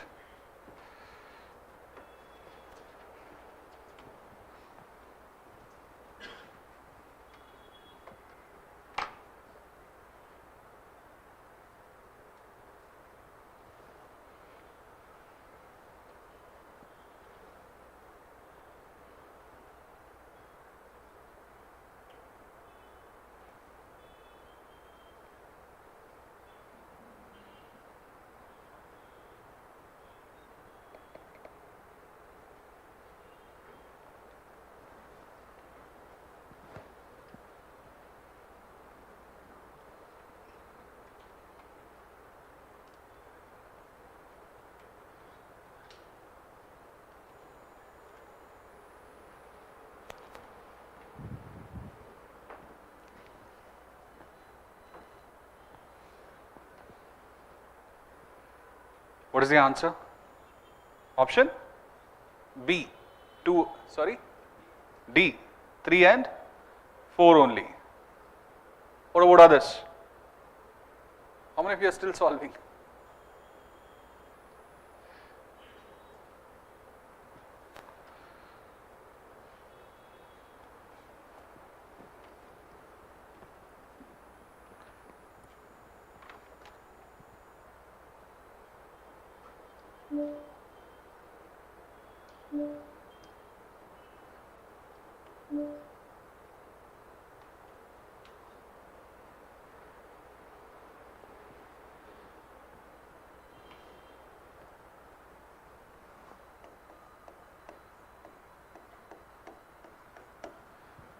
Listen now.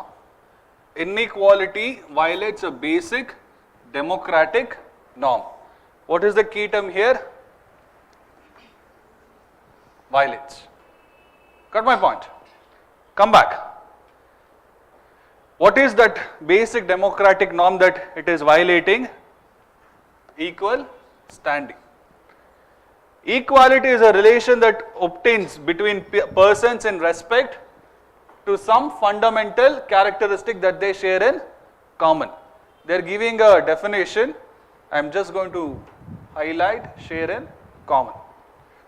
Equality is morally speaking a default principle.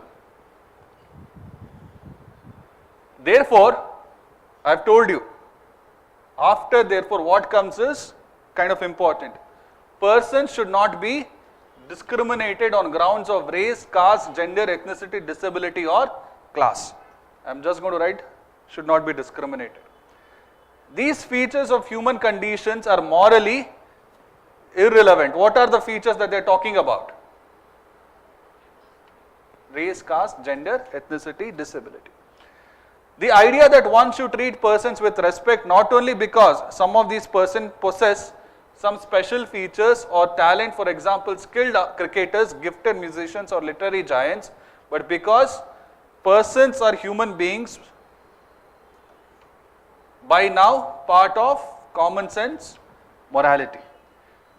The last part of the passage, what they are basically saying is, you should not respect people because they are good sports persons, celebrities or anything. You have to respect everyone because they are human beings. Based on the keywords that I have identified, I know very well what is the main idea. Main idea is inequality and democracy, right? What are the other peripheral ideas? Definition of equality. What is the other main idea? Equality is something that should be imposed or is it something which is default in us? Right? Default like that.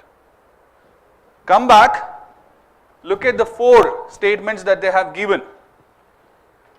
Equality is a prerequisite for the people to participate in multiple transactions of society from a position of confidence. Can I say that? Can I assume that? We'll come back to it later. Occurrence of inequality is detrimental to the survival of democracy. Occurrence of inequality is detrimental to the survival of democracy. Go to the first part of the passage. What is the term that they have used? Violate ಮತ್ತೆ survival ಗೂ difference ಇದೆಯಾ ಅಥವಾ are they both one and the same?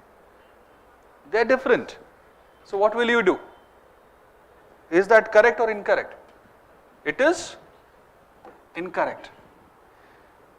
Equal standing is an idea that cannot actually be realized even in a democracy.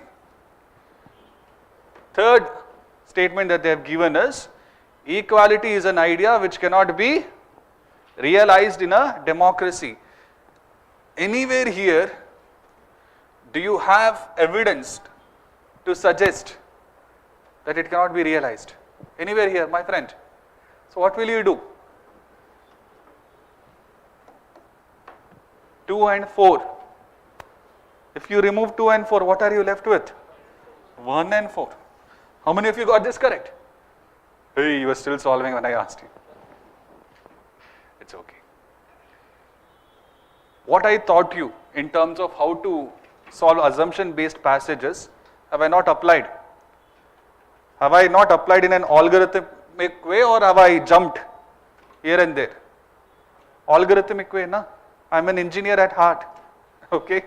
So please, first, whenever you read or when you're trying to solve, what will you do? Look at the questions. Once you have looked at the question, by default, find out the keywords. Next, ideas. If it is an assumption-based question, you have to find all ideas. If it is an implication-based question, it is just main idea. Right? Do this, my friends, and I'm very sure you will end up at 50, maybe a bit more. Okay? Next one. This one is your favorite, na? Reflects the crux of the message. Which one of the following statements best reflects the crux of the message given above? Come back to this passage now. What will you do first? What will you do? Sulpa joragi. Main ideas are keywords. Yes, keywords. Tell me. Please solve. Please solve.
All of you are doing mental calculation only. My God.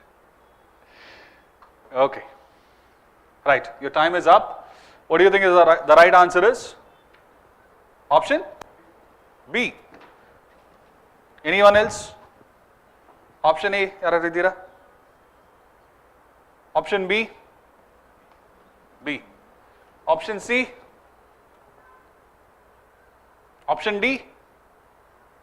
All of you are option B only, na? What is yours? D. Okay. Now you have identified the keywords, I hope. The moment they ask you what is the main crux of the message, of the passage, which one will you look at? First, middle or last? First, last. Last anta helilla, first helidenu. Come back. Look at this. Aristocratic government ruins itself by limiting too narrowly the circle within which power is confined.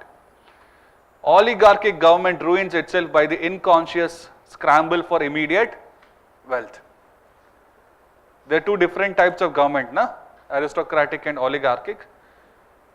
Full stop. But even democracy, here they are emphasizing, stopping and emphasizing, ruins itself by excess of democracy. This key word, excess, where is it repeated? Which option is it repeated? Option? That's it. I know you will attempt main message crux only. Assumption you will avoid. This one is easy or difficult? Easy, na? So in your UPSC exams, you know which one you have to give priority. Moving on.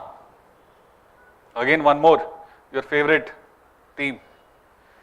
Which one of the following statement best reflects the central idea of the passage? But the problem is this is philosophical in nature. Nothing exists in a natural state which can be called good or bad by common assent. Since every man who is in a natural state consults only his own advantage and determines what is good or bad according to his own fancy, and insofar as he has regard for his own advantage alone, and holds himself responsible to no one save himself by any law, and therefore sin cannot be conceived in a, will you underline that? Absolutely. Sin cannot be conceived in a natural state but only in a civil state, which is decreed by common consent what is good or bad, and which one holds himself responsible to the state. I am assuming that you have done the keywords. Do the keywords. Bega bega. Madi madi.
Good.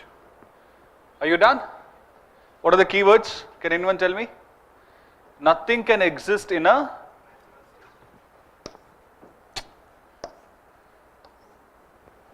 which can be called good or bad. So in a natural state there is no good or bad.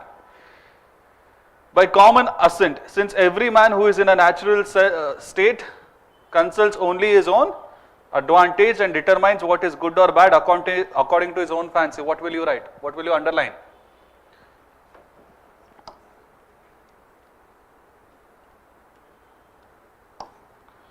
Own fancy. And insofar as he has regard for his own advantage alone and holds himself responsible to no one save himself by any law. And therefore, what will you underline now? Sin cannot be conceived in a natural state but only in a civil state, which is decreed by common consent, what is good or bad. What have I told you the crux? It will be either in the first part or most of the time it will be in the last part. Good or bad is not in the natural state but by common consent, and each one holds himself responsible to where? State. Go to the options. Look at the options that you have. Let's start with option C. Man is inherently immoral and selfish. Is that so? Huh? You have a statement saying that sin does not exist in natural state. Sorry. Was I correct? Yes. No.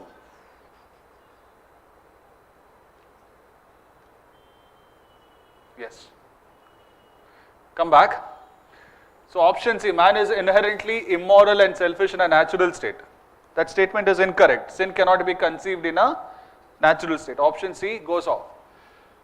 Unless a ruling authority decide as to what is right or wrong, no man would be morally right. We'll come back to that. The idea of what is right or wrong is necessary for the survival of human species. Anywhere in the keywords that I've identified, have I spoken about progress of human species? Anywhere have they spoken? So you have to look at option B and option A. The conception of what is right or wrong exists due to the formation of a state. Go to the last part of this passage. What is good or bad is formed in civil state. The conception of what is right or wrong exists due to the formation of state. Alright? That is what you have to write. Why not option B? Here they have given authority, ruling authority, nothing like that. In state, okay, this is the key term, na? That is there, not ruling authority as such. Practical implication, right. What have I told you for implication? What have I told you for implication? Find out the main idea and then the hint associated with it. Look at this passage. Find out what is the main idea here. Which of the following statement best reflect the rational, plausible and practical implication? Go ahead. In the immediate future, we will see increasing commodification of many new technologies, artificial intelligence and robotics, 3D manufacturing, custom-made biological, pharmaceutical products, lethal autonomous weapons and driverless car. What's the main idea here? Technology, and that too, commodification of technology. This will pose conundrums. The moral question of how a driverless car will decide between hitting a jaywalker and swerving and damaging the car has often been debated. The answer is both simple, save the human life, and complex. At which angle should the car swerve? Just enough to save the jaywalker or more than enough? If the driverless car is in Dublin, who would take the decision? The Irish government or the car's original code writer in California or a software programmer in Hyderabad to whom maintenance is outsourced? If different national jurisdictions have different fine print or prioritizing a human life, how will it affect insurance and investment decision, including transactional ones? The main idea is commodification of technology. What is the hint in this essay, in this passage? Sorry. What is the, go ahead, you said something. Globalization, okay. Can I say national jurisdictions having different fine print of prioritizing a human life? Do you see this one? If different national jurisdictions have different fine print or prioritizing a human life, how will it affect insurance investment decision and including transnational ones? Come back. Look at this question. Too much globalization is not in the best interest of any country. Let's keep that as of now in our mind. Modern technologies are increasingly blurring the economic borders. Innovation and capital have impinged on the domain of the state. Public policy of every country should focus on developing its own supply chains. Geopolitics will have to reconcile to many ambiguities and uncertainties. In the 5 possible implication that they have given, which one do you think is incorrect? 100%. Can I say 4, public policy of every country should focus on developing its own supply chain? Can I say that? Remove 4. What are you left with? 2, 3 and 5. Is it difficult? Yaವಾಗ ಅನ್ಸುತ್ತೆ sir? Okay. ನಿಮ್ಮ ಬಂಡಿನೇ ಮುಂದೆ ಹೋಗಲಿ, ನಮಗೇನು ಬೇಜಾರಿಲ್ಲ. The only thing is I want you to get the correct answer, that's all. How did I? Because when you look at the whole passage, there is nowhere where they have given a slight hint that you have to reorient your supply chain in any way. You got my point? There is absolutely no hint. The hint that they have given is if different national jurisdictions have different fine print or prioritizing a human life. That's basically nothing but uncertainty and ambiguities. You're getting my point? There are even more. Car is from Dublin, the coder is from California, the outsourcing person is from Hyderabad. That is also? No. That is about ambiguity. Now, who will you? Look at this question here. At which angle should car swerve? Where is it? If the driverless car in Dublin is in Dublin, who would take the decision? Here they are talking about supply chain, or here are they talking about ambiguities and uncertainties as such? Decision making capabilities, no?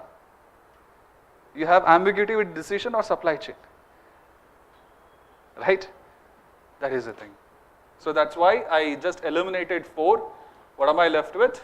2, 3 and 5. And why 1 will go? Too much globalization is not in the best interest of any country. Too much. Very nice. Finally, implication question you are answering. Okay. What is this one? Again an implication question. Option? Right. Modern technologies are increasingly blurring the economic borders. What do you think is the right answer, madam? Option 2 anta helidra neevu? A anta helidra. 1, 4 and 5. 4 it cannot be, na? I told you, I just gave you the reason why it can't be 4. Madi guru, no problem illa. I just want you to get there. How you get there is up to you. What is the emphasis? Applying that algorithm that I've taught you, that's all. Moving on. What have they asked you? Implication. Come here. The moment I say implication, what will you search for? Starting, what will you do? Keywords. Yes or no? First find out the keywords here. The resolution of bankruptcy. What's the keyword? Resolution.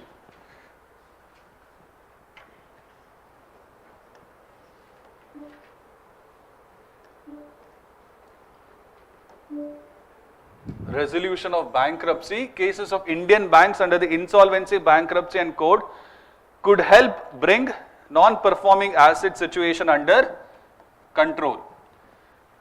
Despite the slow pace of resolution, the NCLT, the code can be helpful in cleaning slow pace of resolution. The code can be helpful in cleaning up bank books in future credit cycles. The recapitalization of public sector banks too can help in increasing the capital cushion of banks and induce them to lend more and boost economic activity.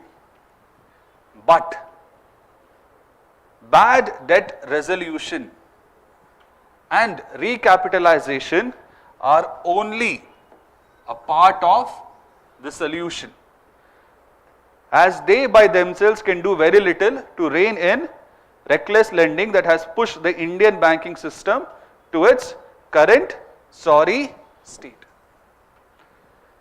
Unless there are systemic reforms that address the problem of unsustainable lending, future credit cycles will continue to stress. Right? What is the main idea here? Can I say lending? Right?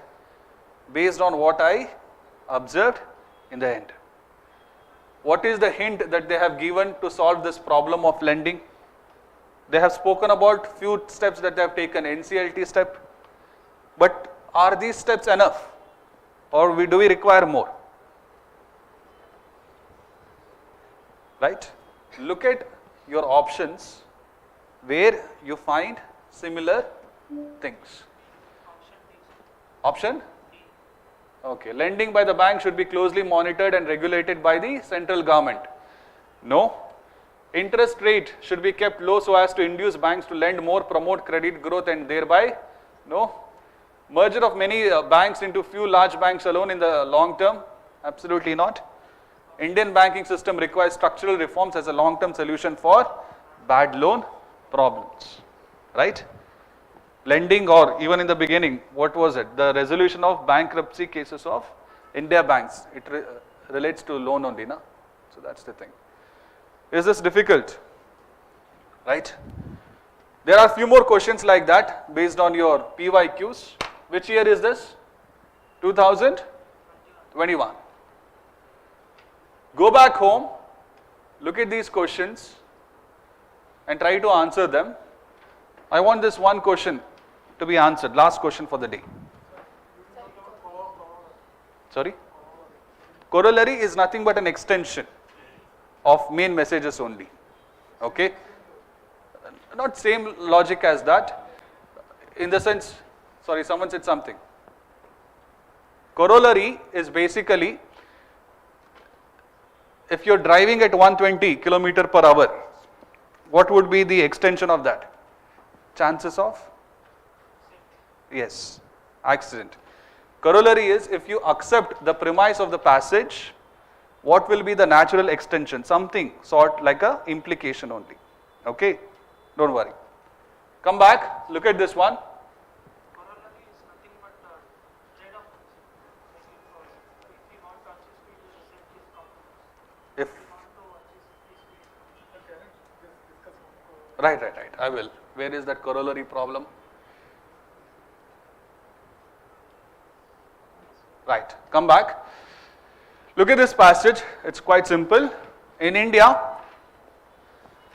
the objective of macroeconomic policy is to enhance the economic welfare of the people, and any one wing of such macro policy, monetary or fiscal, cannot independently work without the active support of another. What is the summary of this small passage as per you? What is the small summary of this passage?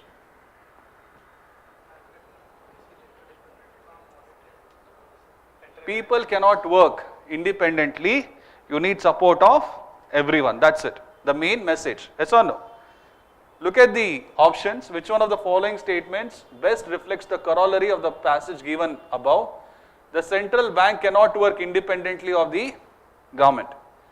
Government should regulate financial markets and institutions closely. Market economy is not compatible with socialist policies of the government. Financial sector reforms are required with enhancing of the economic welfare of the people. What did I tell you? First find out the main message. In the option, financial sector reforms are required to enhance the economic welfare of the people. What is the main message here? option A is central bank cannot work independently of the government. You got my point? Sorry? Extension of the main message, na? Right here they have said monetary or fiscal cannot independently work without active support of the other. This is the main message. You have identified that. In monetary, who comes? Central government. Can central government work independently as per your main message? Can they or can they not? Right? That's it. What is the answer? Option A. Was one question which I wanted you to answer. Right, this one. I'm not going to write, do or anything. You have 1 minute. You have to tell me the answer. Please apply that process. Okay?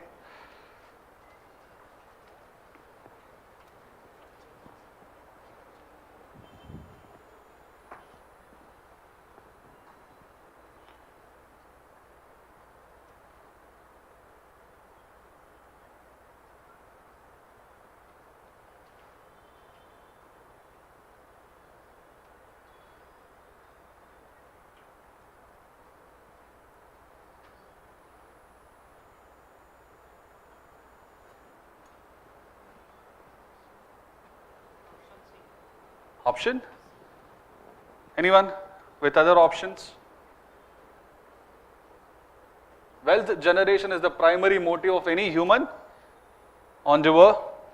Space, whether space in solar system or interstellar space, will govern our future economy. Human beings are motivated to explore new frontiers principally by economic consideration. Last is wealth generation is based on risk-taking behavior of some men. What is it? Option C. Where do you find evidence? Which particular statement?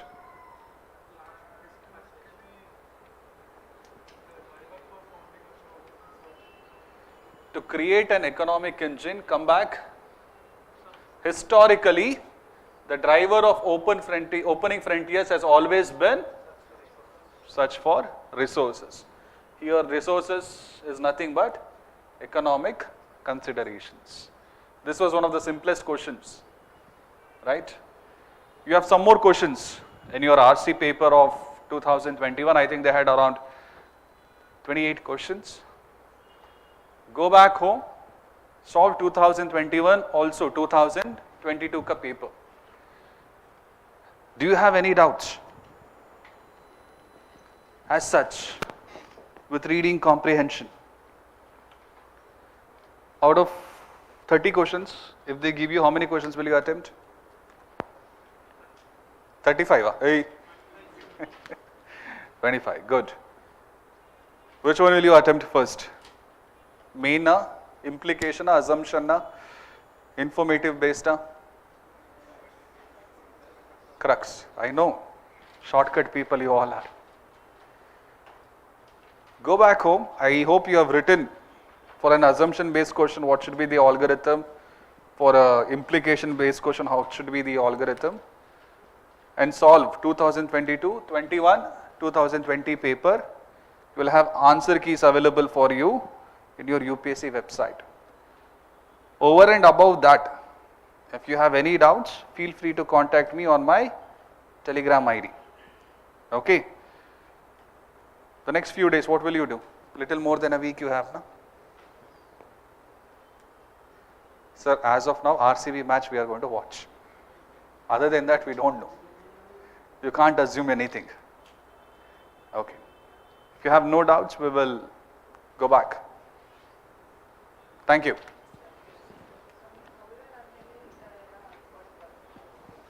Not just however. When they use words such as additionally, importantly, however, despite, right? I don't think you were in the initial part of the discussion in the morning. Afternoon nidra? Howda? Okay. There have mentioned, okay, fundamentally, structurally, what comes after that is important.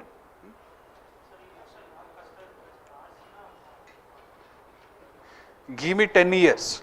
I'll go to Himalayas, do a penance, then I'll let you know. Very difficult to answer. My fundamental is, you can't expect which subject will be difficult in this year. Polity difficult agbodu, right? ಅಥವಾ history difficult ಕೊಡ್ಬೋದು.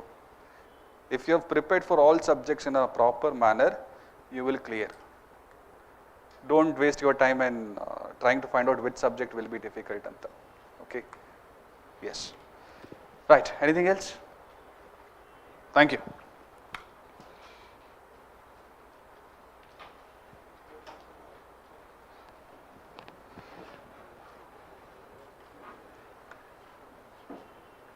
I forgot your name.